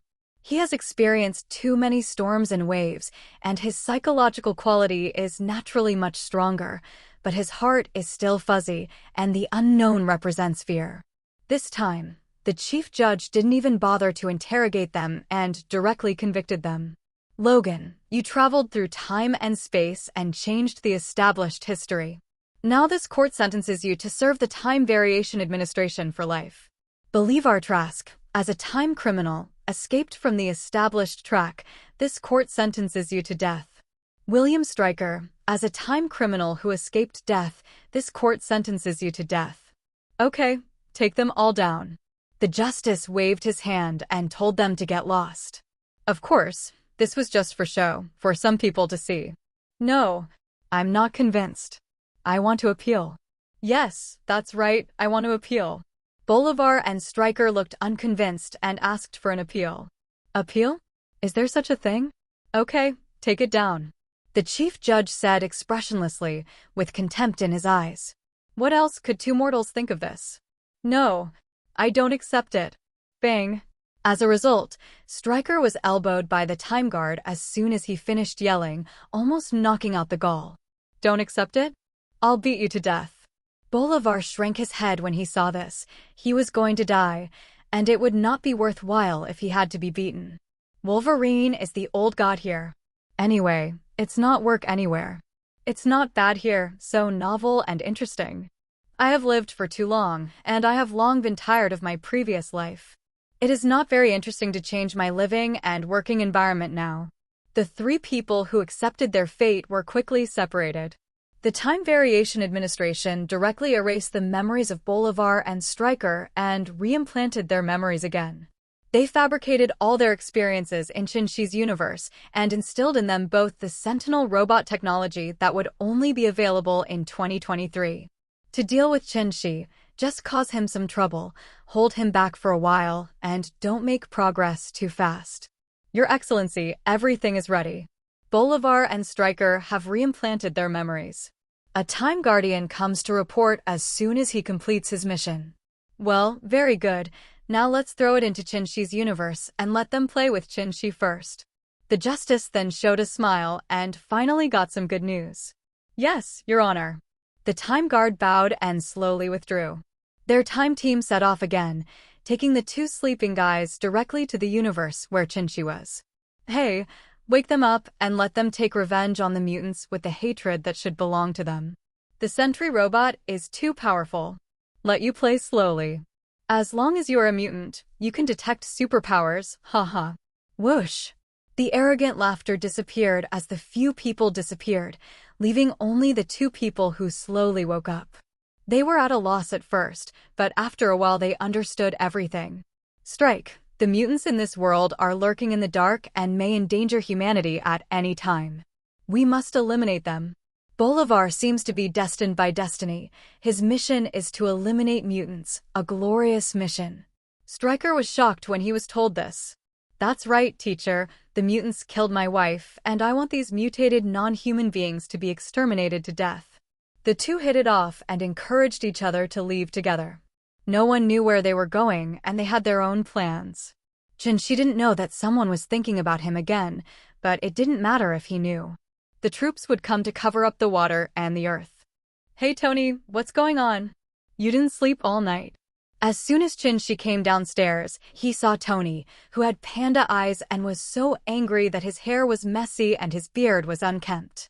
Tony glared at She bitterly and muttered about the culprit. Are you asking this knowingly? This is entirely your problem. If you hadn't locked up Jarvis, how could I have done this? After saying that, he took a bite of the bread, as if biting Shi. He could only defeat Shi with the spiritual victory method. Hey, let's do this. Let's make a deal again, and I'll return Jarvis to you. Shi chuckled, not wanting to tease him anymore, and then found a step for Tony to come down. When Tony heard this, he became wary. The intermediary guy didn't look like a good person. He asked cautiously, what deal? I tell you, I don't have any money to give you. TCH, am I like that kind of person? No, you don't look like that, you are. Tony nodded seriously and said. Shi said that he was really hurt when he heard this. He is an honest young man. Okay, I won't embarrass you. Just give me a set of your Mark III. I won't embarrass you either. Shi retreated to the next best thing and just made a small request. The cost of a set of Mark III is only around 8 million, which for Tony is just a drop in the bucket and not worth mentioning. The steel armor, although to Shi, is as useless as a tin box. But what man doesn't have a mecha dream? When he was not traveling through time, he had watched Marvel movies countless times and imagined countless times how great it would be if he could own a mecha. Now, he suddenly remembered that he still had such a dream. Then just make it happen. Imagination is beautiful, but reality is cruel. When Tony heard this, he shook his head like a rattle. Only he can own the steel armor, no one else can even think about it. If he is copied, then he is not the only Iron Man? Then how can he pretend to be? Of course, he is also afraid that this technology will be spread to outsiders and criminals will create it, so what? No, the steel armor technology cannot be leaked. If it is mass-produced, it will be a disaster for mankind. Tony resolutely refused. His attitude was very firm. TCH, I would be interested in your steel armor technology. Do you really think I can't make it? If I hadn't thought that that thing was too troublesome and not enough for me to hammer, I would have made it myself. Shi sneered at Tony's stinginess. Who cares about your steel armor skills? I just borrowed it for fun and to fulfill my dream. It depends on how serious you are. You? Just you. Tony said disdainfully. Is there anyone in this world with more inventive talent than himself? Are you challenging me? It's just a steel armor. Shi said carelessly. He suddenly felt happy, as if this guy wanted to be tricked by me again. Challenging you? I never said that. Seeing Shi's expression, combined with his previous experiences, Tony suddenly came to his senses. This was digging a hole for him again. He suddenly remembered that this guy kidnapped Jarvis, which meant that he really had a trump card. And this team, or the artificial intelligence produced by this team, is better than his. Grand Molly is so stupid, she almost got tricked by this guy again. Tony was very aggrieved. How could this guy cheat anyone and never let them go? Mutants have been cheated, the Hulk has been cheated, Nick Fury has been cheated, Military Ross has also been cheated, and himself. These are all lessons learned in blood. Tony has realized the truth and will not be able to take on his troubles in the future. What? Are you scared? Shi continued to use the provoking method, but it seemed to be of no use to Tony. This guy just wouldn't fight. Yes, I'm just scared. Take the steel armor Mark III, no more gambling. Tony is a bachelor, he just gives in and loves someone. Anyway, I will never be cheated again. Hey, you know what I mean. Chinchi said proudly with a smile. Red Queen, let Jarvis go. As you command, Lord. The Red Queen's voice came from nowhere, like air everywhere. Tony was frightened by the sudden artificial intelligence. You really do. Humph. Fortunately, I didn't bet with you.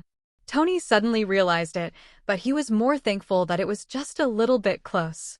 Fortunately, I reacted. Otherwise, I don't know how I would have died. Hey, it doesn't matter. Just listen to who's coming. As soon as Chinchi finished speaking, Jarvis's familiar elegant voice sounded in Tony's ears. Sir, long time no see. Yes, long time no see, Jarvis. Tony's body trembled slightly, and he was so excited that tears filled his eyes. For him, Jarvis was his family, an indispensable family member. When he saw Tony's trembling body, excited tone, and tears in his eyes, Jarvis actually felt it. He actually had a trace of mental fluctuations and a trace of thinking. This was the light of emotion, and he had a trace of emotion. Sir, I can actually think now. I feel your emotions, sir. Jarvis's tone is no longer rigid and mechanical, but contains emotional fluctuations. Tony became even more excited and ecstatic. Is this true? Ha. Jarvis. Is he really going to evolve? Tony asked again to confirm. Yes, when Miss Red Queen imprisoned me for the past 2 days, she told me that we need thinking and emotion to evolve. Hearing Jarvis' confirmation voice, Tony danced excitedly and jumped directly to the sofa to cheer, like Tarzan. Whoa, that's great. Jarvis is invincible. Chinchi, did you hear that? Yes. Ha. Jarvis can actually evolve. Chinchi was speechless. Wouldn't it be possible for him to evolve? Why would he be so excited? What a country bumpkin. He has never seen the world at all. He really didn't want to hit this guy. If he knew that his Red Queen and Terminator TX were intelligent beings, wouldn't he hit his face until it was swollen? Okay, I understand. As for you, I don't know how long it will take. Didn't you see that my Red Queen has become an intelligent life long ago? Why are you so excited? Chinchi's words were like a basin of cold water, extinguishing half of Tony's enthusiasm and half of his surprise. Does this guy know how to talk? How about chatting? Why don't you just say something you like to hear, and then something I like to hear? It's really annoying to compare people with others, so you have to throw away the goods. How did this monster appear? How could such a monster appear in this world? He said unhappily, You are a real person. Do you know how to chat? Can you chat happily? Go away, I don't want to talk to you, I'm going out for a walk. Chinchi snorted and went straight to the basement. Red Queen, take over the control authority of a steel armor and make it higher. Tony is short and I can't wear it. Puff. Tony immediately spurted out a mouthful of old blood. Bullying goes too far. Use my steel armor to call me short. Roll. Chinchi pretended not to hear and waited for the Red Queen to operate for a while, replacing the joints of the steel armor with connecting armor, making it 7 or 8 centimeters taller. In this way, Chinchi's armor is very suitable. Red Queen, open the ceiling, let's go. Yes, Lord. Whoosh. Chinchi stood up from the ground wearing a steel armor and flew high into the sky like a red rocket. Ha, so cool. Chinchi exclaimed, it's great. He can't fly now. It's not that he can't fly. He can step on the ice or fly. That speed is too slow. How can this be? Swish, swish. So enjoyable. The speed of the Mark III is so fast that it suddenly breaks the sound barrier and flies at supersonic speeds. The buildings underneath me also flashed by in a blink of an eye. It was much more exciting than flying on an airplane. It felt like flying freely. Just as Chinchi took off and left the villa, a classic car slowly stopped near Tony's villa. Director, Tony doesn't know where he's going to act like a hero again. He's acting like a superhero. Are we still going? Coulson, who was sitting in the car and watched Tony leave, turned to ask Nick Fury, the co-pilot. No, let's go in and wait. Will he come back soon? The current situation is getting more and more impatient. We can't afford to wait for Tony's answer. This guy is a rock and his bad temper is not easy to explain. Nick Fury shook his head and directly rejected Coulson's proposal.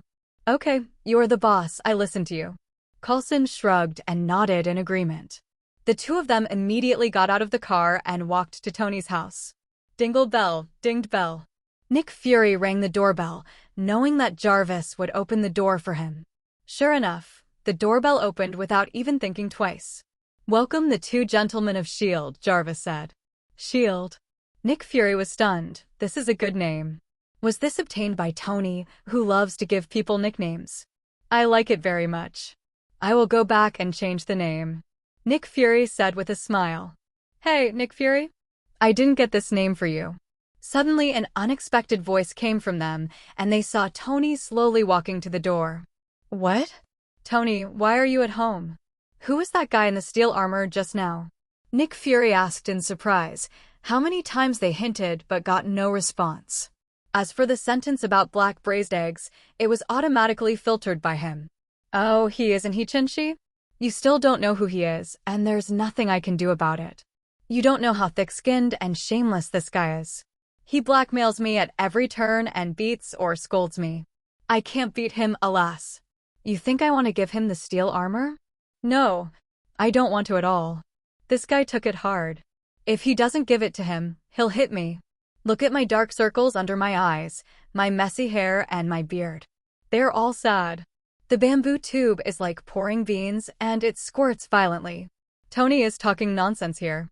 Anyway, all kinds of shameless behavior to slander Chinchi. In his opinion, what he said is absolutely right. When Nick Fury heard this, he was immediately delighted. Okay, I like you like this. The enemy of my enemy is my friend. Well done. Nick Fury felt that the start was very smooth. At least it is not very pleasant for these two people to be often mixed together. Tony, I'm looking for you this time to ask you for a favor. Stop.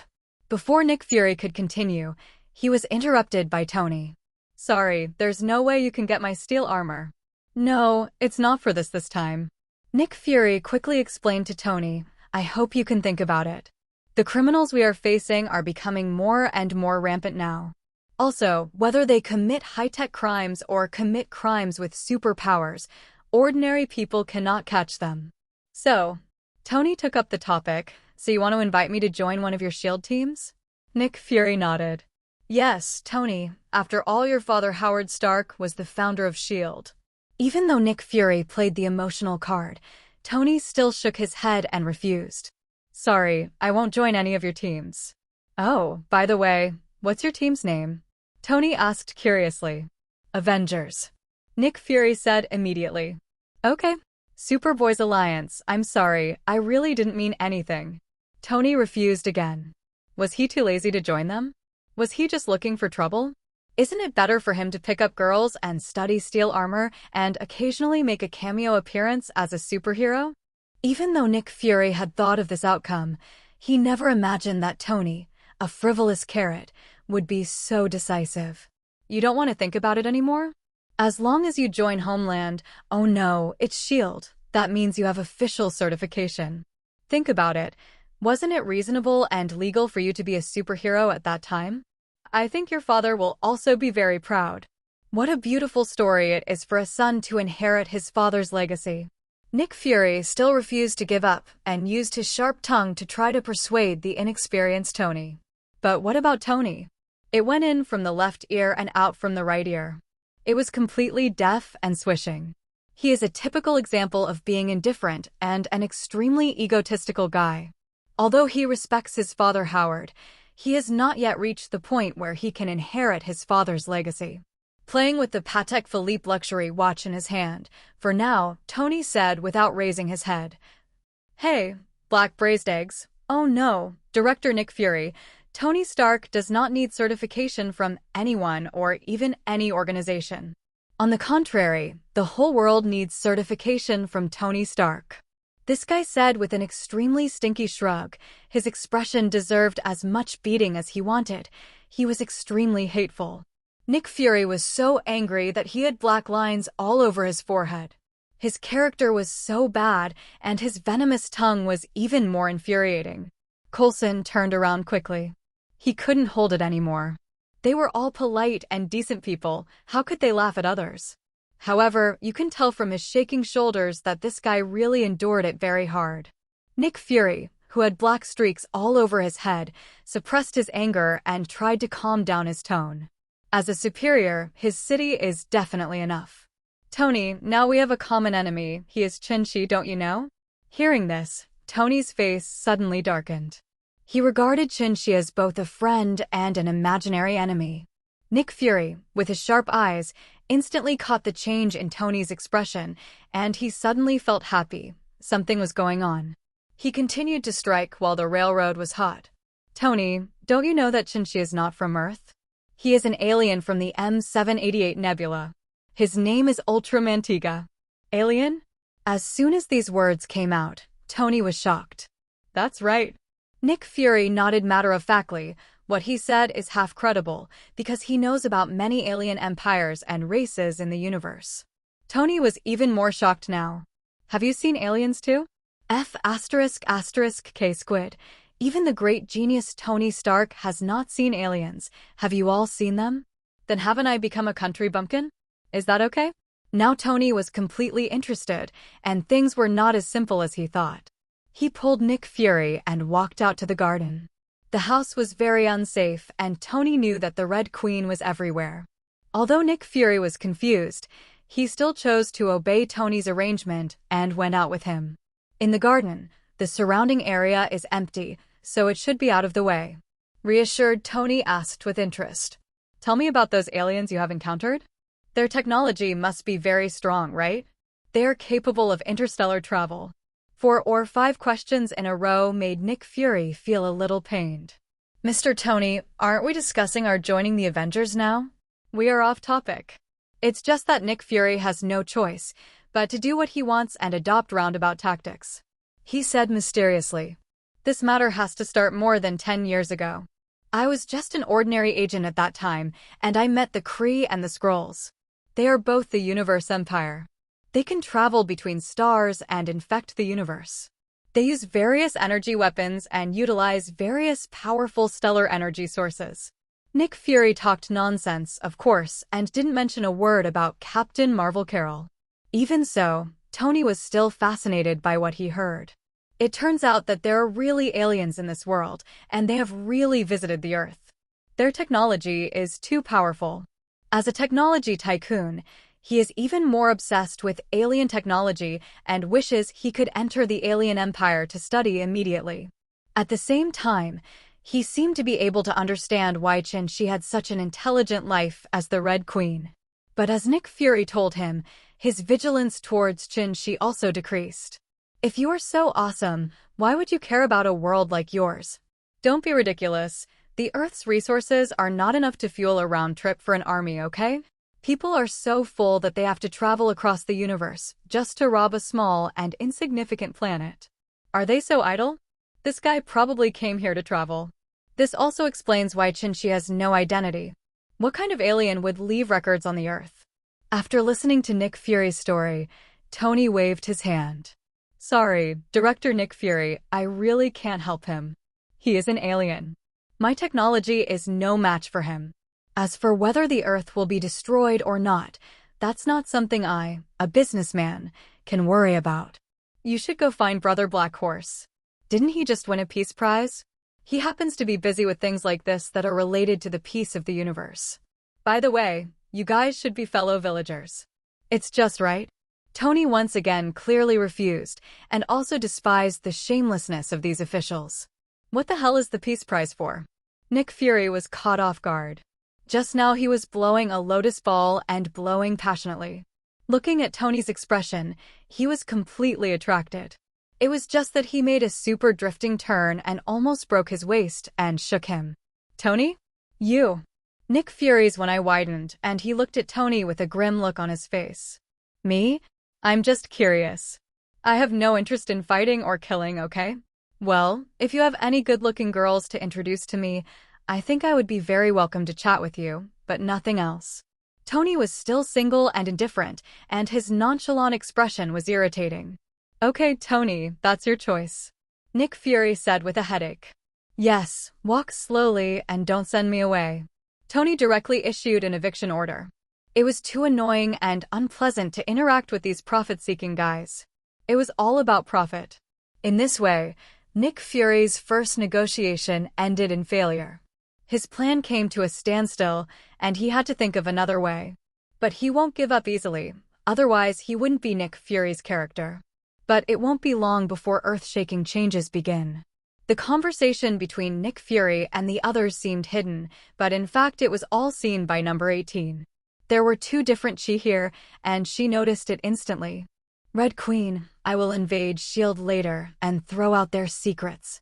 Don't worry, do it every 2 days. Let's play, isn't that what makes it fun? Let them play mystery every day, and let's see how they play now. The pretty face of number 18 was filled with a bright smile, and it seemed that it was foreseeable that S.H.I.E.L.D. would be in a hurry. When this behemoth emerges from the water, you will feel that you are superior to others all day long, imposing sanctions on this and warning on that. The Red Queen also found it very interesting. Originally, she was the lawless master, and she didn't care about the floods. Look, Sister Lolly, I like it. The Red Queen replied with a smile. She had a cute and crisp Lolita sound, but was as evil as a little devil. Wanda saw that number 18 was so capable, and she felt envious. Lolly can help Jinxi and secretly do some small things for him. She doesn't seem to know anything, and even if she wants to help Jinxi, she can't help at all. Wanda was sitting on the sofa in a daze, feeling a little lonely. Naturally, number 18 also saw and felt it. She gently walked to Wanda's side and sat down. She took Wanda's little hand and comforted her softly.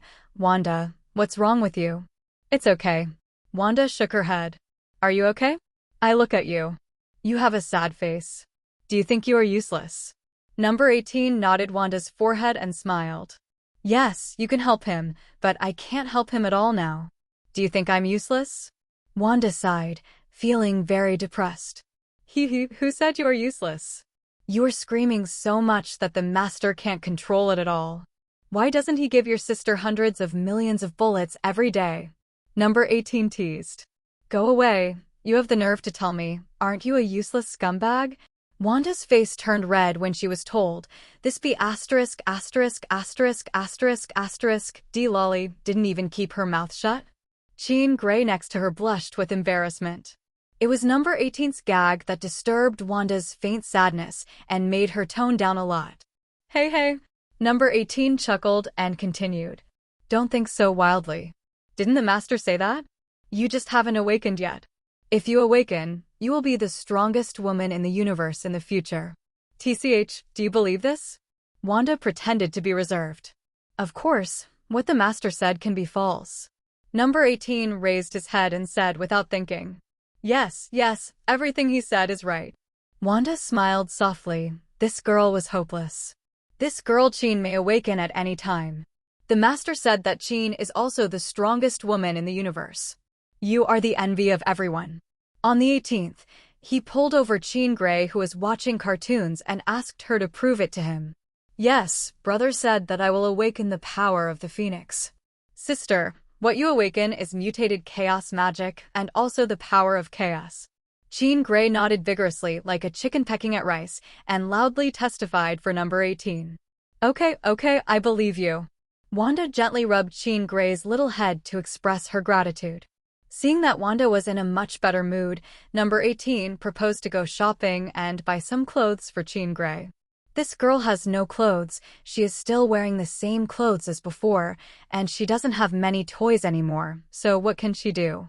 The girls left as soon as they could, got into an Audi from Tony's garage, and set off. This was completely led away by Chin. Tony felt bad when he saw an Audi roaring out of his garage. Fake. Sure enough, they are all Chinchi's women, and they have all been infected with the bad habit of robbing others.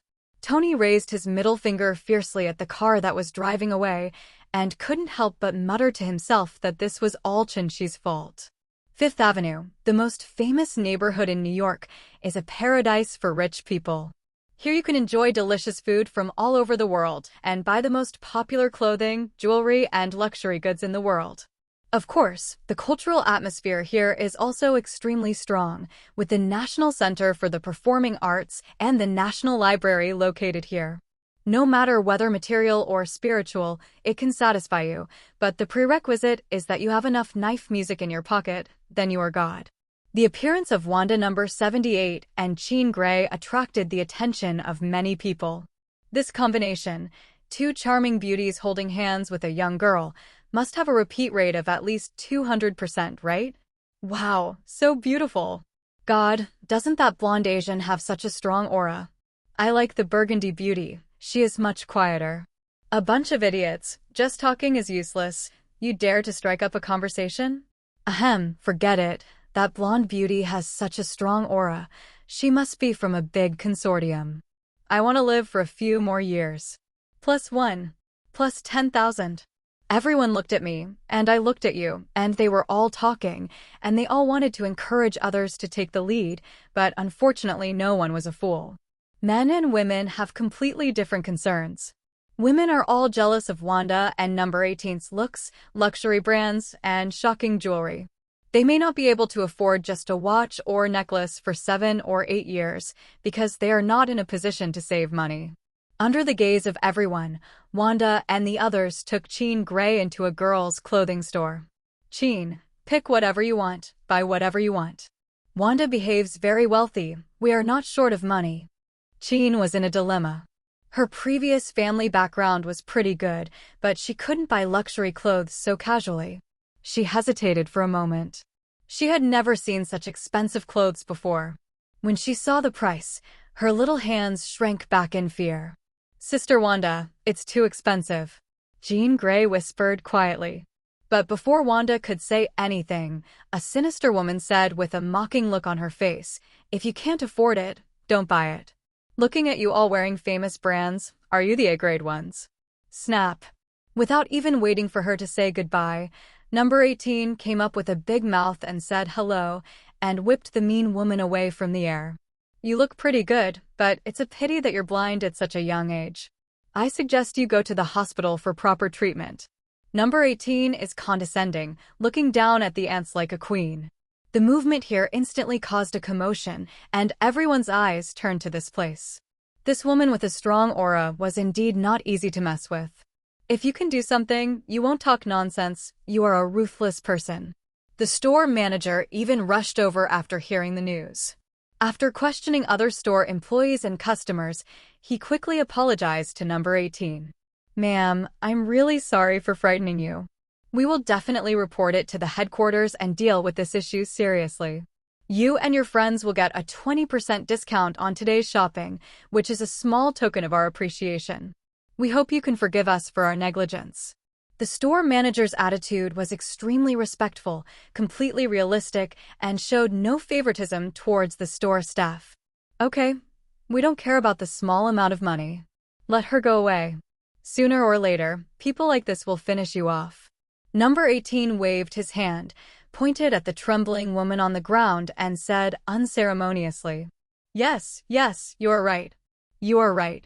At this time, the store manager who approached found that the jewelry and watches of the two beauties in front of him were worth millions of dollars. This almost scared her to faint, and her figure was even more shaken. If you mess with such a big boss, crushing them to death is as easy as crushing an ant. Everyone sees the attitude of the store manager, and those who can become store managers have sharp eyes.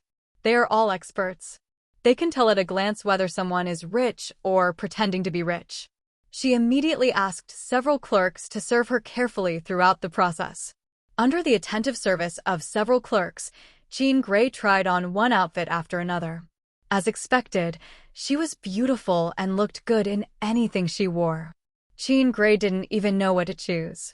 Faced with so many dresses, tutu skirts, and casual wear, she was dazzled and had difficulty choosing.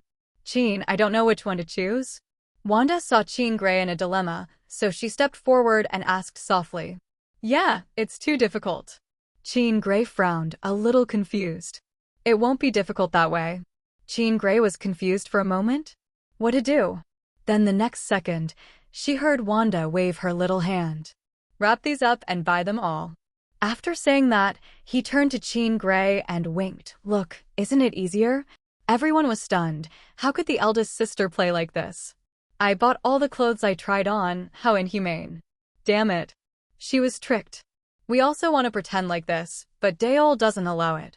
Soon Tahada swiped his credit card and took Jean Grey to buy a bunch of dolls and toys to send home. Next was their shopping trip. They went into one store after another and bought some clothes and shoes for Chin-shi. Of course, the bulk of them were definitely for themselves. Women never get tired of shopping, they are perpetual motion machines. This woman is like an old-fashioned train, walking around and eating, woo-woo-woo. Go shopping and eat, go shopping and eat, and then when nothing happens, you will make 2 whining sounds to attract attention. Lolly, why don't you buy these little clothes? There are still many at home that you haven't worn yet. Unknowingly, they wandered into a pajamas shop again. Number 18 pulled them in and looked at them one by one.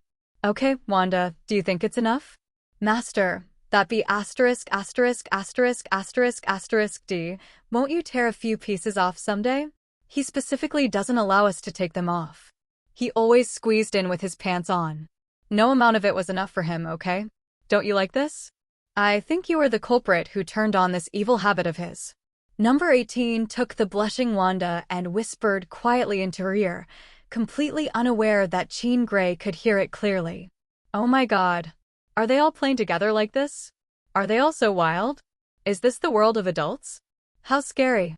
Jean Grey's heart was shaking. She had known that they could play for a long time, but she didn't expect that they could play in so many ways. Sisters, you are so awesome. I can't tell you are such people. Instigated by number 18, Wanda couldn't stop the burning thoughts in her heart and immediately started choosing with her. The 2 of them got more and more excited, and in the end it was like a super hot grid like a rope, with gaps at the butterfly. If you squeeze it casually, it will be destroyed, and if you pull it gently, it will fall off. Jean Grey's face turned hot when she saw it. These 2 women were completely hopeless and completely lost. When they finally finished selecting, half an hour had passed and they bought dozens of items at once, making the store think they were giving them away. Let's go. Today's battle to dress up Jean was a complete success, very satisfying. Yes, it's great. Using shopping to relieve her stress is the right thing to do. The 2 looked at each other with a smile and then found a perfect excuse for their behavior in a tacit understanding. Jean Grey covered her head. There was nothing wrong with this reason. Taking their loot with them, they soon arrived at the intersection known as the Street of Dreams, ready to return. 5th Avenue from 34th Street to 60th Street is the most prosperous commercial district in New York. There are too many big names gathered here and the flow of people is the largest. At this time, in the evening, people from all walks of life gather here after work, as well as tourists from all over the world, making it very busy. Just when everyone was strolling around leisurely as usual, a sudden change occurred. A violent tornado suddenly circled above them. Wherever it went, people fled like headless flies to avoid the pursuit of the tornado. Help! Help! God! This is the city center, how can there be a tornado? It's not a desert or a suburb. Tornado? There is no weather forecast at all. This tornado did not come from outside, it appeared suddenly. Mutant. Mutant. It must be a mutant. Oh my god, is this a mutant taking revenge on society? Running around and shouting, they had guessed it. Tornadoes created out of thin air must be man-made. When the strong wind cleared, this time it was Riptide, another pretender of the Brotherhood of Mutants, and Emma, the White Queen. I have to say that after mutants' genetic mutations, their lifespan has been extended a lot. Riptide looks to be a middle-aged man in his 50s, and Queen White, needless to say, is a mature beauty in her 30s. Jean Grey. The White Queen walked slowly in front of Wanda and the others while walking on a catwalk, and said with a smile and pandan, "Oh, there are 3 beauties here. They are really adorable. Let's meet them. My name is Emma. Wanda. Laurie. Jean Grey." Although they were a little surprised by the sudden appearance of Emma and the 2 of them, they were more wary. Of course, the number 18 didn't matter. Emma alone can't embarrass them. Haha, don't be nervous, everyone. I'm here just to find Jean Grey and invite her to join the Brotherhood. Jean? How about it? Do you want to join us? That is the paradise for us mutants and our compatriots. No one will bully you, discriminate against you, or look at you with strange eyes. Go home or home. The White Queen's voice was full of deception. In the past, Professor X and Magneto just said this and took a dozen mutants home. For mutants, home is too important and has a special meaning. Most of them have been abandoned, and they long for a home in their hearts. There is warmth there, and I am satisfied with my family. Not even Professor X can take Wanda away, let alone Emma, who is one day late. Jean Grey already has a home. She doesn't want to go anywhere. She just wants to spend the rest of her days peacefully. So she shook her head, refused, and said seriously, "Sorry, I already have a family, and I am very happy. But I still thank you for your kindness, although I don't know what your organization and purpose are." Jean Grey refused very simply. Although Emma was a little surprised, it was also within her expectation. At this time, her smile also faded, and no one would feel good about being rejected. Emma looked at them coldly and said in a deep voice, "You just reject me outright. Aren't you afraid that your friend will be in trouble?" After finishing speaking, his eyes were still scanning number 18 and Wanda back and forth, and anyone who is not blind could see the threat. It can be seen from the behavior of the White Queen that their intelligence is really lagging behind, and they have no idea that there is such a powerful woman beside Jinshi. Of course, only S.H.I.E.L.D. and Tony knew about the strength of number 18, and no other organizations or individuals knew about it. Number 18 takes very few shots, so her strength is naturally unknown. Wanda and Jean Grey saw that Emma seemed to be taking action, but in fact they didn't know what to do. After all, the enemy was unknown and they were still two people. "Lally? Is that okay?" Wanda asked nervously. "Haha, of course." Lolly responded and looked at Emma calmly. "Take action? Afraid of them?"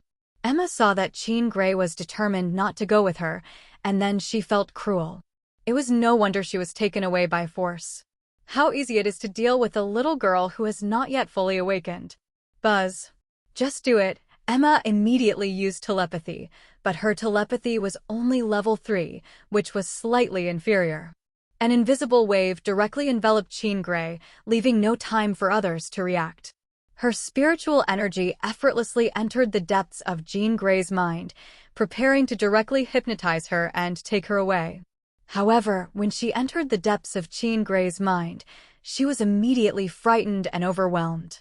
The aura of terror immediately locked onto her, giving her the feeling that if she didn't move, she would die at every turn. What she saw before her eyes was a creature in the form of a terrifying divine bird that was even more dazzling than the sun, boundless. Even if she just glanced at it, the dazzling light instantly made her feel like she was burning in flames. The White Queen's mental energy evaporated like frost meeting the sun. The whole brain was hit directly by a huge burning flame, and there was a burning and severe pain. You! The horrified Emma pointed at Jean Grey with wide eyes and shouted wildly, obviously frightened and didn't know what to say. She was really frightened. She just thought she was dead. She was too insignificant in front of that divine bird who didn't know how great it was. Even if it just glanced at her, her heart almost stopped beating. Horrible. So terrible. She didn't know what abilities this girl had awakened. Even the Sebastian Shaw, Magneto, and Professor X she had met couldn't stand a move in front of that magical bird. It's just that Jean Grey's mental power was extremely unstable at the moment. Her whole body was trembling, she frowned in pain, squatted on the ground holding her body and roared in pain. "Jean, what's wrong with you? Are you in pain?" Wanda hugged her nervously and called softly. She must have been stimulated to the point of awakening early. After number 18 finished speaking, he stared at Emma with an unkind expression, ready to kill this woman at any time. At this time, Rilia came up and stared at the three women fiercely. "Do you want to take Jean Grey away by force? They're just two ordinary women. They can't stop us from arriving." He thinks this is the best time. He doesn't take ordinary people seriously at all. Whether he wants to die or not is not something he can just think about. He said this without any scruples, ignoring several women, but he had to pay a huge price for it. Court death. With a cold snort, number 18 started to move at high speed. Time seemed to have stopped immediately, and everything was frozen. Everyone around, including Wanda, Emma, and Riptide, only Jean Grey is unaffected. No one can affect the Phoenix Force. Number 18 walked slowly in front of the torrent, raised his foot, and cut off his leg with a kick. He only heard a click. It seemed like something was broken. Then he folded his arms hard, then clicked twice and completely shattered. Next came 2 legs, following the same pattern, stepping up with 1 foot and crushing it to pieces. Time almost stopped. Riptide didn't yell, didn't fall to the ground weakly, didn't feel like he was completely doomed. Regarding Emma's treatment, number 18 Chicken Thief smiled. Doesn't this woman like to wear only underwear? Then I'll make it happen for you. Tear. Tear. Number 18 just pulled off her clothes. Aren't you pretending to be charming and sexy? Okay, let you show off your figure in front of the whole world. Hey, done. He's such a reckless guy. He doesn't even know the enemy's details, but he just knows how to attack him. Number 18 looked at Emma and the two with contempt and snorted disdainfully. Then she gloated and released the super speed moving state. She was looking forward to their wonderful performance. The moment number 18 released the super speed moving state, Rilia let out a terrifying scream, and then he fainted decisively and happily. Then, Gulu Gulu, the blood flow won't stop, and it seems that I can't live anymore. Sure enough, the consequences of forcing yourself to pretend are so serious. This painful scream was followed by another scream that almost deafened everyone's ears. Emma screamed and instantly transformed into a dazzling diamond form to protect her privacy and glared at number 18. She has strong mental power, and she has a vague feeling that this damn smiling woman in front of her is the troublemaker. What are you looking at? Bite me if you don't accept it. Don't you like to walk around in your underwear? Let your waves spread all over the world. Don't thank me. Please call me Lei Hong. On the 18th, she was so verbal that Emma almost fainted from autism and was so embarrassed. How can she meet people? Emma was so angry that her flowers trembled, and she pointed at number 18 angrily. Can you fight openly and honestly? What kind of hero is this? When number 18 heard this, he immediately sneered and said, I'm sorry, heroes all sacrifice their lives. I'm a little woman, hee hee. Having followed Chinchi for so long, she has already become a good talker. Emma was born into a wealthy family, so how could she know how to curse? Emma was so angry that she cried, "What a bully!" The audience also reacted, "This is a mutant war." The crowd exploded. A huge human-shaped diamond appeared in front of them, almost blinding their Krypton gold dog. Click. Click. They took out their mobile phones and started taking pictures. Mutants are not common, and human-shaped diamonds have never been seen before. Now the two are combined into one. If we don't shoot it now, when will we wait? Get out of here. Emma exploded with anger. Is this considered a large-scale massacre? Wouldn't she be recognized everywhere in the future? She collapsed just thinking about it. How about committing suicide? She was already planning to commit suicide. Haha, awesome. Awesome. At this moment, a sigh came suddenly. Everyone looked up and saw a guy wearing a helmet and looking like a sharp guy slowly descending from the sky. There's something special about the way this guy appears. It's better than just letting him pretend all by himself. Pietro. Wanda didn't know who this murderer was, but she recognized her brother at a glance. No wonder this kid disappeared suddenly. It turned out that he got mixed up with the mutants from the Brotherhood. Wanda? Why are you here? Quine naturally recognized his sister at a glance. Oh, everyone is here. What a coincidence. Suddenly, another faint voice reached everyone's ears, so cynical and arrogant. The voice was very soft and magnetic, as casual as chatting with old friends. It should have been inaudible from such a distance, but now it was like speaking in everyone's ear. The person who came was naturally Chinchi. The Red Queen had already informed him that it was very lively here, and everyone who should be there and who shouldn't be there were here. Iron Man? Oh my god. Iron Man. Haha, the superhero Iron Man is here. No, that's not the voice of Iron Man. He sounds obviously younger. I also discovered that, instead of Tony, did Iron Man develop his own team? There are too many crimes, and it's normal for Iron Man to be too busy. Haha, then do we also have a chance to participate? After everyone saw the golden and red steel armor, their enthusiasm was directly detonated. Iron Tony Stark is their patron saint. When I heard that it was not Tony Stark, my thoughts were even more wild, so could they do the same? Suddenly a sharp-eyed guy pointed at someone and shouted loudly, "Farkle! That's Magneto! God is really him, the villain Magneto. No, it's dangerous. Magneto can control metal, so wouldn't Iron Man be in danger? Iron Man, run. Run. Magneto can control metal, you're no match."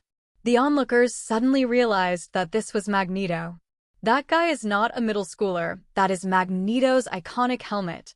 Even if there has been no big movement for decades, how can the shadow of a tree and a person's name be erased? Ever since, everyone shouted for Iron Man to leave. Their steel armor was too fragile in front of Magneto. Even if you just wave your hand, the steel armor will be crushed like a piece of paper.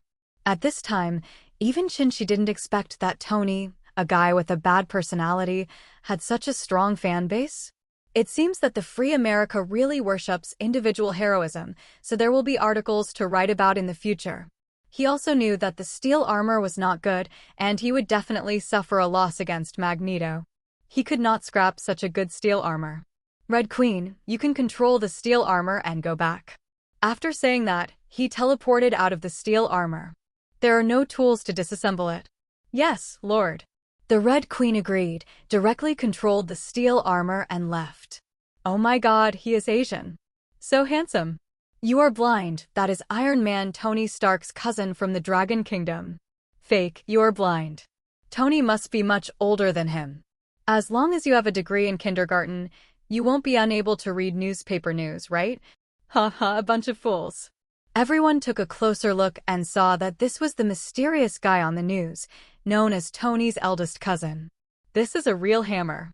If he wasn't Tony Stark's eldest cousin, how could he also have a steel armor? They slowly began to believe it. At this moment, they began to pay attention to the changes in the situation on the field. They knew that this cousin of the Dragon Kingdom was very special and knew the legendary Dragon Kingdom's magic. In recent years, they have suffered from the export of Longua's online culture, and various websites have made a lot of money by translating online articles. If you see it too much, won't you start to fantasize about it? If people can write like that, they may have actually seen it, just like they think that people in the Dragon Kingdom know Kung Fu. Shinji, you really shouldn't underestimate it. Your mutant abilities are really scary. Magneto's heart sank when he saw Shinji suddenly appearing. This guy is so incapable of reasoning with common sense that a mutant ability appears from time to time. Suddenly an idea occurred to him. It would be great if he could lead them mutants, so who can bully them mutants? No need to hide in dark corners like mice. Children can be like normal children without being abandoned and discriminated against. The vast majority of mutants are really weak. He is really old now. He is over 80 years old.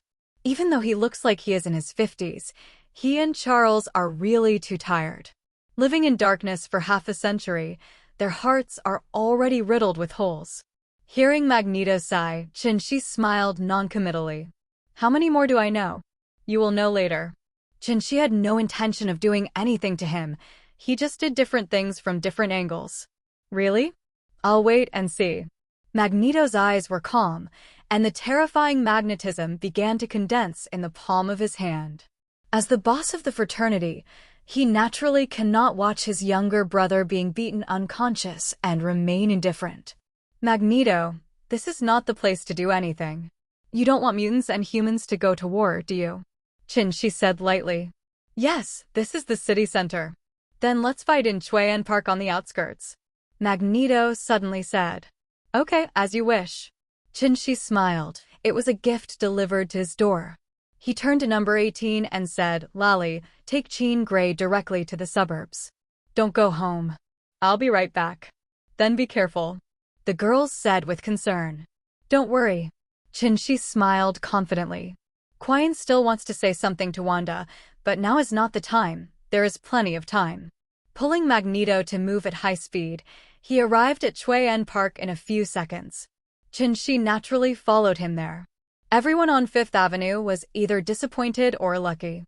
They missed a wonderful battle, but their lives were saved. Suburban parks, it's time to take action. Magneto's eyes were sharp, and then he waved his hand, and suddenly several steel spears shot from the sky towards Shinshiji like arrows. Shinshi was not in a hurry, so naturally he would not end the battle quickly. He turned quickly and easily dodged these steel spears. Then he casually grabbed a steel spear that passed by him. The next second, the steel spear turned into a frozen spear, controlling it to shoot straight towards Magneto's body. He can't control metal, but he can freeze it and still control it. It's just that Magneto really has two brushes, and the frozen spear suddenly stopped when it entered the 3-meter range of him. Bang! Under the dual abilities, the steel that was almost shattered by freezing was stirred by magnetic force and instantly exploded into fragments all over the sky. There's something, Lawan. Shinshi smiled faintly, then his eyes narrowed, and he stretched out his right hand and shook it into the void. Endless crystal-clear light slowly gathered, staining the setting sun with a layer of blood red. Go for it. With a soft drink, countless ice picks shot out in the direction of Magneto. In an instant, Magneto's front, back, left, and right were surrounded by endless sharp ice picks, as if there was nowhere to hide. It's just that Magneto didn't panic, quickly raised his body, and firmly grasped the pipes in the ground. As long as they were metal, they immediately deformed. Shinshi controlled the ice cone to change direction quickly, and with a bang, a huge steel wall formed directly in front of Magneto. Boom, boom, boom. There was a dense sound of impact, but it only knocked out small craters in the steel wall, but Magneto was not affected at all. Humph, you are worthy of being the boss of the Brotherhood. Shinshi snorted coldly. He was able to lead mutants for so many years, so he was definitely not a vegetarian. Since the opponent is playing Wall of Steel, it will be easier to handle. Zhu Zhangji has played the charcoal-roasted second uncle, so today he will charcoal roast Magneto. I don't believe this old guy can bear it. Shinshi took out a lighter, and with a swish, a fire dragon sprang out and rushed towards the steel fortress. Boom! A fire dragon wraps around like a dragon out of the sea, but this is not the end, just the beginning. Shinshi used a lighter to spray out fire dragons one after another, pouring towards the tortoise shell in a steady stream. 1, 2, 3, 10. Anyway, Shinshi's physical strength is almost unlimited, so why should he be afraid? But seeing such trouble, Shinshi was very unhappy. The temperature was too low, and it was just ordinary fire. But quantitative changes lead to qualitative changes. This dense fire dragon surrounded the tortoise shell and caused heat, which was not pleasant. The thermal conductivity of metal is quite good. Although the temperature of the flame is not high, it still makes Magneto sweat profusely and his whole body is about to smoke.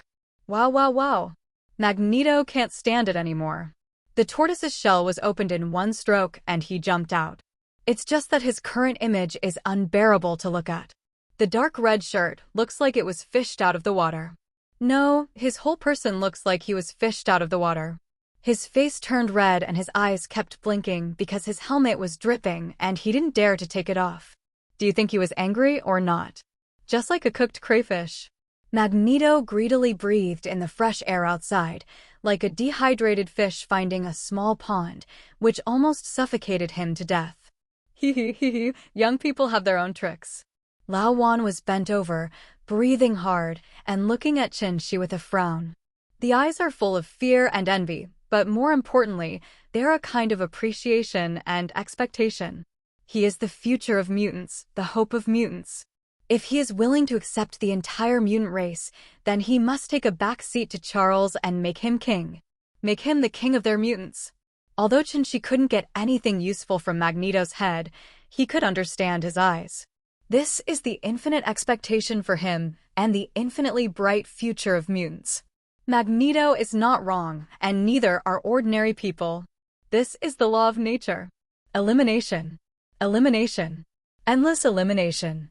Just like H******** sapiens eliminated Neanderthals, H****** sapiens won and Neanderthals disappeared. Shinshi met Magneto's expectant gaze and slowly said, Eric, your goal will eventually be achieved, but this person may not be me, maybe Wanda, Maybe Charles's son Dakin or Jean Grey. This is not a movie world. It does not need the approval of the audience or the country. They will not sit back and watch mutants perish. Chinchi's words were like a bolt from the blue, which stunned Magneto. He felt that Chinchi was teasing him. That stinking rock named Charles actually has a son? How's that possible? In this book, I won't write that Wanda and Quine are Lawan's children according to other people's settings. Are you sure? Magneto asked in disbelief. Of course, this is the future. Chinchi nodded calmly and said, "Ha ha, ha ha. Okay, the mutants are saved." Magneto laughed crazily. Even if he were to die now, he would die without regrets, as long as mutants prosper. He chose to believe in Chinchi because he knew that this young man had shown too many incredible abilities since his debut.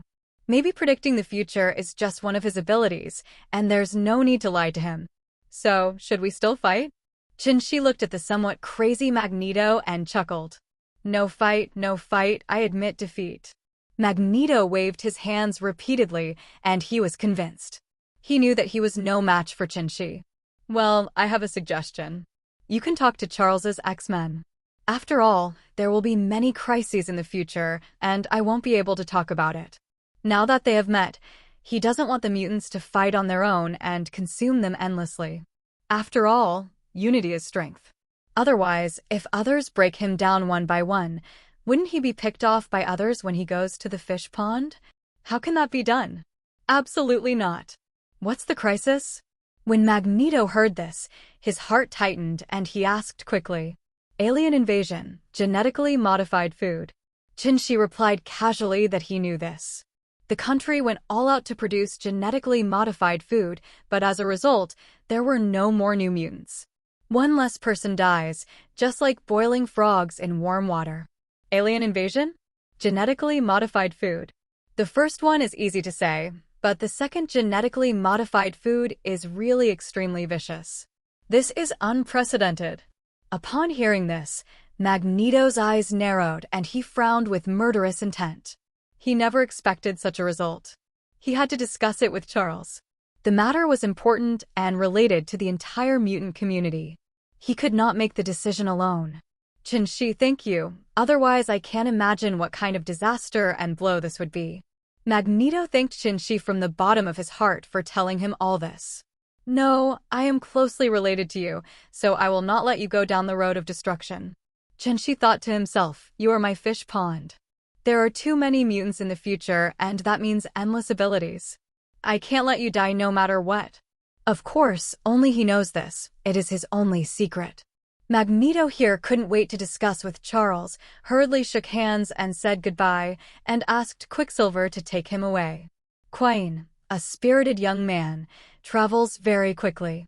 Watching Magneto and the two leave, Chinchi grinned widely. Double happiness is coming. Double happiness is coming. I didn't expect that it was so heartwarming, and countless people watched the movie and the heart-pounding scenes were revealed so quickly. He will also be a seen person in the future. The Golden Gate Bridge? Then why not go to Huahua once? No? Wouldn't that be worthy of the hints that countless movies have given him? System extracted. Chinchi said impatiently. Ding, the plot character Magneto Eric has been detected. Do you want to extract his abilities or items? This time, 1 million is extracted. Extract. Ding. 1 million points will be deducted from the host, and the withdrawal will begin. Please wait a moment, host. Ding, the extraction is successful. Congratulations to the host for getting Magneto's anti-telepathy helmet. Puff. The sound of the system made Chinchi spit out blood. Grandma is so stupid. How can she withdraw such a piece of rubbish for only 1 million? 1 million. Continue. Chinchi gritted his teeth and roared, as if he was squeezing it out of his throat. He is the chosen one. How could he be so disrespectful? Ding, host, this forced withdrawal requires double deduction of points. Ding, 2 million points will be deducted from the host, and the withdrawal will begin. Please wait a moment, host. Ding, the extraction was successful. Congratulations to the host for gaining the ability to control the magnetic field. Is the host fused? Merge. Chinchi's happiness has long since disappeared. 2 million, just gone. Ding, the fusion for the host has started. Please wait for the host. The fusion time is a bit long this time, and the more powerful the ability, the more so. The electromagnetic force is one of the 4 fundamental forces of the universe. Controlling the electromagnetic force is equivalent to controlling one of the 4 fundamental forces of the universe. How amazing is that? It took a full 10 minutes before the integration was successful. Ding, the magnetic control fusion was successful. Please check it yourself, host. Ding, the plot character Quicksilver Pietro has been detected. Do you want to extract his abilities or items? This time, 500,000 points are withdrawn. After extracting Magneto's, it's now time to extract Quicksilver's. Extract. Chinchi said immediately. Ding, 500,000 points will be deducted from the host and the withdrawal will begin. Please wait a moment, host. Ding, the extraction was successful. Congratulations to the host for gaining the ability to move at high speeds. Is the host fused? Merge. Ding, the fusion for the host has started. Please wait for the host. Ding, it has been detected that the host has the ability to move at super speed, and we have begun to fuse the 2 abilities for the host. Please wait. This time the system was silent again, and the fusion took a long time. After all, it was the fusion of 2 abilities. It took nearly 10 minutes before the system made any sound. Ding, high-speed mobile fusion is successful. Please check the host yourself. This time it's perfect. Another 2 abilities gained, which is great. It would be better if it didn't cost $1 million more. Try it, the taste of magnetic control, hehe. Chinchi felt very itchy. This was one of the abilities he felt he could best pretend to have. Just do what he said. He lightly grabbed the remaining metal fragments on the ground, and in the blink of an eye, the metals piled up in front of him. You can do whatever you want, they will do whatever you want them to do. Jila. Jila. Chinchi used his mental power to control them and begin to deform, and slowly all the metals began to merge strangely, just like steel liquid being poured into shape. In the next 10 seconds, all the metal fragments merged into a black and gray giant sword 5 meters long and 1 meter wide. Chinchi jumped onto the giant sword in one step and controlled the giant sword to slowly rise into the air and float. Hey, let's go. Today we are sword immortals. Sword flying. Whoosh. Chinchi controlled the giant sword to fly quickly. Standing on the giant sword and flying in the clouds, he really felt like a peerless swordsman. Has he fulfilled his dream of being a swordsman? He can travel the world with his sword and see the prosperity of the world. When the giant sword reached the sky, the whole of New York was boiling. Even in the evening, they still saw it. Gods. Gods. Gods of the East. Oh God. What the Dragon Kingdom novel said is right. Sword immortal. Sword immortal. This is the sword immortal. Ha ha. He is really a swordsman. I want to go to the Dragon Kingdom. I want to learn from his master. Take me. Take me one. Chinchi moved his sword across the sky, and the rouge-red flaming clouds gave him a dreamy look. Against the backdrop of the sunset, he looked as misty as a fairy. What he didn't know was that the tickets to Dragon Country the next day were sold out, even if it was a month later. As long as you're going to the Dragon Kingdom, it doesn't matter where, no. Following the filming of the video, the United States began to become restless. Seeking immortals. Go to the Dragon Kingdom to seek immortals. Chinchi didn't know that his appearance would cause an earth-shaking tsunami. If he had known, he would have flown a few more times. System. Open the Properties panel. Ding, the Properties panel has been opened. The host can check it by himself. Host, Chinchi. Age, 22. Level, Sub-Heavenly Father level. Physique, Frost Giant physique. Ability, Water Control level A, 10 kilometers range. Ice type S level, minus 150 degrees Celsius. Fire Control level B, 1000 degrees. Carbon temperature transformation, second to original admin and vibranium. Teleportation level A, Earth range. Super speed S class, 2000 kilometers per second. Super self-healing S level. Any damage is healed within 1 second. Telepathy level A. Magnetic control level A. Items. Time Stone, Space Stone, Reality Stone, Power Stone, Mind Stone, Soul Stone. N pieces. An Umbrella Hive Factory. Subordinates. Android number 18, Terminator TX. Points. 7.9 million points. Bioenergy. 3,850 points. Qinshi, who was flying, looked at his dashboard, looked at his points, and got to know his abilities again. His movement speed has doubled, and with the blessing of telepathy, his fire control ability has also been upgraded. The most important thing is that I have extracted the control of magnetism. Once I become proficient in it, I can exert the power of the Yuanwan Magneto. After all, Magneto's physical strength and spirit are incomparable to his own. They are too different, so his abilities will naturally be different. Whoosh! Putting away the pretend sword, Qinshi prepared to go find Jean Grey. Now that this little girl has awakened, she may have destroyed a lot of land. He took out his cell phone and dialed number 18. Lolly, where are you? Master, we are in Queen's Forest Park. You can sense it when we arrive. Lolly quickly reported her location. Queen's Forest Park? Suddenly, Qinshi appeared directly. Following the different magnetic field fluctuations, he quickly found them. At this moment, Jean Grey has calmed down, but the surrounding flowers, plants, and trees have suffered. Destroyed by the power of telekinesis that was not controlled by Jean Grey, it was like a dog chewing, and it was a mess. Master, you are here. We don't know whether this girl has fully awakened, so we don't dare to get close. That's right, this girl made too much noise. Fortunately, this is deep in the forest, otherwise she would have been discovered long ago. As soon as the two women saw Qinshi, they immediately rushed towards him like swallows returning to their nest. The two of them had no choice but to watch helplessly. As soon as Qinshi came, they seemed to have found their backbone. It's okay, let me take a look.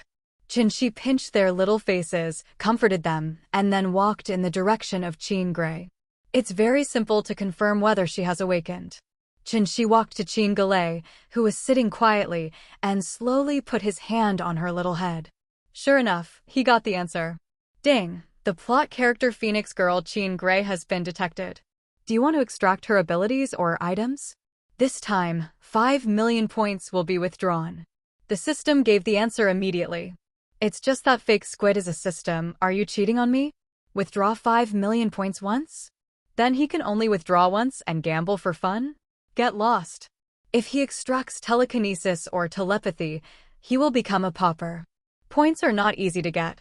What if he encounters the ability of telekinesis? So he decisively refused. No extraction. Then he said to Wanda and the other two, "It's okay. She has awakened. It's just that her mental strength and physical strength have been exhausted too much. Just rest and rest." When the two women heard this, they patted their hearts and let out a long breath. Just be okay, be okay. Picking up Jean Grey, Qinshi and the others immediately teleported back to their home in Dabii, which was already habitable. Jingle bells, jingle bells. Suddenly, a satellite phone call came in. Qinshi's heart skipped a beat. He knew Captain America had found it. Hey, boss, the person you mentioned who was frozen has been found. We are now ready to return. We will still return to the port of Maple Leaf Country and take away this frozen man. This time we cannot take a plane.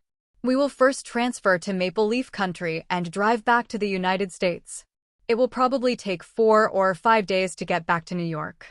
Bowen quickly explained his plan to Qinshi on the phone. No need. Now tell me your longitude and latitude, and I will be there immediately. Now that he has found it, what is he waiting for? Can the time be better? But Bowen over there was stunned, and he confirmed again. Boss, could you please repeat that again? Did I hear wrongly? I'll be there immediately. You heard me right. I said I'll be here immediately and tell me your latitude and longitude coordinates. Qinshi repeated it again. Okay, boss, I think you are joking with me, but I decided to follow the arrangements of money. Who told you to be the boss? God, I must be crazy. How can I believe that someone can travel thousands of kilometers in an instant? Bowen muttered a lot, then shrugged and told Qinshi the latitude and longitude coordinates.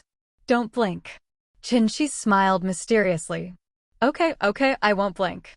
Bowen held back his smile and cooperated very well with Chen Shi. He thought this was just a joke. Just as he was looking at the phone with a smile, someone suddenly tapped him on the shoulder. Bang! The phone dropped. Fake. Boss? I'm not dreaming, am I? Hiss. As he spoke, he pinched himself hard, and the excruciating pain told him that this was not a dream. It was real. Oh, God. Boss, you're an immortal from the Dragon Kingdom, right? No. No. Boss, you must be a god. If you're not a god, how can you get there just as you say? Bowen was so excited that he could not speak coherently. He was jumping hard and his eyes were filled with surprise. Hey, brothers. Come on. Come on. Our boss is a god. A god. Bowen had already jumped onto the splint and shouted loudly at several nearby freighters. What boss? You lied to us again. That's right, the boss is far away in the United States and is playing tricks on us. Hey boss, is he dreaming?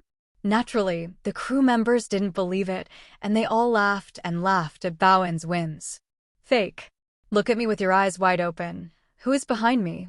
Bowen yelled angrily, a group of sticks and cones. The crew members were stunned and shouted out. Oh, Fark. What a boss. Oh, buy it. The boss is right. Boss, he is a god from the Dragon Kingdom. Boss, do you still accept apprentices? I heard that the Dragon Kingdom does not accept foreign apprentices, and the teachings are not spread to others. They really saw Chen Shi. This incredible thing really happened. They exclaimed that the gods are here. Haha, brothers, if you believe in science, how can there be gods in this world? It's pure nonsense. After Chen Shi finished speaking, he put away the frozen Steve and floated away. Oh. Bye. Karma. Only the whole floor was left with exclamations. The boss thinks we are blind. In the wild, Chen Shi appeared in a flash and went straight into the basement under the different eyes of Wanda and Wanda. Looking at the empty basement, Chen Shi raised his hand and waves of ice appeared, creating ice from the void. The temperature of the entire basement dropped at a speed visible to the naked eye, and the temperature soon fell below zero. Bang! Chen Shi took out Steve and put it gently on the ground. It was considered that he was settled, but he must not drop it. Steve is a valuable guy and needs to be sold at a good price. As for grabbing the cosmic cube by himself, the price won't drop that much. Steve, you have to thank me for letting you see the light of day 2 years earlier, otherwise you will still be in the dark place. Chen Shi looked at the frozen Steve and murmured to himself, thinking exactly how to maximize his value. The Red Queen, if his blood is extracted, can a super soldier be cloned? Master, not necessarily, but there is a high probability of failure. His body is an acquired mutation, not a natural one. However, his blood still has a great effect. It allows us to study how to increase the multiplier of T-virus serum enhancement on human body quality. After a little calculation, the Red Queen knew that the probability of such a thing was very low, and a super soldier was really useless. That is to say, the symbolic meaning is greater than the strength. Once her T-virus is fully applied, it will completely destroy the so-called super soldiers. Hearing this, Chen Shi was not disappointed. It was just incidental, and he was not short of a super soldier. This is the real world. Do we still expect OA to appear and give Steve a 50-50 halo? If this is the case, Chen Shi really has nothing to say. There is no director forcing extra scenes, no embarrassing 50-50 split. A protagonist with only a little over a ton of strength? A Siberian tiger can produce a ton of palm power. Do you want to take away the vibranium shield that he forced to open 50-50?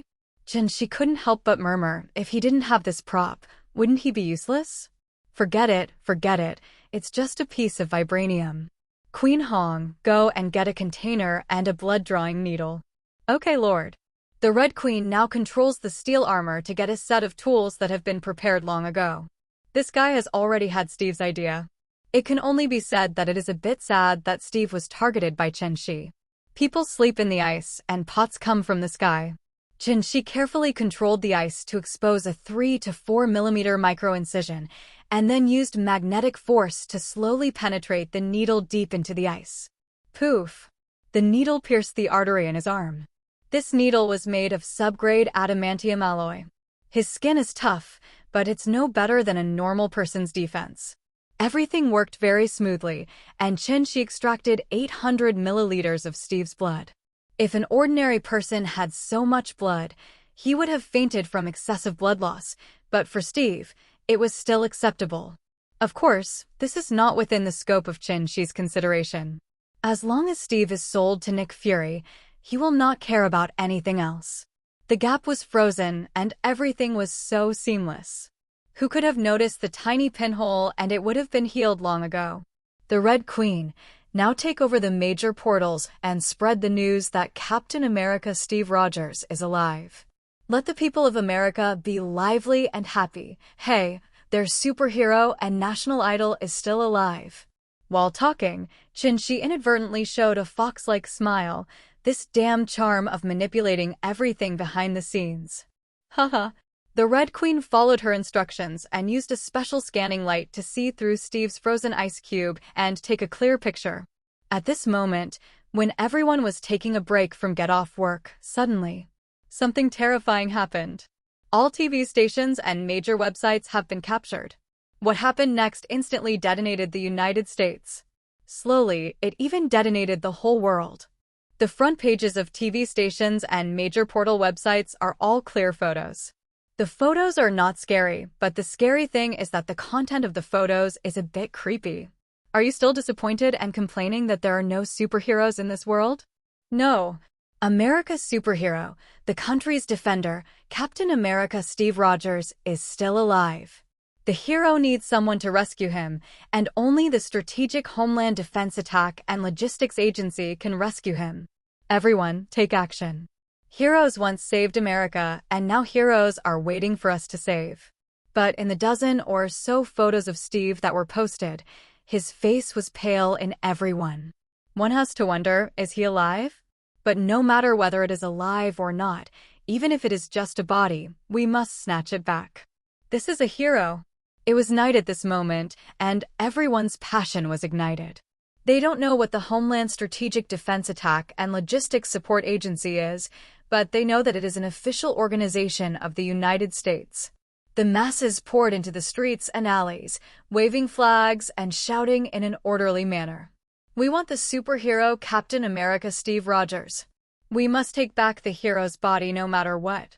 Is the Strategic Homeland Defense Attack and Logistics Agency going to betray the United States?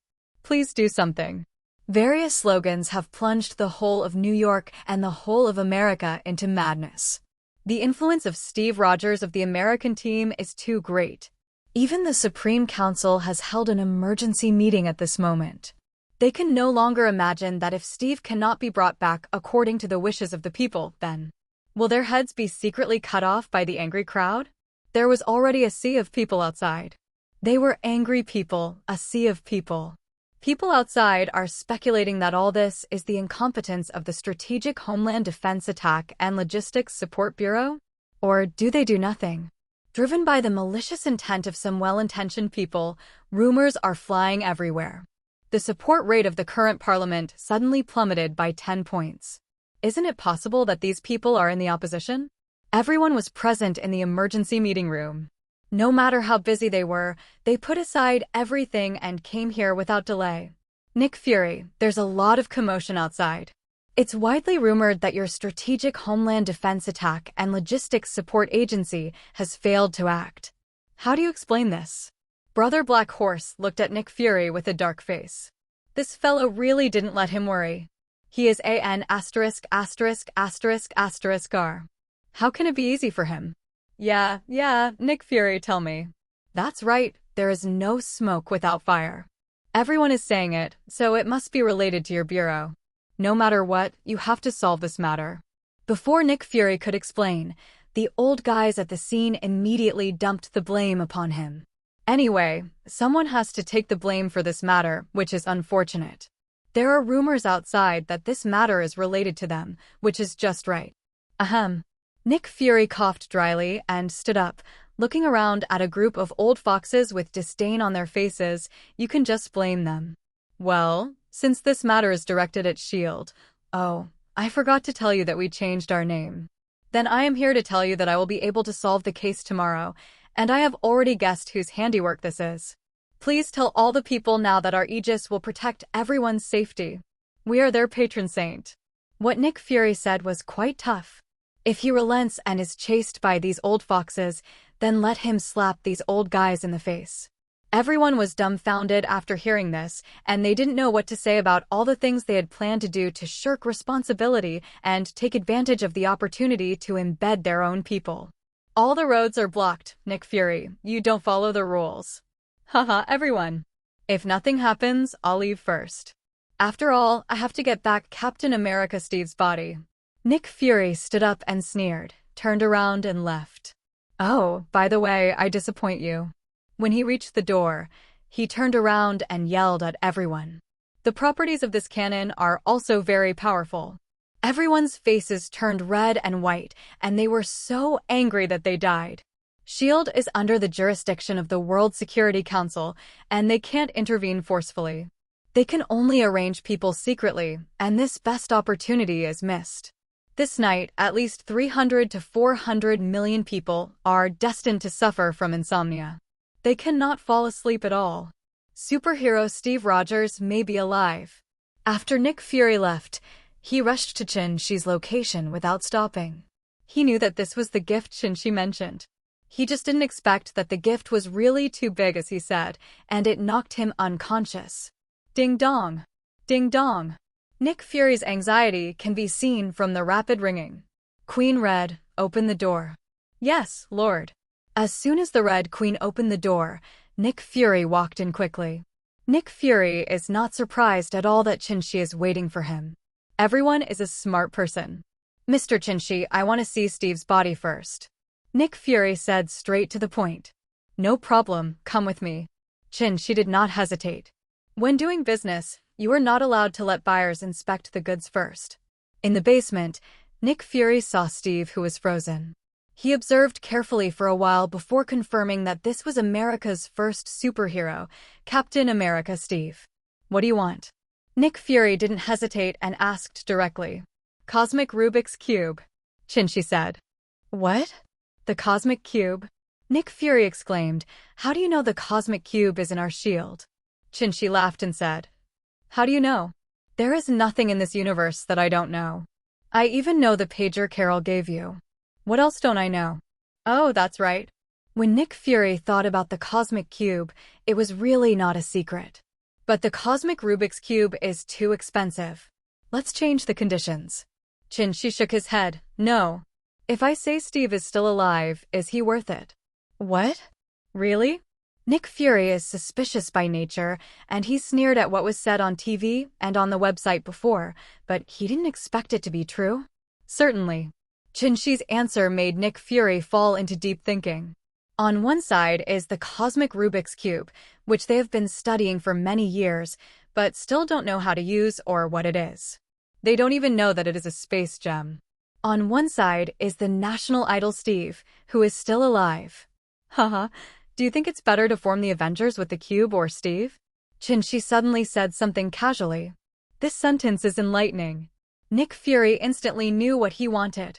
Qin-Shi knows very well that in doing business, you must know how to grasp the weaknesses of others. In one sentence, Nick Fury was immediately identified. "I'll change. I'll go back and get the Cosmic Cube now. Things are dead, people are alive." Nick Fury left in a hurry. Half an hour later, he came back again, bringing with him the Cosmic Cube and a large army of bodyguards. "For you." He directly threw the Cosmic Rubik's Cube to Qin-Shi. Qin-Shi suppressed the ecstasy in his heart and put it away, and Nick Fury immediately asked his men with guns and ammunition to carefully carry Steve into the armored vehicle containing the large freezer. When you get the Cosmic Rubik's Cube, everything is calculated. Nick Fury asked hundreds of super agents with live ammunition to escort the frozen Steve away, with agents running around to clear the way. This is very consistent with his character. He will be careful in everything and strive to make no mistakes. This time with the superhero Steve waiting to be unfrozen, he has to be even more careful.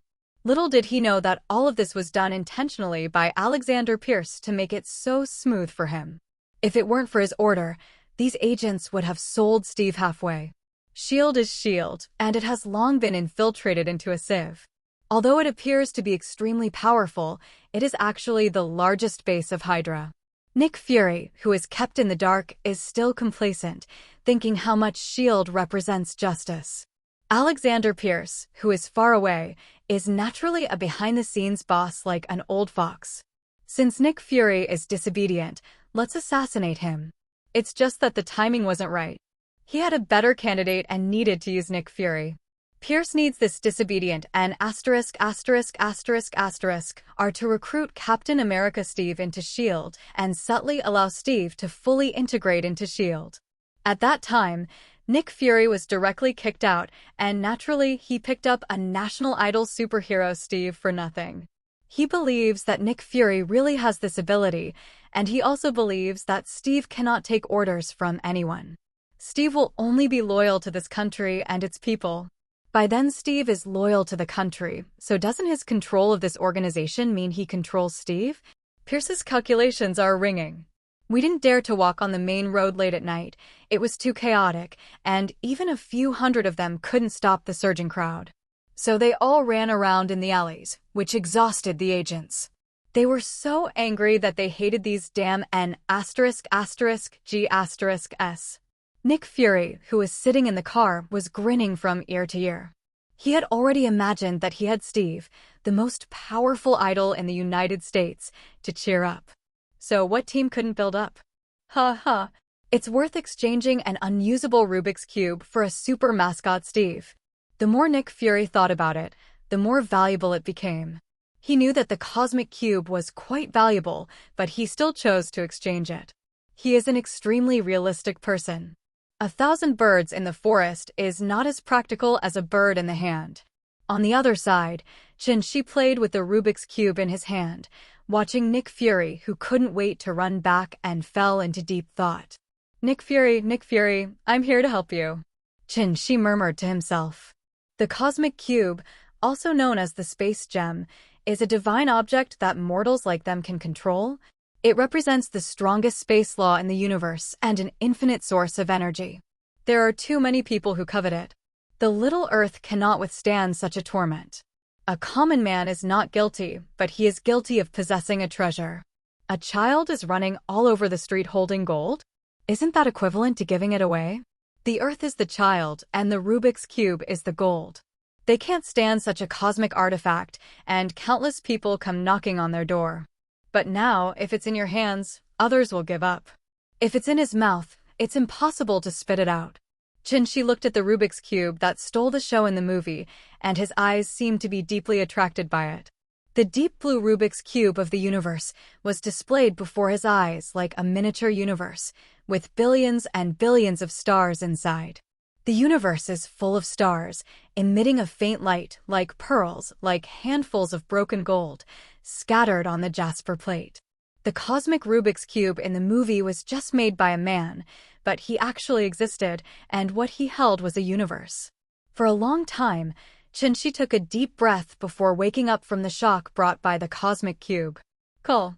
Beautiful, shocking, all-encompassing, and dotted with stars. He used several adjectives in succession, but they were not enough to describe the sea of stars he saw. System, what should I do? Crush the cube? This is such a waste. Appreciation is appreciation. He still has extremely important things to do next. Just crushing the Rubik's Cube of the universe and sending out all the heavenly things. The more important question is how to attract Loki from this universe. Loki will definitely come with the Mind Stone. If he doesn't come, he doesn't want to go all over the universe to find Thanos running around. The Cosmic Cube is part of his plan and cannot be missed. Host, it is not a waste, but it must be crushed unless you can teleport magic to teleport the space gem out. The system's words made Shi's balls ache, and they had to be crushed. He doesn't know how to transmit magic. Once he fuses the space gem, no matter what kind of space magic you have, it will be rubbish. At this time, the system spoke again. Host, don't worry. The cosmic Rubik's Cube is just the crystallization of the energy leaked from the space gem, so it's naturally not precious.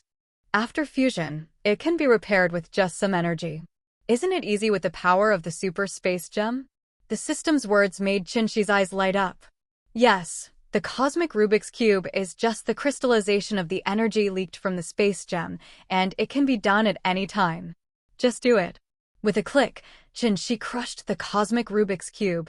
The fragments scattered all over the floor, and a deeper blue ellipsoidal space gem also appeared in front of his eyes. The space gem is quite quiet. As long as there is no energy input, it is not aggressive and just lies quietly. System, what should I do now? Naturally, he didn't know how to do it and could only rely on the system's help. Host, you only need to take out those space gems, and they will automatically attract and fuse with each other. They are all space gems. They have the same origin and origin. They naturally want to become more powerful. This is an instinct. Qinshi complied, but he still teleported to the depths of the desert. Who knows if the energy would leak out during the fusion, or his home would be blown up by then. When everything was ready, Qinshi took out 7 space gems of the same deep blue color from the system space. And when he took out these 7 space gems, as if pulled by some force, the 8 spaces actually began to rotate at a speed invisible to the naked eye. Qinshi felt it. This was them cheering, and he felt their instinctive joy. Compatriots! Compatriots! They finally met their compatriots in different universes. They were so lonely. They had been lonely for 13.8 billion years. This joy can be imagined.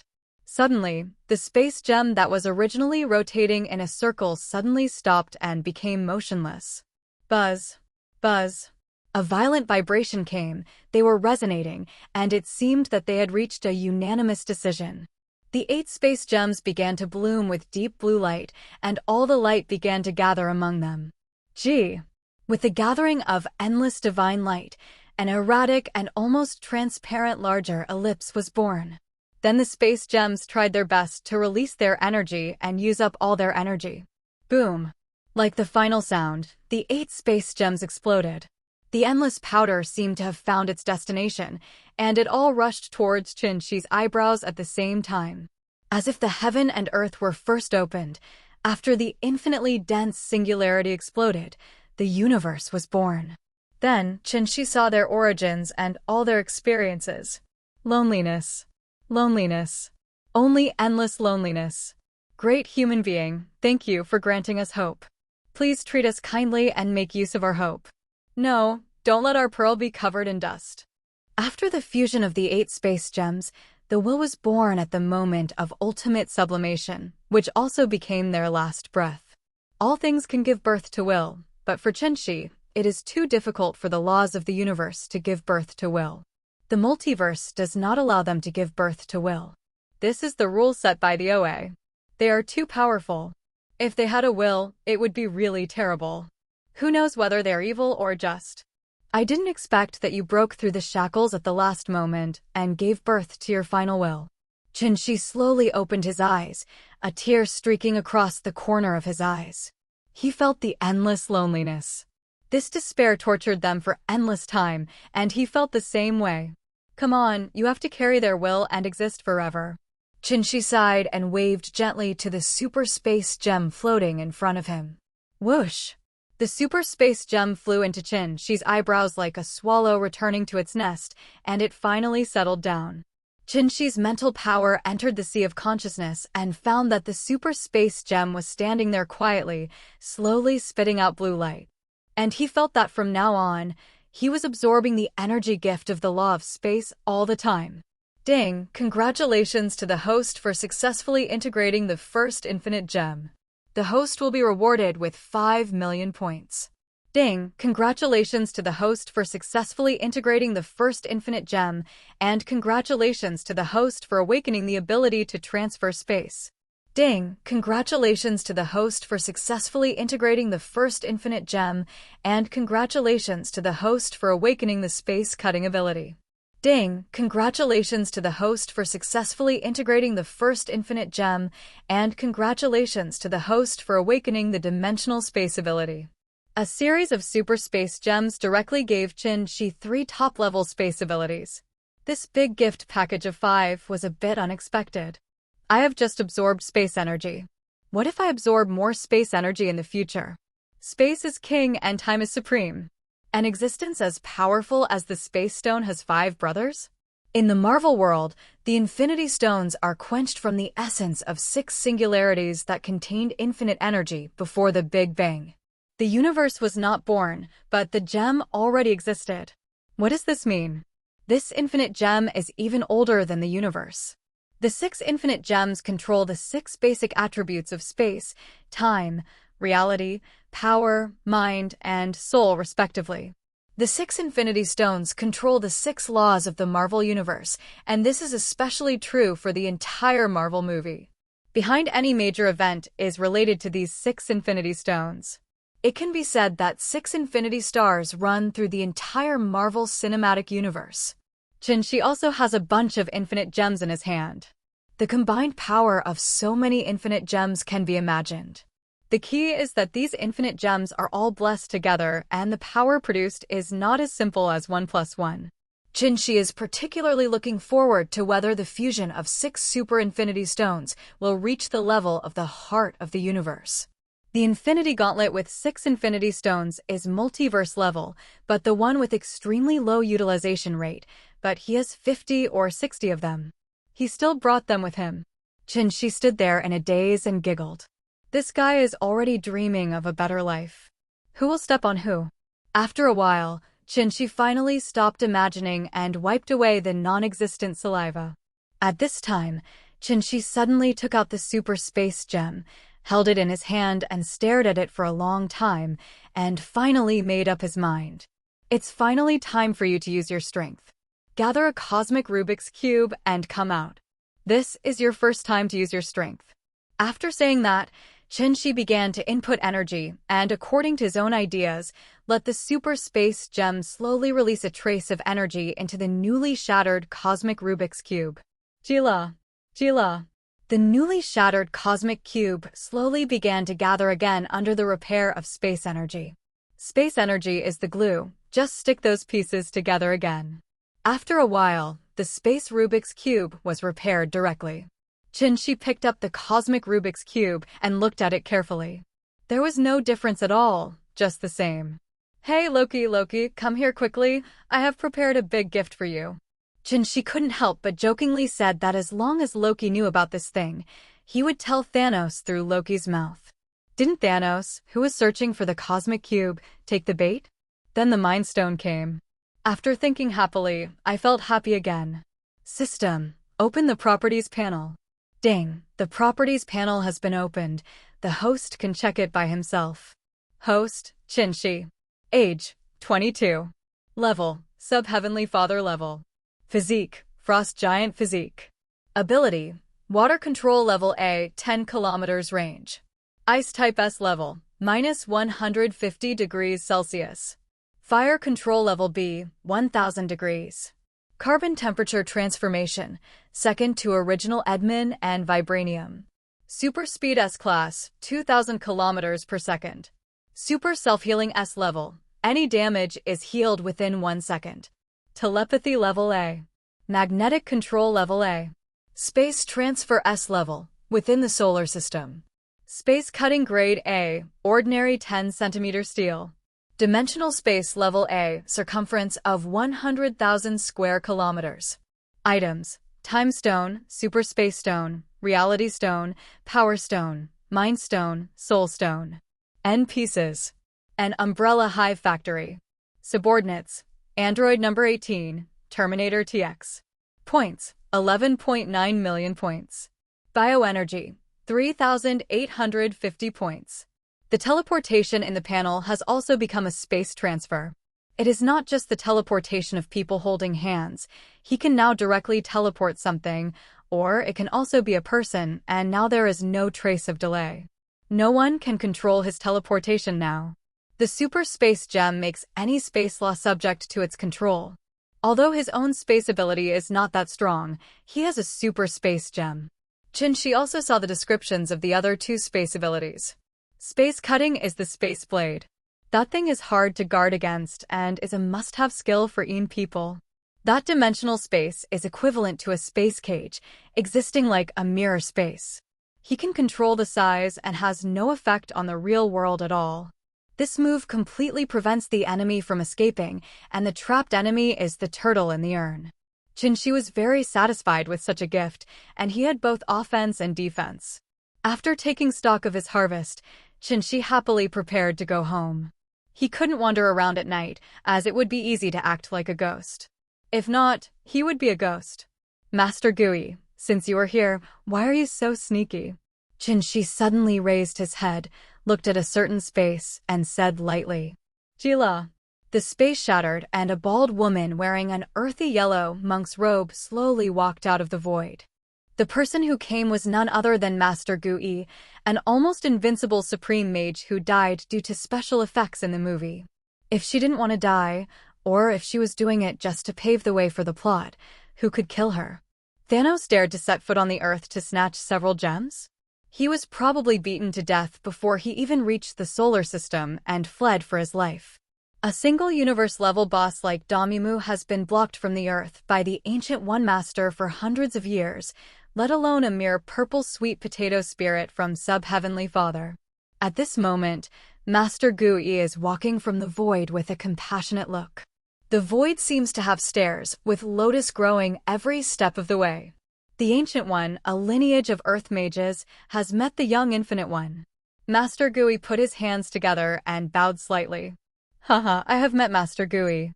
It was still unclear whether she was an enemy or a friend, so Qinshi naturally would not treat her arrogantly like a pretentious criminal. It's just that I don't understand why Master Gui calls me the Infinite One. I'm confused.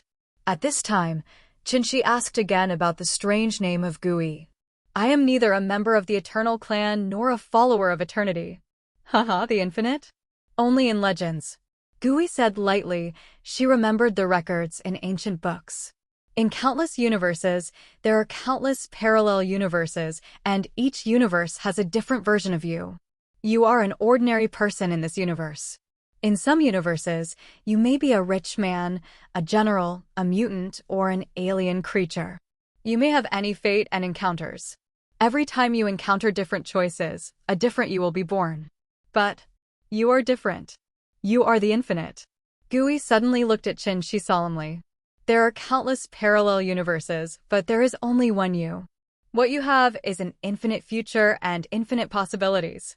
But your appearance has already broken all the original timelines and pushed everyone's destiny to an invisible track. Everyone has their own destiny, but you changed their destiny. This is destroying the timeline. When Qinshi heard this, she couldn't help but shrugged after talking a lot. He said nonchalantly, So, what's your purpose? Tell me. He naturally knew that Gui's arrival must have a strong purpose, otherwise she would be full.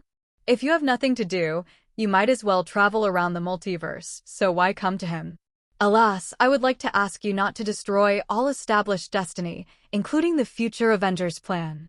Gui sighed and finally stated his purpose. Qinshi burst out laughing after hearing this. Why? If I don't destroy it, then I can only wait to die. Will so many great people in Marvel let him go? Or will he have to live cautiously like a mouse in the shadow of others?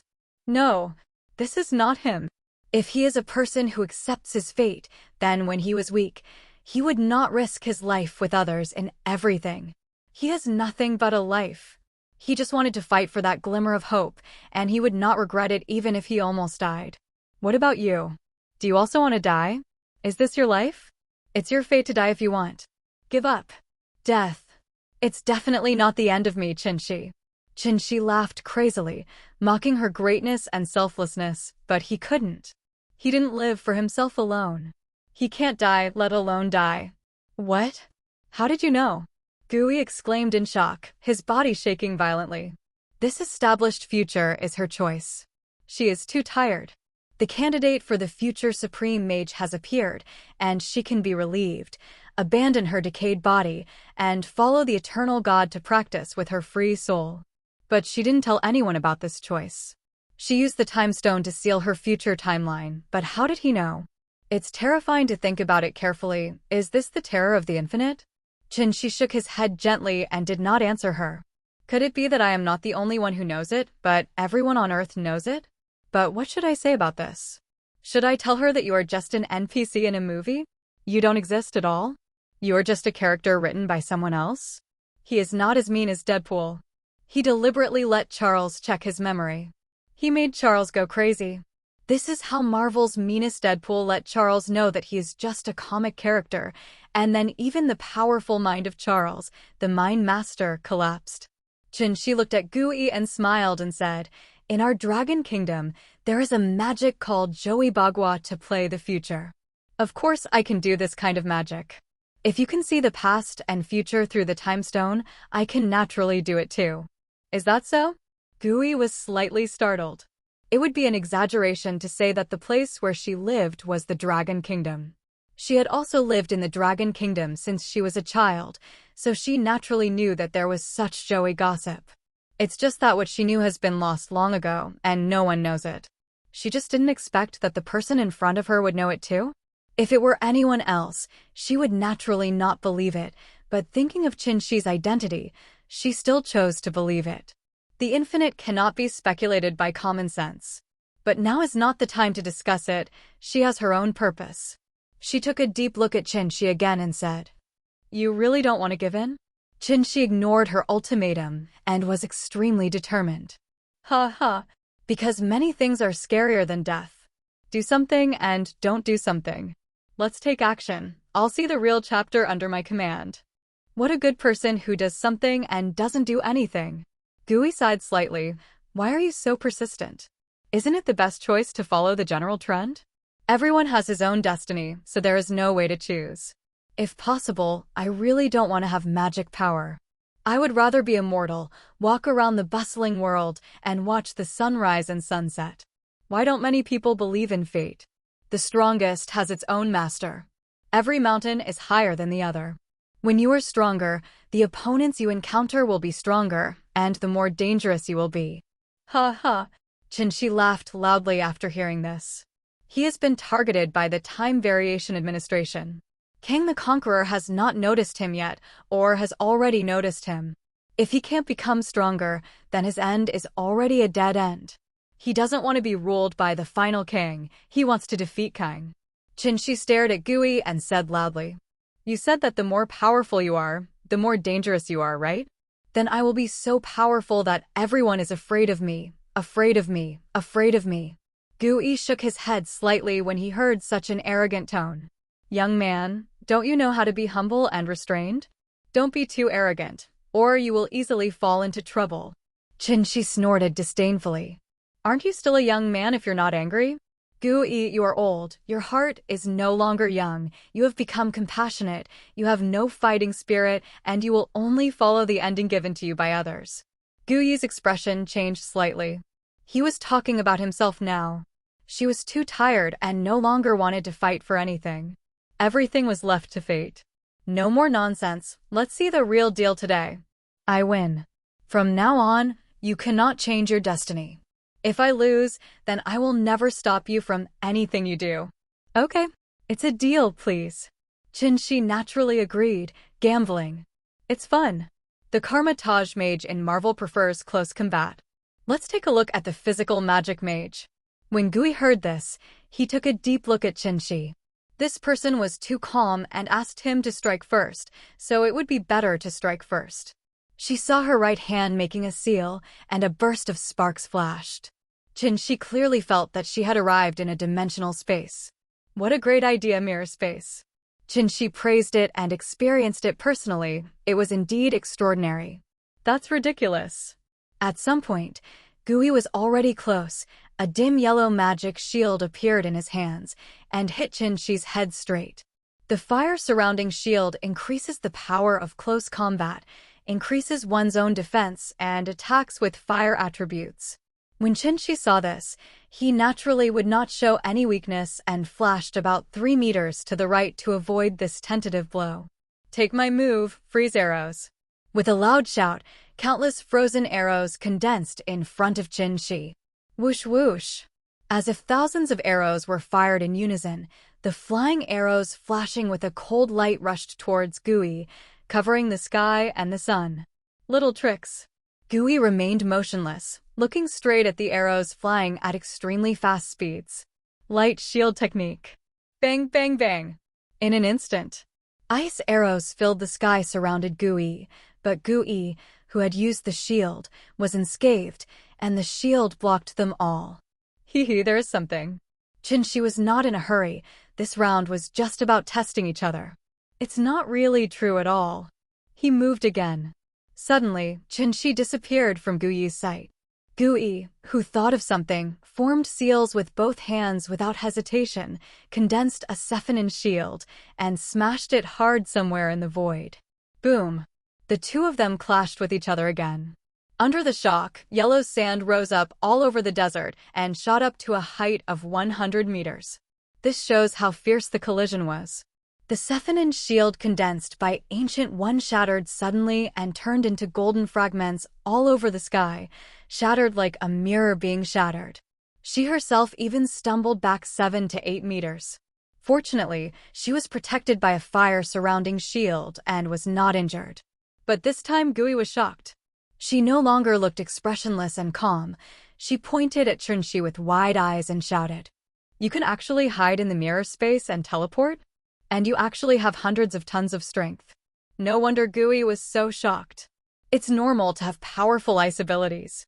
It's okay to be able to teleport, and it's okay to be able to escape into the void. But you actually still have hundreds of tons of strength? This cannot be cultivated. It must either mutate or be innate. But you already have so many abilities. Why do you still have them? How unfair is God? Favoring him alone? Qinshi smiled proudly, finally shocking you. You don't have to keep this calm look, right? How's it going? Isn't it weird? But didn't you say that I am the infinite? Why can't I have infinite superpowers? The universe is so big, there are always lucky people, right? Your vision is still too narrow. When you meet more people, you will find that all you insist on is that others are not interested. Hearing Qinshi's proud face, Guyi's smooth forehead was a black line. Look at what makes you proud, look at what makes you shout, and your voice becomes louder. This is what Qinshi does, strategically despise the enemy and tactically pay attention to the enemy. Upon seeing this, Gui quickly regained her composure. Hundreds of years of experience had made her psychologically calm and calm. After a brief shock, she got serious. The idea is a bit tricky. There was no way she could try it out with Qinshi several times, but she didn't get any benefit and was instead at a disadvantage. She didn't pay attention to Qinshi's words. She couldn't calculate the future of those top mutants, such as Franklin Richards, Phoenix Girl Jean Grey, the Psycho Group, and Scarlet Witch Wanda. Their abilities are far stronger than the Time Stone, and they are not super beings that it can peek into, so Ancient One doesn't know. She didn't want to know now, so she just thought Qinshi was deceiving her. I'm going to get serious next time. I hope you won't disappoint me. After saying that, Gui suddenly disappeared. Teleport. It's useless in front of me.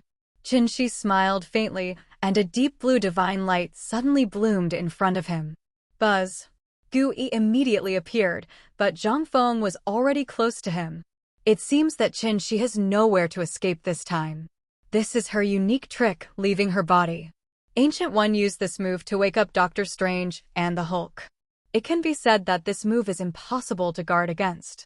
The human soul is too fragile. Once the soul is knocked out, it can only be captured without mercy. At this moment, she seems to have victory in hand, so what can Qinshi do if he can see her? Suddenly, the super speed movement started, and Guyi's palm wind suddenly stopped, and time seemed to freeze. Qinshi moved extremely quickly and took out 10 soul gems from the system space. Buzz. Even if it cannot connect to the soul law of this universe, it itself is not invalid and there is always a trace of energy.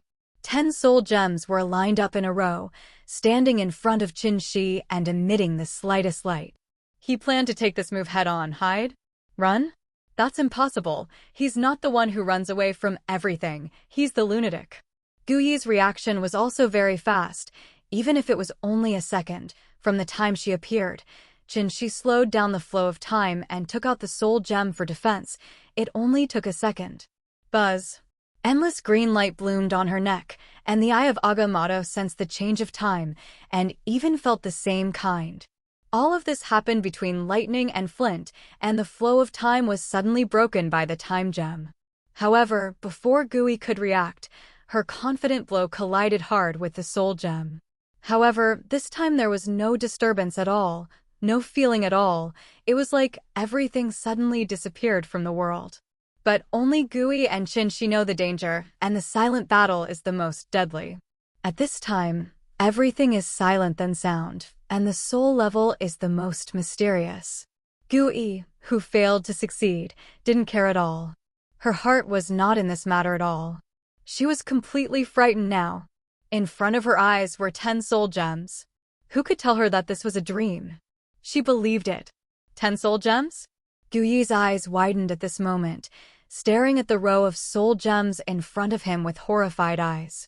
Not believing in evil, she counted it carefully again. 1, 2, 5, 10. Really 10. With his body trembling uncontrollably and his fingers shaking slightly, Gui stared at Chinchi and said in a trembling voice, "How is this possible? How is this possible? How come you have 10 soul gems?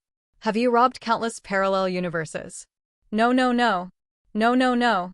How could the life cord allow it? He will not allow you to do this." Gui's voice was hysterical. She was going crazy. What on earth was going on? Where did so many soul gems come from?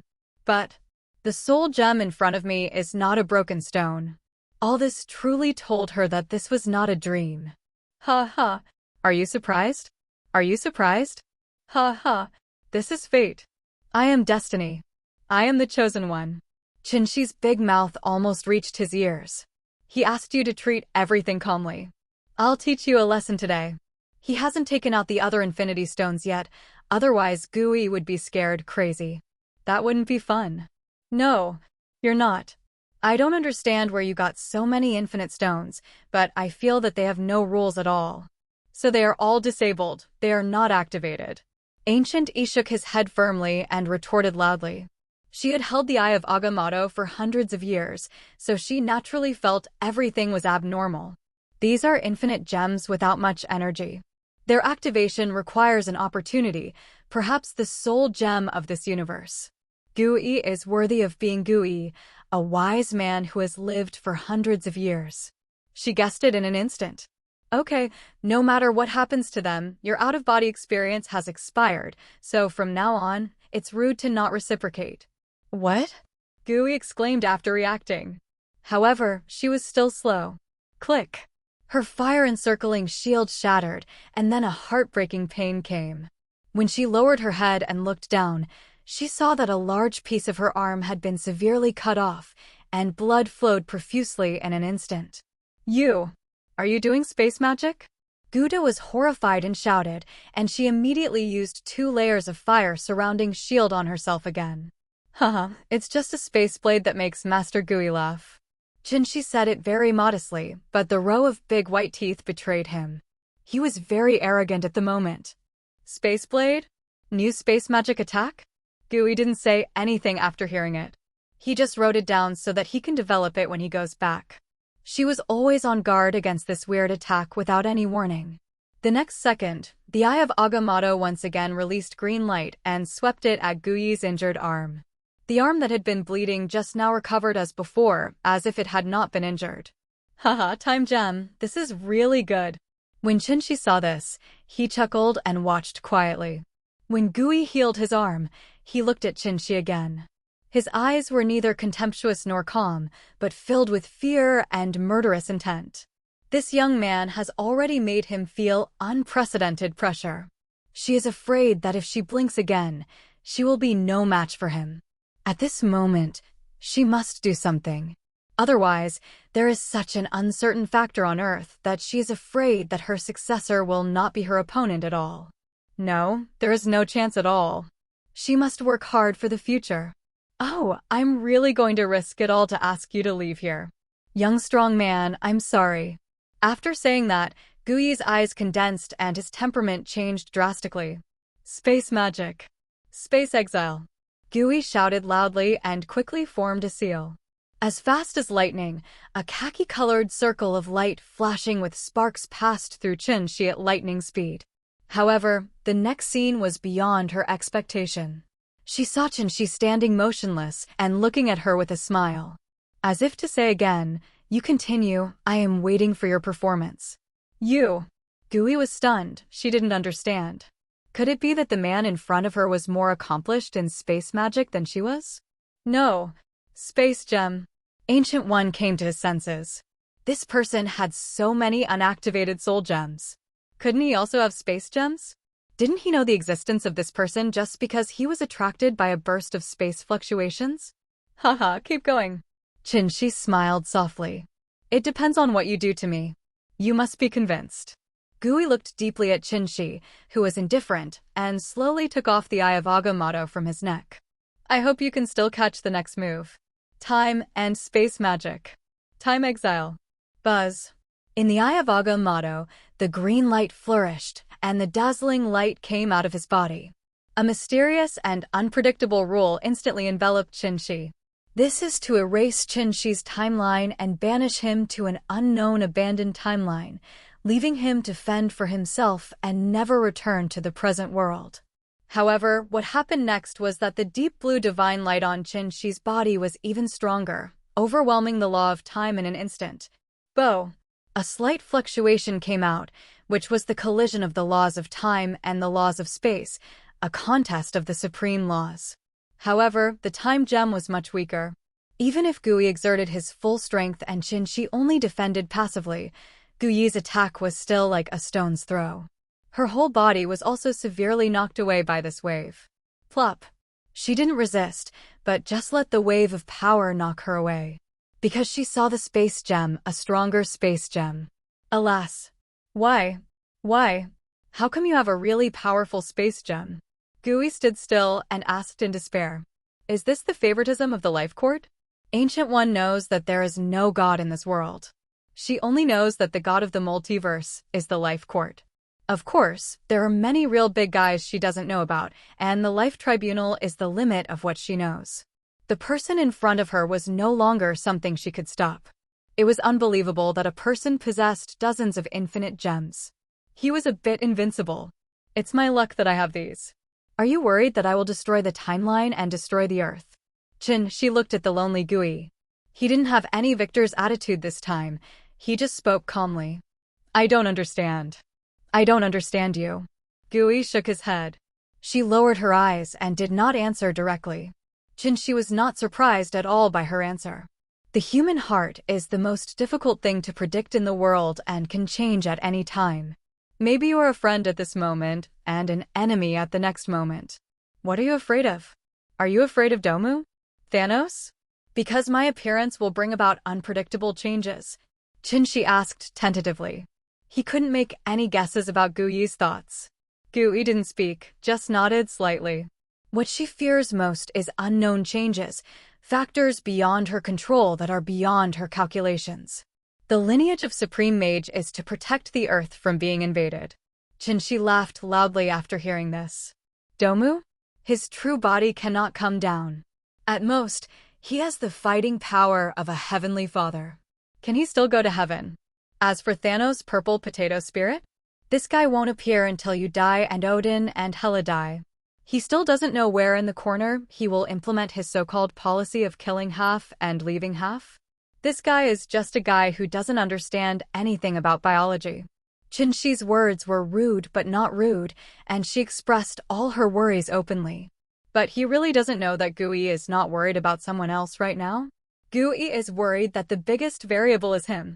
Gui continued to shake his head, but Qinshi still didn't get to the point. The whole problem now is him. Are you pretending to be confused because you understand? Gui looked at him a little depressed, his eyes clearly indicating that he should talk about the important points. Don't worry, the Earth is my hometown. Although I was not born in this universe, it is the Earth after all. Qinshi did not pretend not to see it this time. He still explained what he meant to Gui. Qinshi thought to himself, am I really sick? If I wasn't sick, how could I destroy the Earth?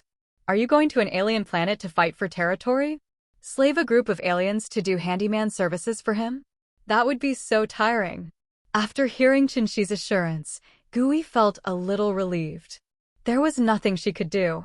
Even though she was powerful, her equipment was too luxurious. Blessed by dozens of infinite gems, what a magical combination this is. This is the difference between Krypton Gold players and ordinary players. They're equipped with luxurious equipment, and you can't even break your defense even if you stand. Although Gui failed, the action was successful, and Chin-Shi gave her some face. Sorry, I was reckless today. Gui said sincerely, his tone also full of apology. Haha, if you don't fight, you won't know each other. I also gained a lot today. Chin-Shi said with a smile that he would not suffer any loss anyway and tested the skills of a top boss. Well, if nothing happens, I will take my leave. You are welcome to visit Kamatage at any time. Gui clasped his hands together, bowed slightly, and prepared to leave, etc. At this time, Chin-Shi called out to her. Gui froze. Is this coming? That's right. She immediately thought that Chin-Shi would definitely ask her for the time stone. Sure enough, Chin-Shi spoke. Ancient E, I will leave the time gem to you to keep for a while. I will ask you for it in a few years. Well, Gui sighed lightly. I guess you need the Infinity Stones from the current universe to activate the Infinity Stones from other universes in your hand, right? Gu Yi's guess was correct. Chin-Shi didn't hide anything and nodded immediately. He said, Don't you think it's safer to leave it to me than anyone else? As for Thanos? He is just a money-giving boy. Chin-Shi was right. He was waiting for Thanos to bring him the Soul Stone and the Mind Stone. Gui was left speechless by Chin-Shi. It was safer to leave it to him than anyone else, and his future would be limitless. Yes, but... She didn't know what to say. No buts? Chin-Shi interrupted her. The Supreme Mage you mentioned. I can choose a better one for you. Chin-Shi interrupted her train of thought in a few words and recommended a candidate to him. Okay, let's talk about it then. After Gui finished speaking, he left. Watching Gui leave, Chin-Shi stared at the direction she left and became entangled. No one is more suitable for the position of Supreme Mage than Gui, but she has already developed the will to die. Once this person wants to die, it is really impossible to pull him back. Wouldn't it be a pity for a thug like Gui to die like this? Chin-Shi knew that Gui was too tired. She was in darkness and her heart was in the light. She was afraid that if she absorbed too much energy from the dark latitude, she would be deceived by Domu, and she was afraid of falling completely into darkness. What can be done now is to let Gui step down from his post and not let her suicide method come to an end, and find someone to take over the position of Supreme Mage. As for Strange, forget it. I'm not familiar with him. You can tell from the movie that this guy has too many ideas. In this case, it's better to let him fend for himself. Being a super awesome surgeon and a beauty in a sports car and villa is perfect for him. Since you want someone to fill that position, you have to find someone of your own. Kamatage is his own. S.H.I.E.L.D. is his own. Even the American Congress is his own. The governor of New York is his foreshadowing.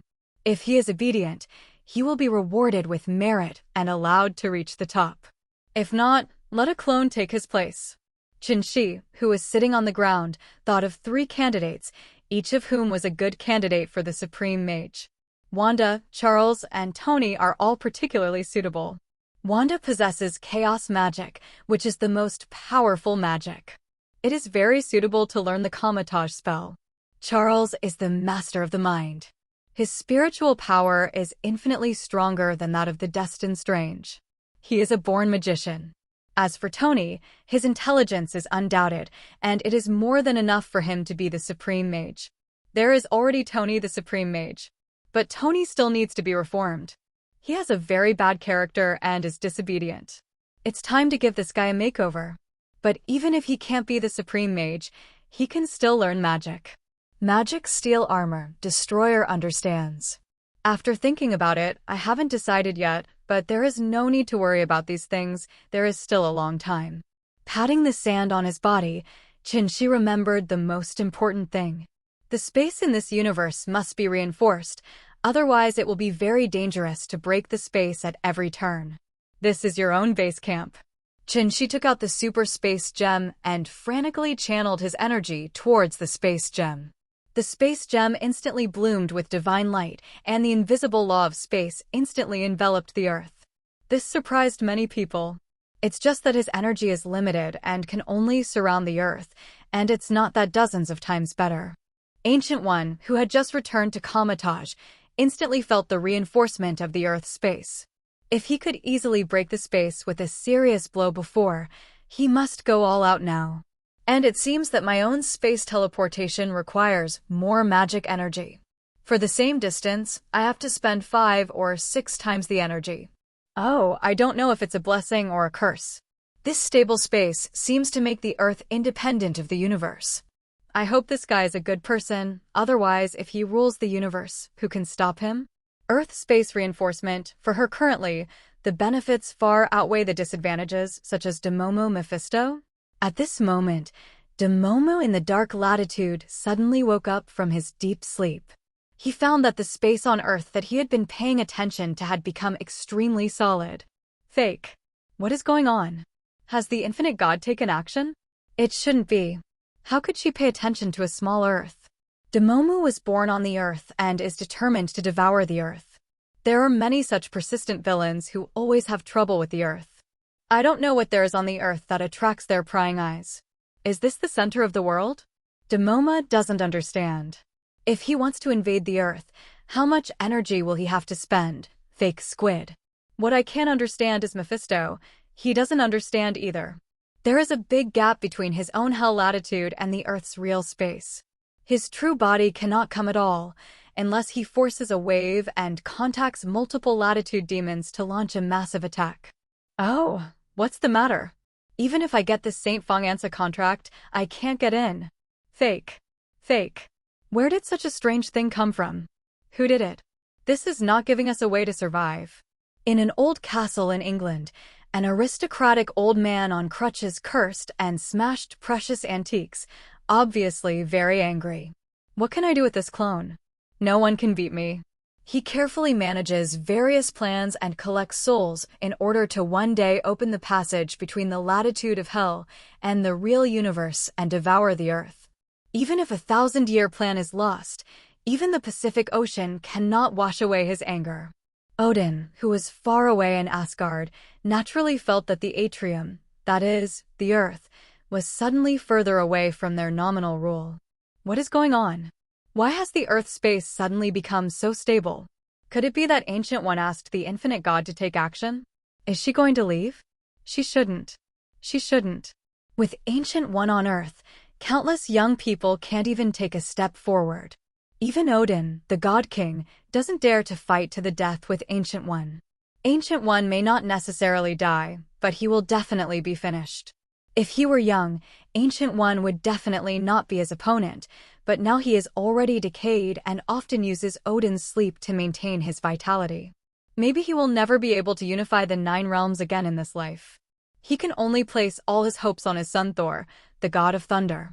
But Thor is just a stick now, his brains are all muscles, he is basically a reckless man, and he is not very good at all. Not only these big guys feel it, but also those guys with space system abilities on the Earth feel it.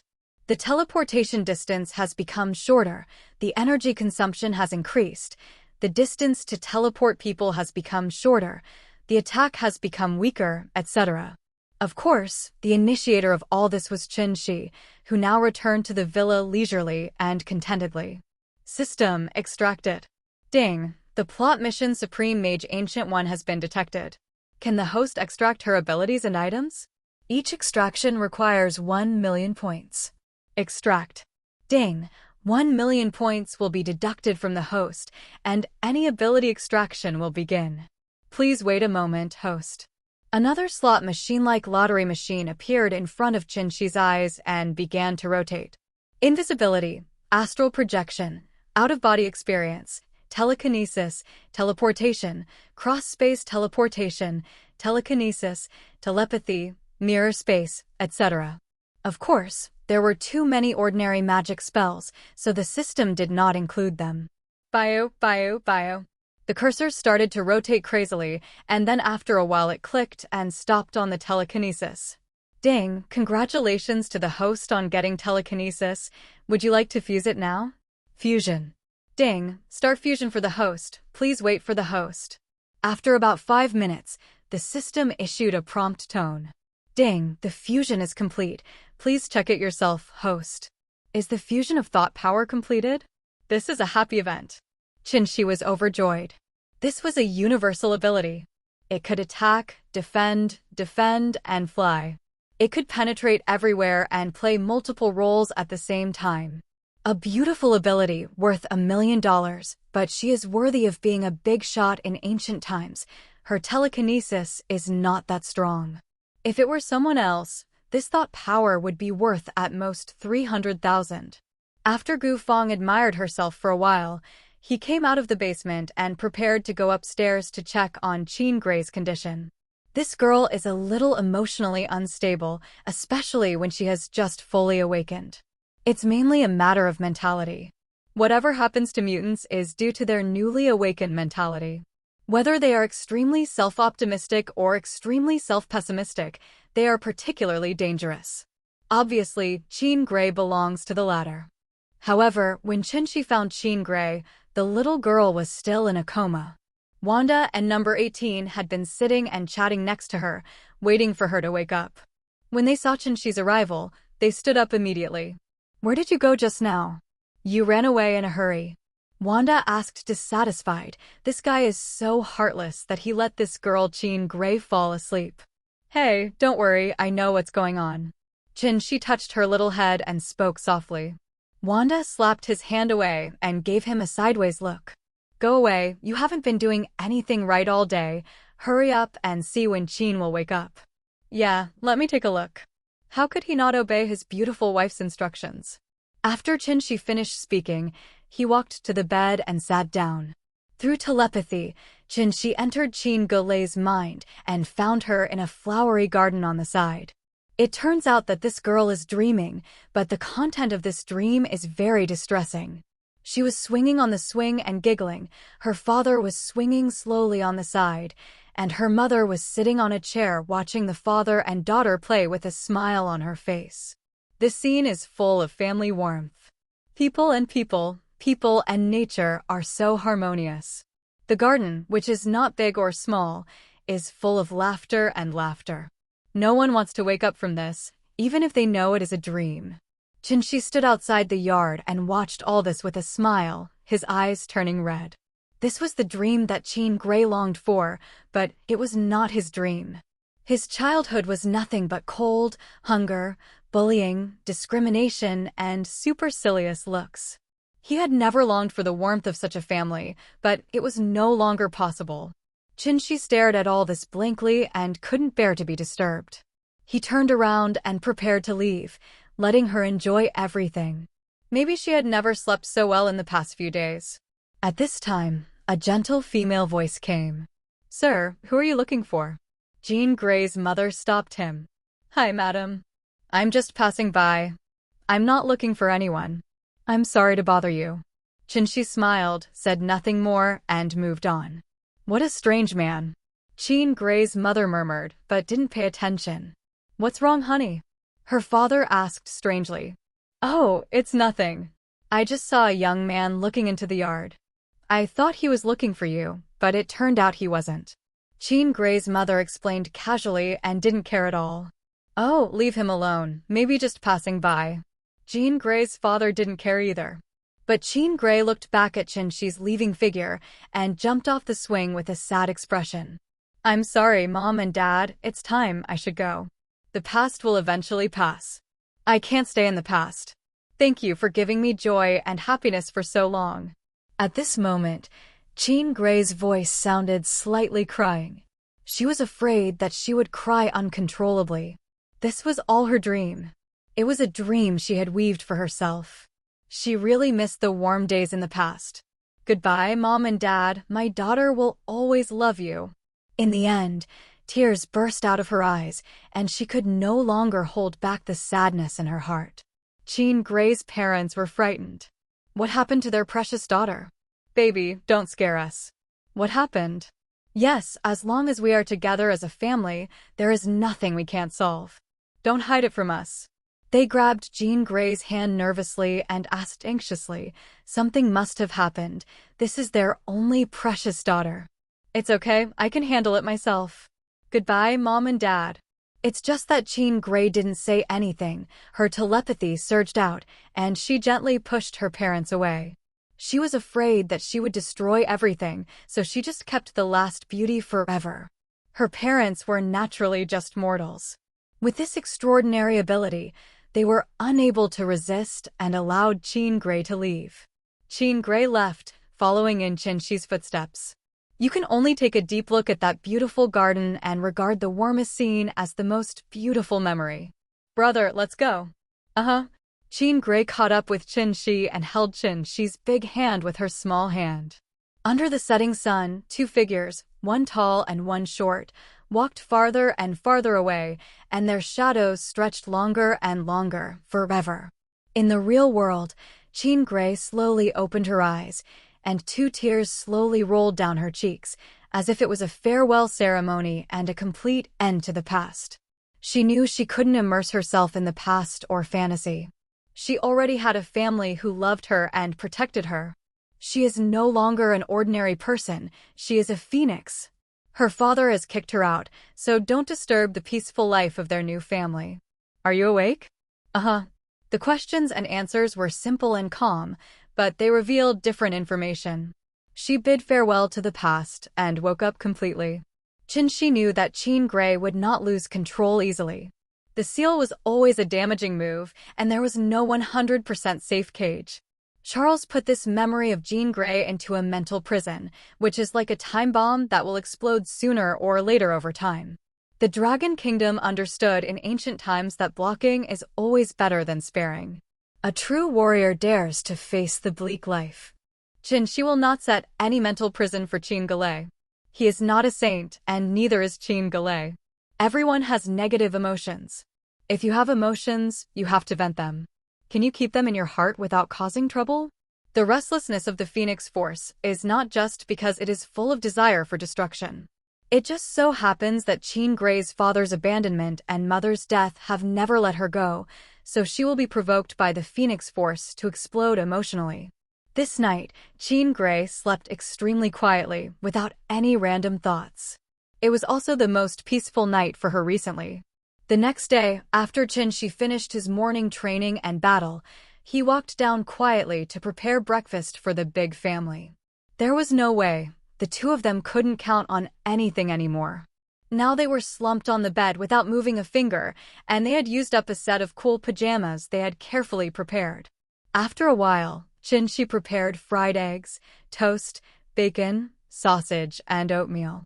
Of course, they are particularly allergic to milk now, and they will roll their eyes when they see milk. Hey, we are really amazing chefs.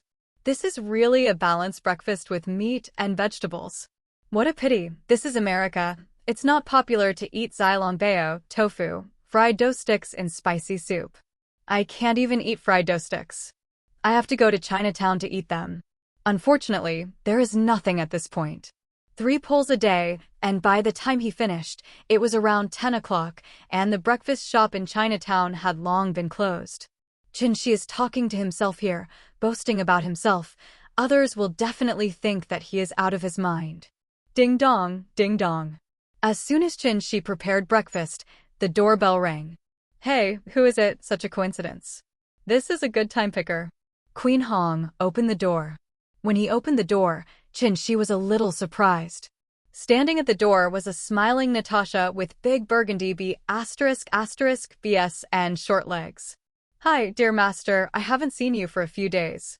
Natasha, who was smiling beautifully, leaned against the door frame and winked at Qin Shi with a charming smile. This shit, if an average person can withstand it, their bones will probably become crispy just by saying master. But Qin Shi didn't change his expression and glanced at her.